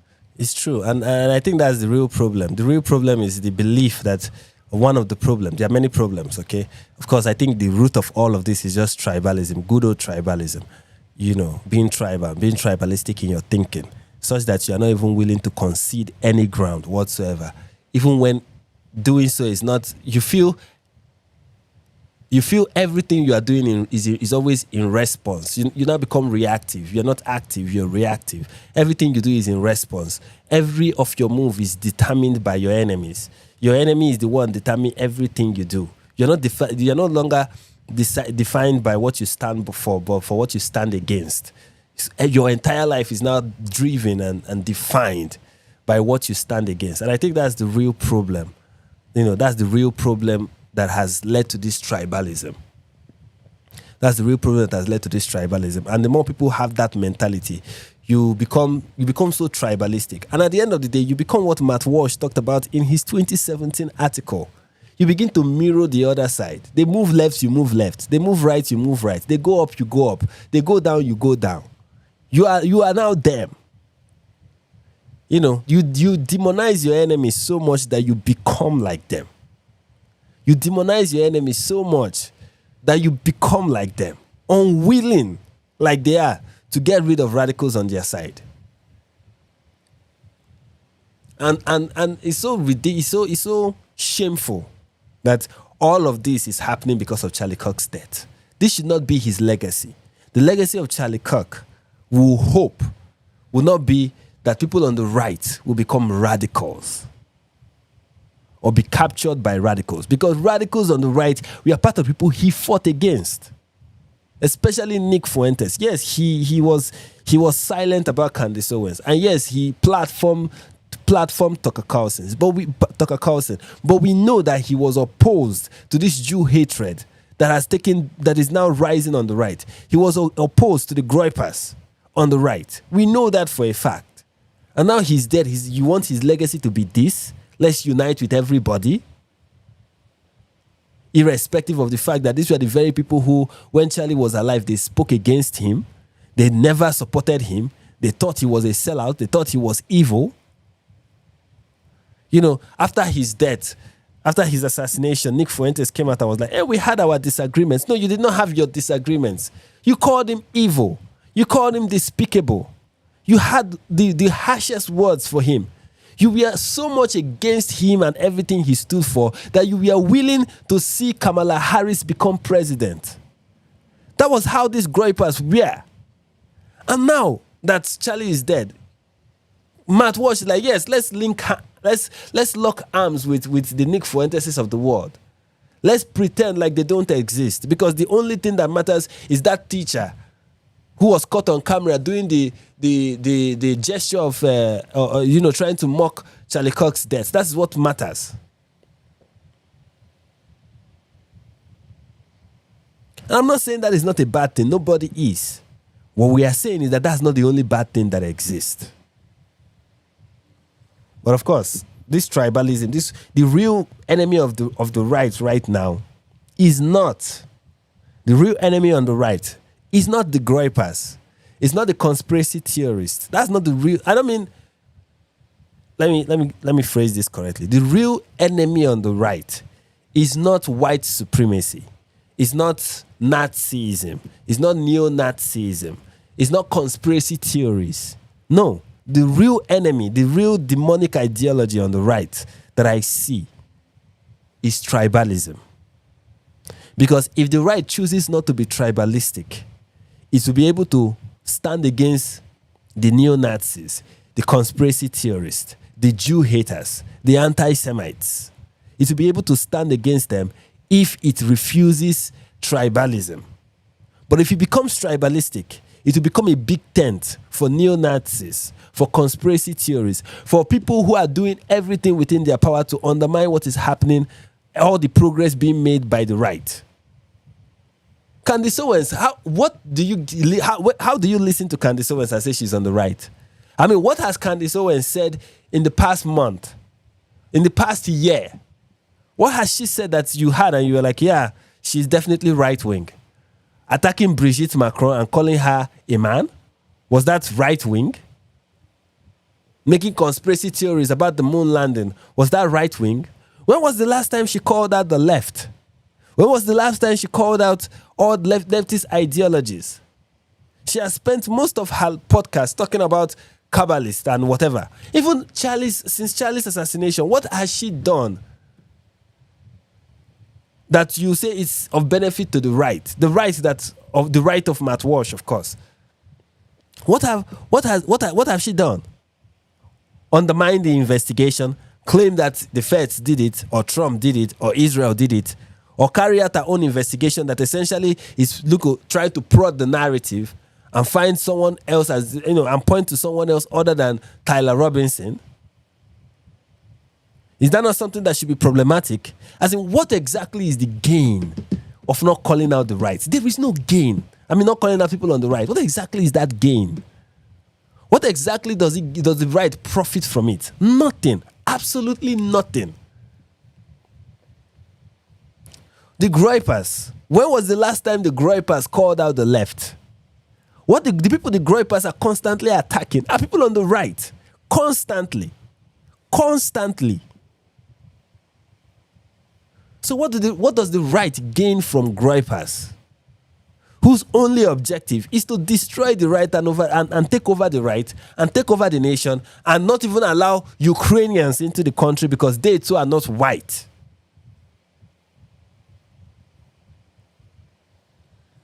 Ridicule bad ideas. Notice I didn't say ridicule the left. I said ridicule bad ideas can live anywhere. They can be on the left or the right. And if you're not willing to confront them, if you're not willing to confront bad ideas and bad actors wherever they are, then you're not in a fight of good versus evil. You're just in a fight of your side versus their side. And it doesn't any longer become about what's good and what's true. And so I've heard the argument, what you articulated. I think you accurately represented what Megyn Kelly had said. I think, others have put it in different terms. They've framed it differently. They're talking about the need for unity. They use that word where they're, what they mean is we need to win. The goal is to win, politically, of course, culturally. And in order to do that, we need to have unity. We need to be working together. We don't want to be, undermining each other, and infighting will inhibit us. It will handicap us. It will put us at a disadvantage because the left is going to stick with their own. They're going to fight as a unified front. On the surface, I think that sounds good. It sounds reasonable. It makes a lot of sense. You certainly don't want to be a fractured and divided movement going into battle. Of course, battle's a good analogy for that, right? If your own forces are divided against each other, you're not going to fight the enemy very effectively. But I like to try to frame what I mean by the enemy in terms of what's good and what's wrong, what's right, what's wrong. I don't think the bad guys are explicitly or exclusively on the left. I think a lot of the worst ideas are on the left, but not exclusively. So, when I say that I reject the no enemies to the right principle, I explain my reasoning for it. I think the reason that that's a bad principle is because it's what it's designed to do. From my perspective, this is what I truly believe. It's not designed to make sure that we're actually unified so that we can win. I think it's designed to allow for extremists, for radicals, for the bad actors on the fringes of the right to rise to more power and prominence that they would otherwise have because they're doing it unchallenged. It's a principle that they constantly want you to abide by. Now, they're happy to attack you, especially if you criticize them. They just want to be untouched so that they can be mainstreamed. And I don't think that that's very wise. And I don't think that's a strategy for winning either, because as I explained in one of my posts, it's like if you're diagnosed with cancer, and I think we have cancer on the right, that's why I'm using this analogy. But if you're diagnosed with cancer and you decide I'm not going to treat it, then what's going to happen? Well, the cancer is going to spread and it's going to kill you. That's not a strategy for winning. It's not a strategy for thriving and finding success. You got to deal with the cancer. You've got to cut it out, or you're not going to be healthy and you're not going to be able to fight anyone or anything. And so I think it's just two different perspectives. One perspective is we got to unite if we're going to win. The other perspective is we need to kill the cancer if we're going to survive and be healthy enough to fight. And so that's my perspective. That's where I land on it. And I don't think, I'll just one more thought here and I'll let you respond, but I don't think that winning is even possible if you've united with the wrong people, overlooked the terrible ideas that they're advancing, and you're joining in a movement that is now post-constitutional, revisionist, engages in all kinds of identitarian, collectivist, scapegoating, and all of these things, these grievance-based narratives that mirror the woke left. If you're abandoning your principles, if you're trampling on the Constitution and saying that we're not going to fight by the standards that we used to, conservatism didn't conserve anything, we have to throw it out the window, and we got to go really hard with this authoritarian, woke right mindset, then how is that winning? I don't see how that's winning. You're not actually defeating the enemy. You're becoming more and more like the enemy, or you're becoming more and more like the caricature they've always made of you. Guys, when I first came to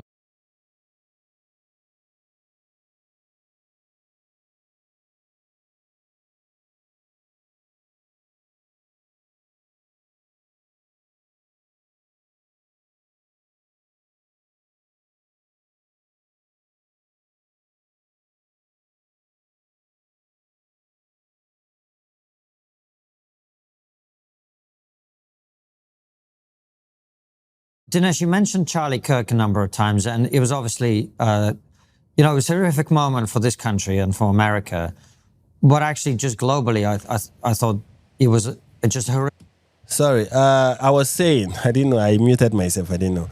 I was saying, what was I saying? I was saying that Seth Dillon kind of made the point very clear, made it very clear, which is, he put it very well.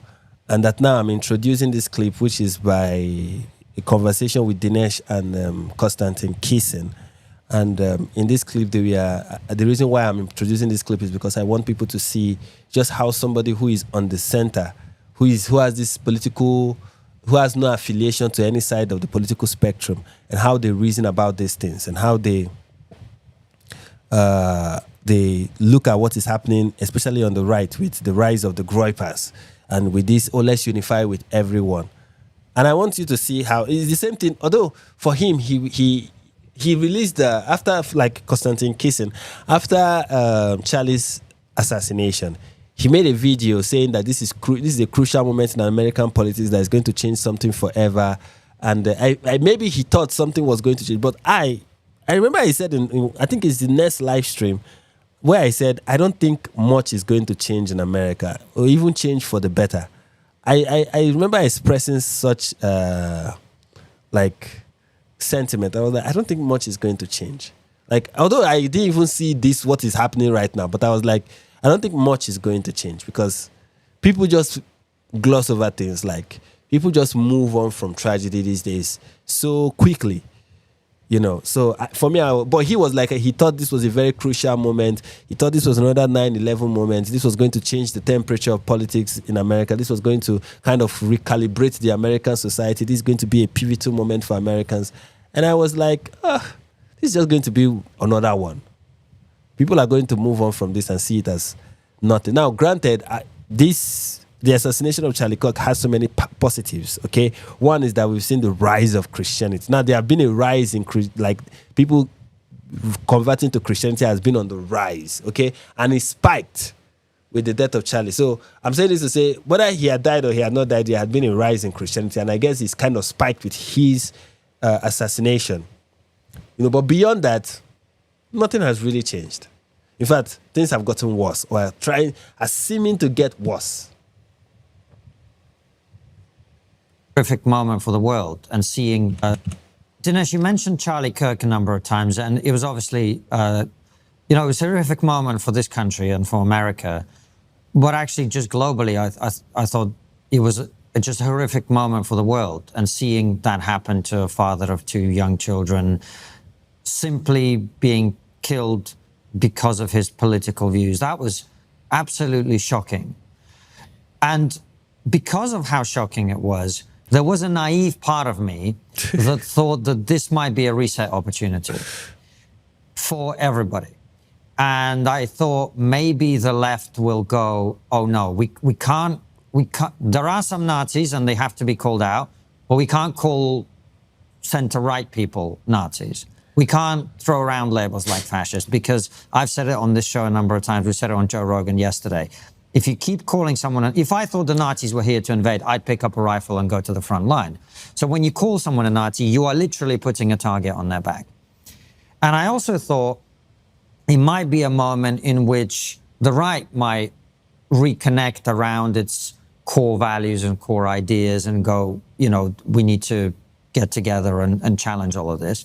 Well, what's happened is the exact opposite. The left is doubling down on all this stuff. Yes. And on the right, you now have these very fringe voices who are saying, their foreign country assassinated Charlie Kirk, and making up stuff about planes that left before the assassination that proved that all of this crazy stuff.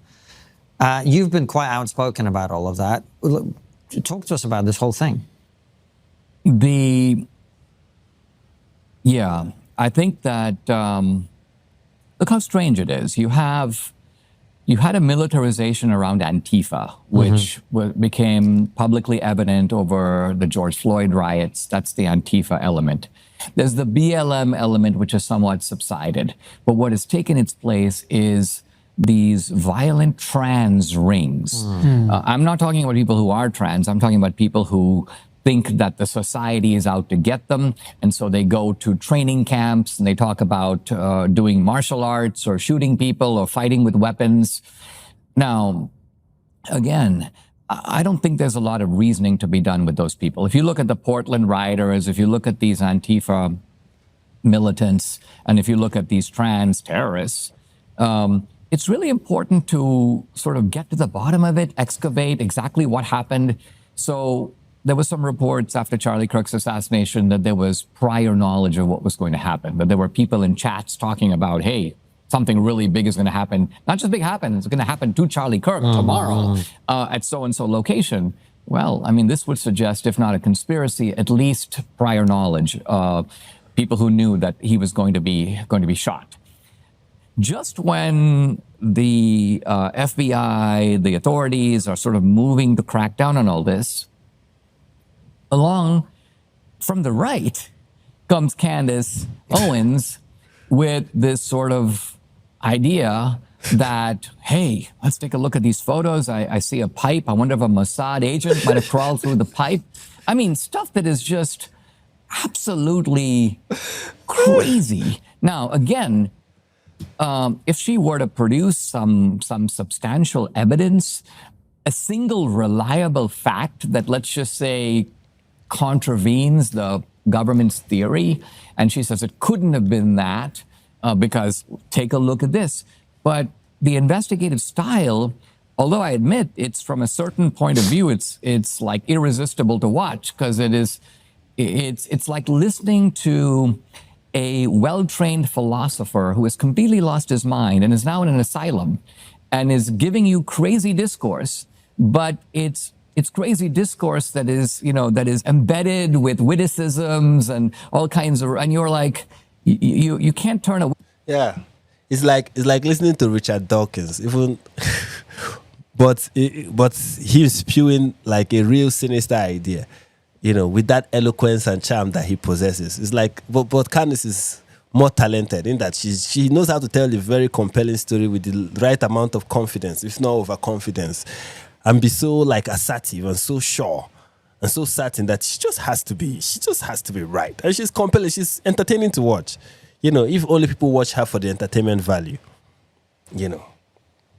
Away from it from a certain point, Candace is actually quite magnetic in the way she presents information.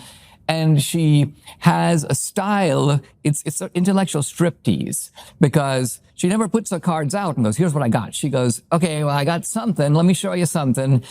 More to come tomorrow and more to come the day after that. It's a little deranged, but it is, there's something magnetic about it, right? But look at the political effect and how pernicious it is. It's taking attention away from the actual, not just the bad guy, but these ideological bad actors that are embedded in our society.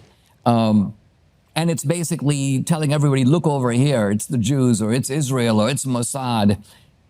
Now, you'd have to ask yourself, well, why would someone do that, right? Or to look more broadly, to take the phenomenon now, go beyond Candace and take the larger phenomenon. You've got a strange but pernicious alliance between the cultural left in the West and radical Islam. I actually wrote about this in a book that I published around 2006. It was called The Enemy at Home. I was reacting to Samuel Huntington's idea that there's a clash of civilizations between us, the West, and them, meaning the House of Islam. And my argument was, not exactly. There's a division inside the West, and there's also a division inside of Islam. Yes. And I said, not only that, but the cultural left is going to become strange bedfellows with the radical Muslims. This seems fantastic because the two groups have utterly different end goals.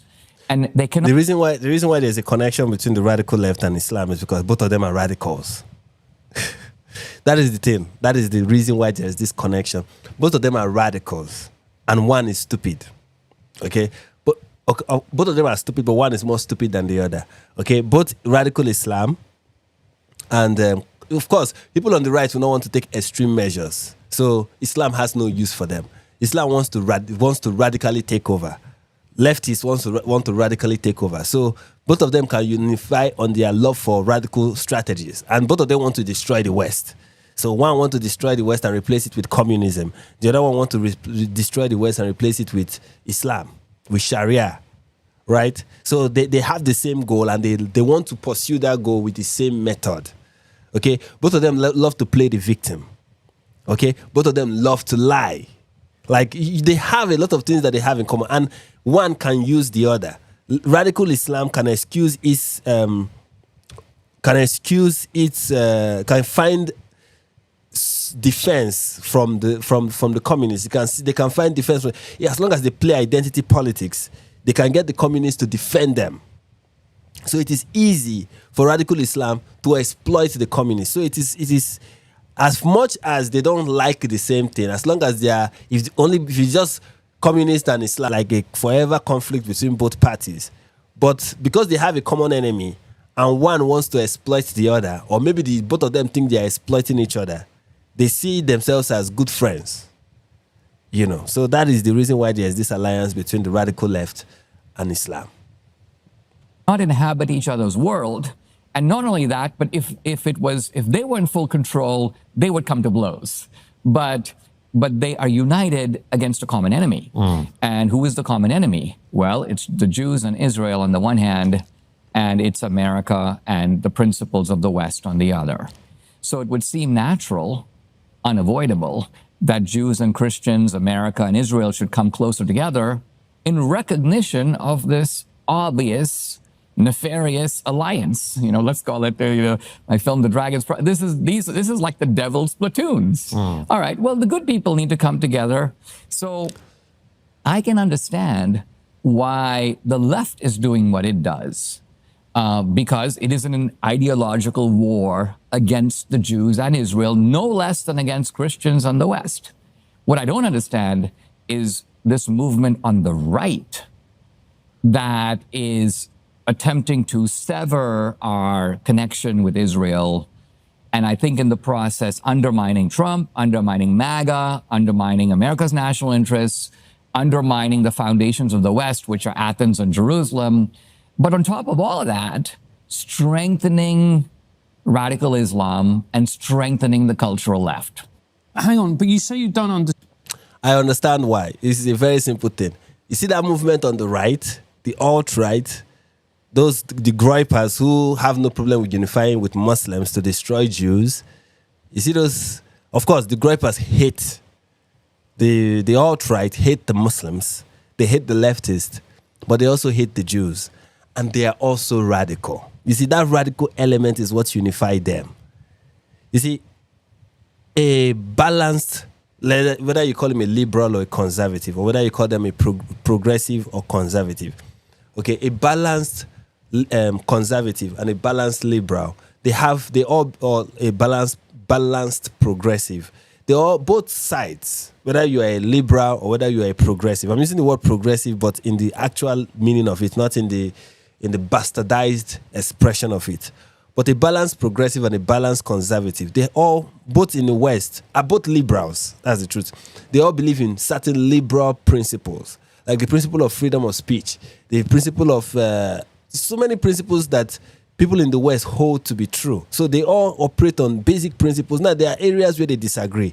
And of course, it's not, they have lots of disagreement, but they have a lot of things that they unify on. They all believe in Western civilization, and they want Western civilization to succeed. Okay? They believe Western civilization should thrive and succeed. Now, they have different understanding of how it should thrive and what direction it should take and what goals it should pursue for it to succeed and progress. Okay, that's why you have progressive who want Western civilization to progress towards a particular direction. And then you have conservatives who feel there's a need to just conserve civilization as it is already. There's no need to add on top of it. Okay, that's kind of like the two ideas and a rough description of what both progressives and conservatives seek to achieve and what their principles are. But you see, radical leftists, the communist type, those people don't want Western civilization to progress. They want to destroy Western civilization and replace it with communism. Communism is not liberal. It's not a liberal idea that both conservatives and progressives can agree on. Okay? Communism is something that aims to destroy what already is and replace it with something else, something that is anti-Western. that is not Western civilization but something else. So that's what the radical leftists want. Islam wants to destroy the West and replace it with Sharia. Sharia is antithetical to anything Western. It's authoritarian, it is demonic, it's non-Western by any shred of the imagination. Now, the alt-right also want to destroy the West, Western civilization, and replace it with fascism. So you see, all three parties are enemies of Western civilization. All three of them are enemies of Western civilization. All three want to destroy the West. So that is why they can find at one point this, since our enemy is those who want to uphold Western civilization, then let's fight against them. Clearly, it makes sense, even though you may like, but it doesn't make sense. No, it does make sense that these elements on the right will want to unify with the Muslims and also unify with leftists, because their goal is just to destroy the West. You've had people like Candace and say America was founded by even the founding of America is fake and gay. You hear people like Candace and say that the founding of America is fake and gay. The founding fathers were whatever. Maybe they were all secrets, belong to one big secret society. Maybe they were all Freemasons. Something like that.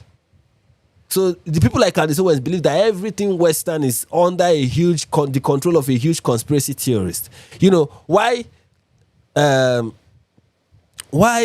somebody who is like a conservative, a classic conservative would be like, globalists are trying to take over.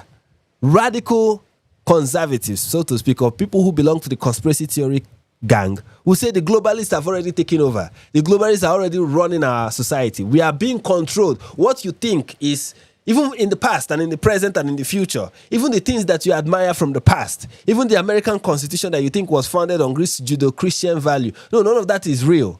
All of that was just being orchestrated by some nefarious individuals that have been operating from even the founding of America, and they were present in the founding of America, and their goal was always to destroy Christians, or to destroy Christians. They were always against the Christian, and it was all demonic.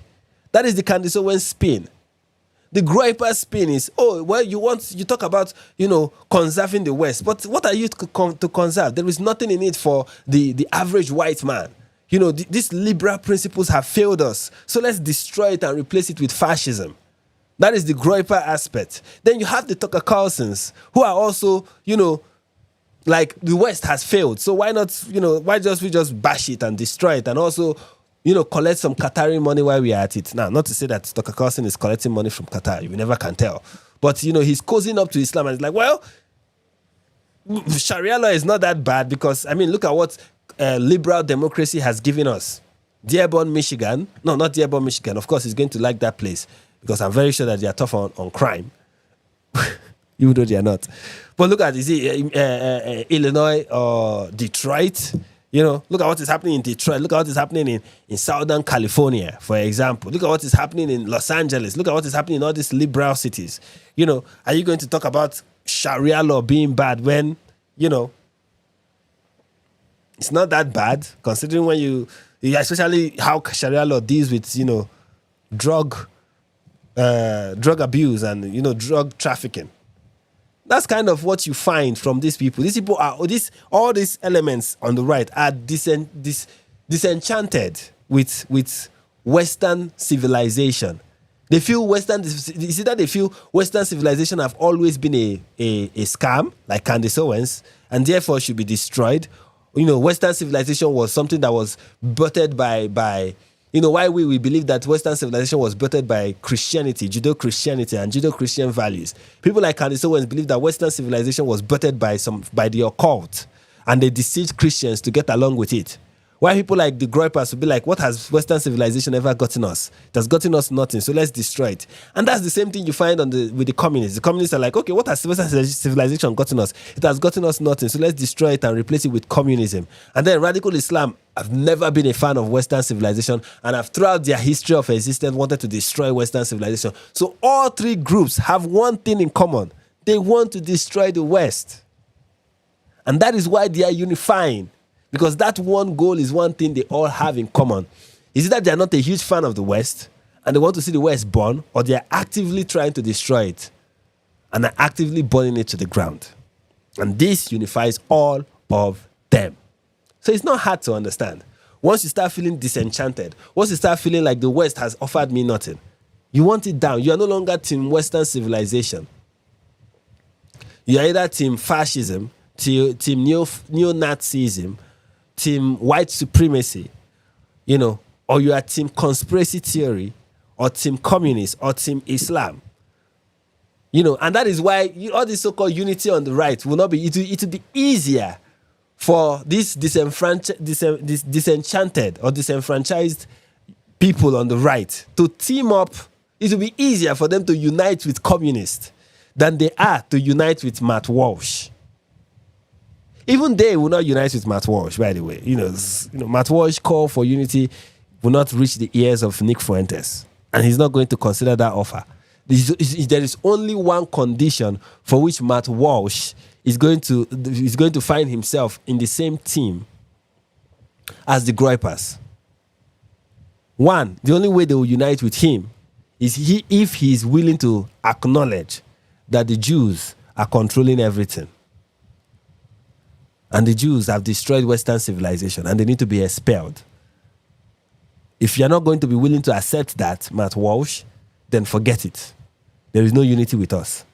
And if they cannot settle for Matt Walsh accepting this proposition, they can settle for him ignoring it.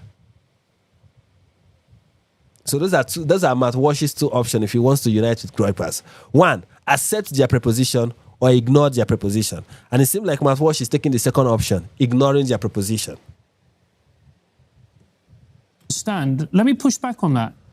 I think it's relatively simple to understand, Dinesh. How so?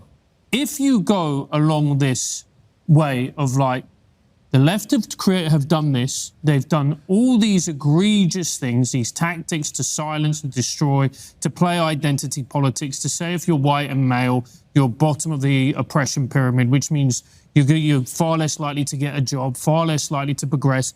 It becomes socially acceptable, let's be honest, to demonize you, particularly if you're blue collar and white and male. You automatically become thick, stupid and racist. Then why wouldn't you start to tribalize? Why wouldn't you become conspiratorial? Why wouldn't you go out and attack the people that you think have done you wrong? Absolutely right. So I do not blame the fractured, dislocated, angry young people who are responding in just the way that you say. I know why they're doing that.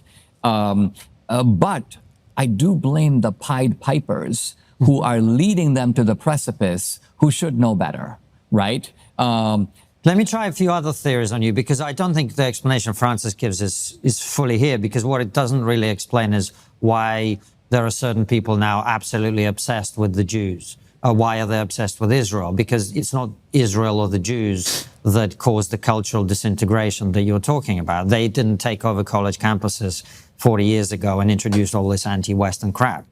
I think there's a few things going on that I think are contributing as well. One of them is, I wrote an article when Tucker Carlson went to Russia and interviewed President Putin, which was called Tucker Carlson and the Woke Right, in which I basically said that there is these sections on the right that have become very focused on victimhood and are replicating some of the things we saw on the left in doing so.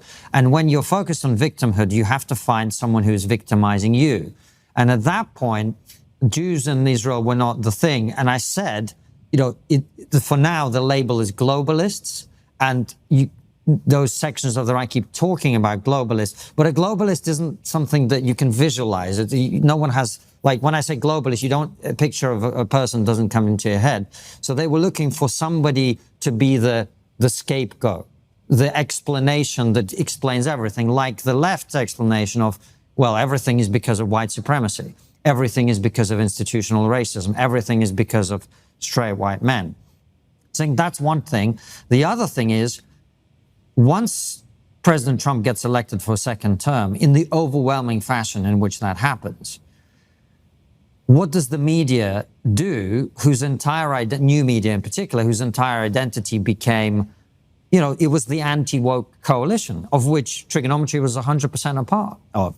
But once that collapses, we don't really talk about wokeness very much anymore on the show, because it's kind of, I mean, I think it's overstating the case to say it's over, but it's not the live issue right now, right? We don't talk about trans issues, which we used to talk about, because it's not the live issue right now. So if you are in a right of center media person or channel or organization, you can either keep beating, you know that meme of stop, he's already dead, right? That's not going to get you any views, because beating up on the Democrats, I mean, we don't even know where they are anymore, right? So you have to go, the incentive structure is to go in a more conspiratorial, out there direction. Those are my two other bits that I'd put to you. Yeah, I have a bunch of little things to add to that. So the first one is that in the Reagan era, in conservatism, there was a certain, I would call it the intellectual guardians of the tribe. People like William F. Buckley, Reagan to a certain degree, but there were others, Irving Kristol. And the idea here was that if you came in with like the poison of anti-Semitism, blatant racism, criticism of affirmative action, yes. Calling blacks monkeys? No. So if you did that, you were basically asked to leave the room. And you were abolished from you wouldn't be invited to conservative conferences. You certainly wouldn't be a speaker. It would basically be the end of you as a public figure. So that's gone. And it's gone, why? Partly because we don't have a conservative intellectual class that performs that task. And why don't we have that? Well, partly because the mainstream of that class went never Trump. And so when I look around for, like, if I were to make a list of, let's say, 30 of my colleagues from the Reagan days, I would say that probably about 25 of them went anti-Trump. And they went to anti-Trump in different places. John Bolton is a little different place than, say, Bill Kristol. But nevertheless, they're by and large excluded from MAGA. And what happened is, partly as a result of a cultural shift, MAGA produces a new type of pundit who is not. I mean, think of the distance between, say, Irving Kristol and Tucker Carlson.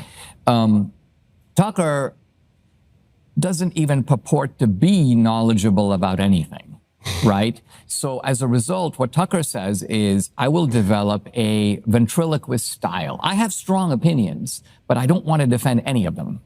So I will set up a structure in which I bring in sources, often rather dubious sources, people you've never heard of. The nun with the mustache, some disgraced academic. And what I'll do is I will ask sort of leading questions in which is embedded an answer, my answer, but framed as a question. You then will blurt out the obvious implications of the question, giving me the answer I expected, but I will pretend to be thunderstruck by it. It's an epiphany. It's a new revelation. People have been suppressing this kind of thinking for decades. So this is a shtick.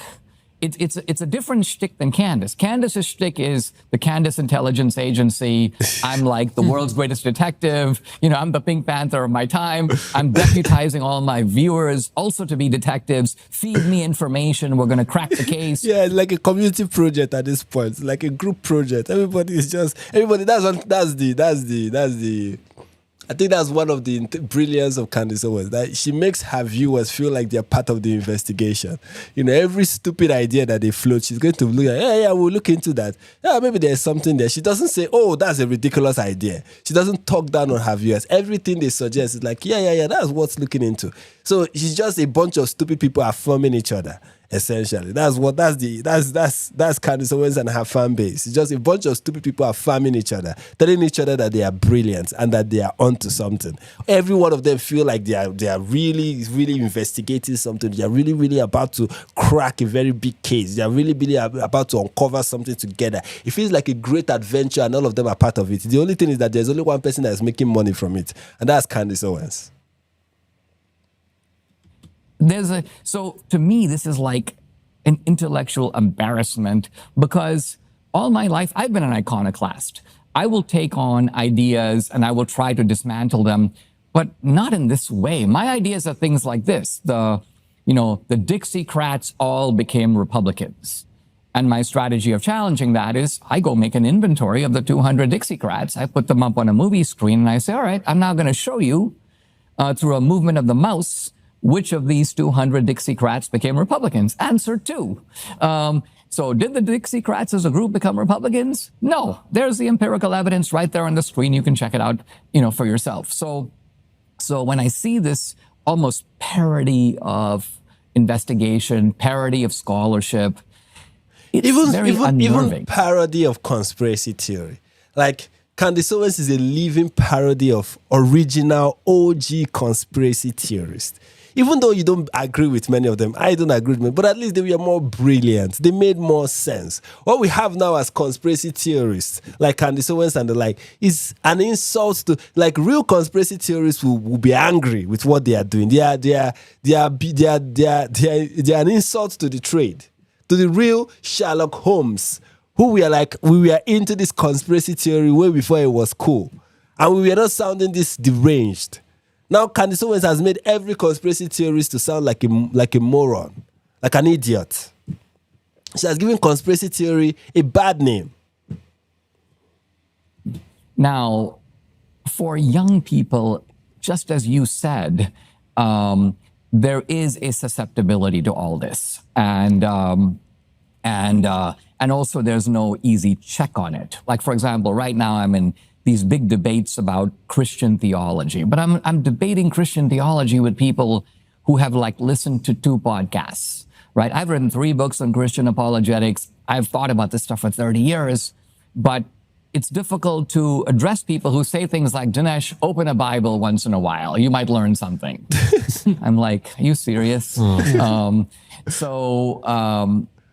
our culture has had that leveling effect. This guy who's watched 2 podcasts is on an even playing field. Yes, that's the truth. Now, everybody, that democratization of social media and the access to an audience, everyone can now build an audience. And once you are popular, somehow it makes you brilliant.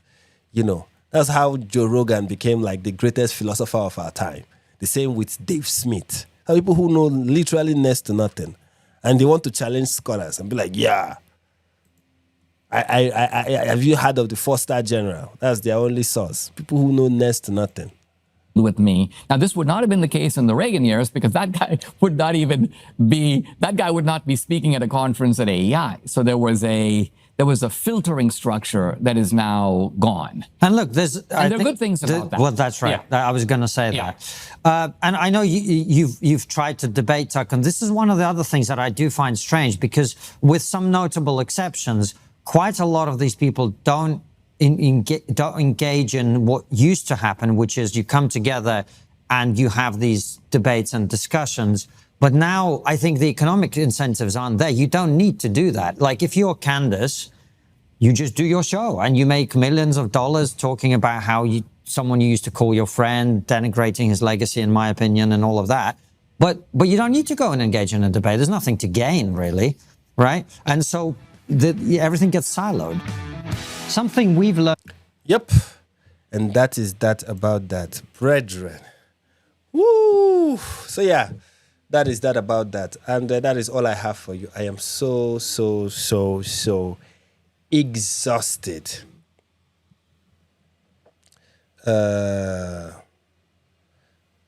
We have Amani in the chat who is trying to convince everybody that Jews will go to hell. Amani, can you calm down? Maybe like for once, it's not every. If you want to, I don't know. This is one of the things that I find interesting. How people will go. You are on a live stream and you have other things that are of interest to you. Maybe talk about Jews is what is interesting to you. Why not go to and watch another live stream? I'm very sure that there's a live stream right now where what is interesting is Jews and how Jews are going to hell. They're talking about it. They can affirm you and make you feel good about what you just feel.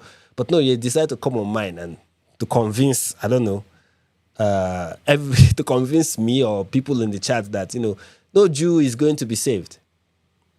I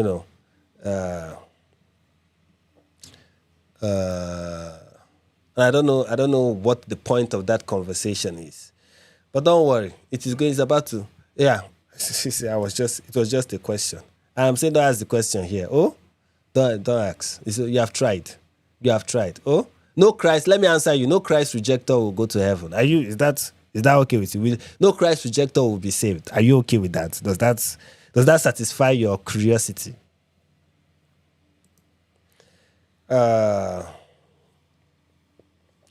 Anyways, back to what I was discussing. Anyway, that is the state of American politics, which for me I find at this point is becoming boring and repetitive, and doesn't progress in any direction. Especially with tribalism that has taken over and the nonsense conspiracy theories that some people are willing to ignore. And how so many people think Jew hatred is the same thing as evangelism. It's something that I find interesting. Like, there are groups out there that go out to try to preach to Jews. Like, if you watch So Be It, you see them go out. I know, is it Radar Apologetics now? I think it's Radar Apologetics. The guy who runs Radar Apologetics is a rabbi, a Messianic Jew, who tries to, have conversation about Judaism with Jews. There are people who are actively doing it, who are actively trying to convert Jews and, bring them to the fold of, to bring them back to their savior who came to actually die for them too, right? And then there are people like the ones on my live chat whose goal is to get Christians to admit that Jews are not saved. As if we don't already admit it. Like, are Jews saved? So why are you nice to them? As if the only time we should be nice to people is if they are saved. Which is kind of, I don't even understand what the goal of that is anyway. But they are relentless about it. And when you call them out about, okay, how does this conversation save any Jew? They're like, no, are you saying we should not ask questions? Please, if you want to do that ask question thing, just go and watch Tucker Carlson. Just go and watch him. The two of you can ask each other questions and bounce off of each other's, aura.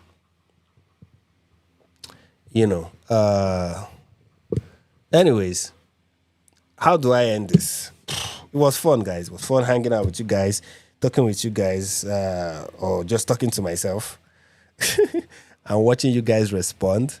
It's just an example of what I'm talking about. This is Roman the Great telling me, just letting me know. So Judaism believes they are God's people, not everyone else, you clown. Like, you can't even speak coherent stuff. Just, when you want to type in the live chat, at least, you calm down so that what you're saying will be understandable.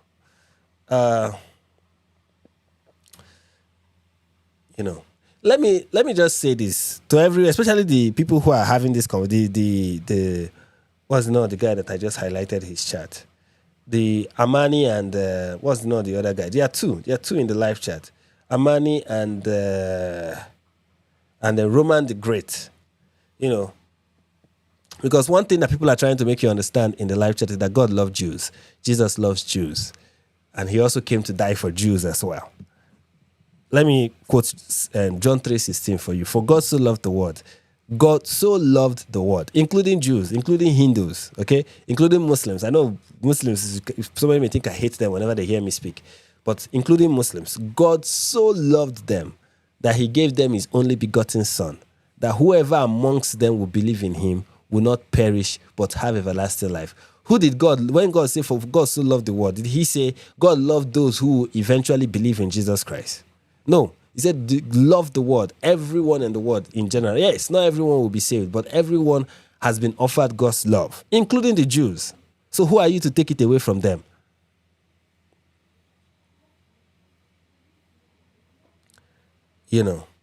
Anyways, that is a response to the Jew-obsessed Christians.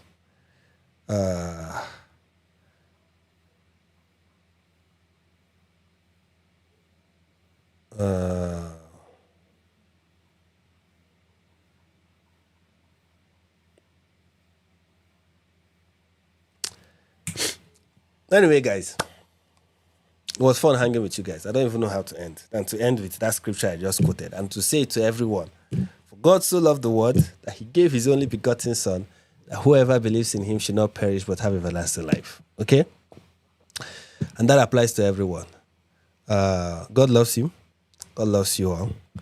And how to not perish but have everlasting life, is to believe in his Son, Jesus Christ. All right, that's all I have for you guys. And thank you for hanging out. And until we see again, peace.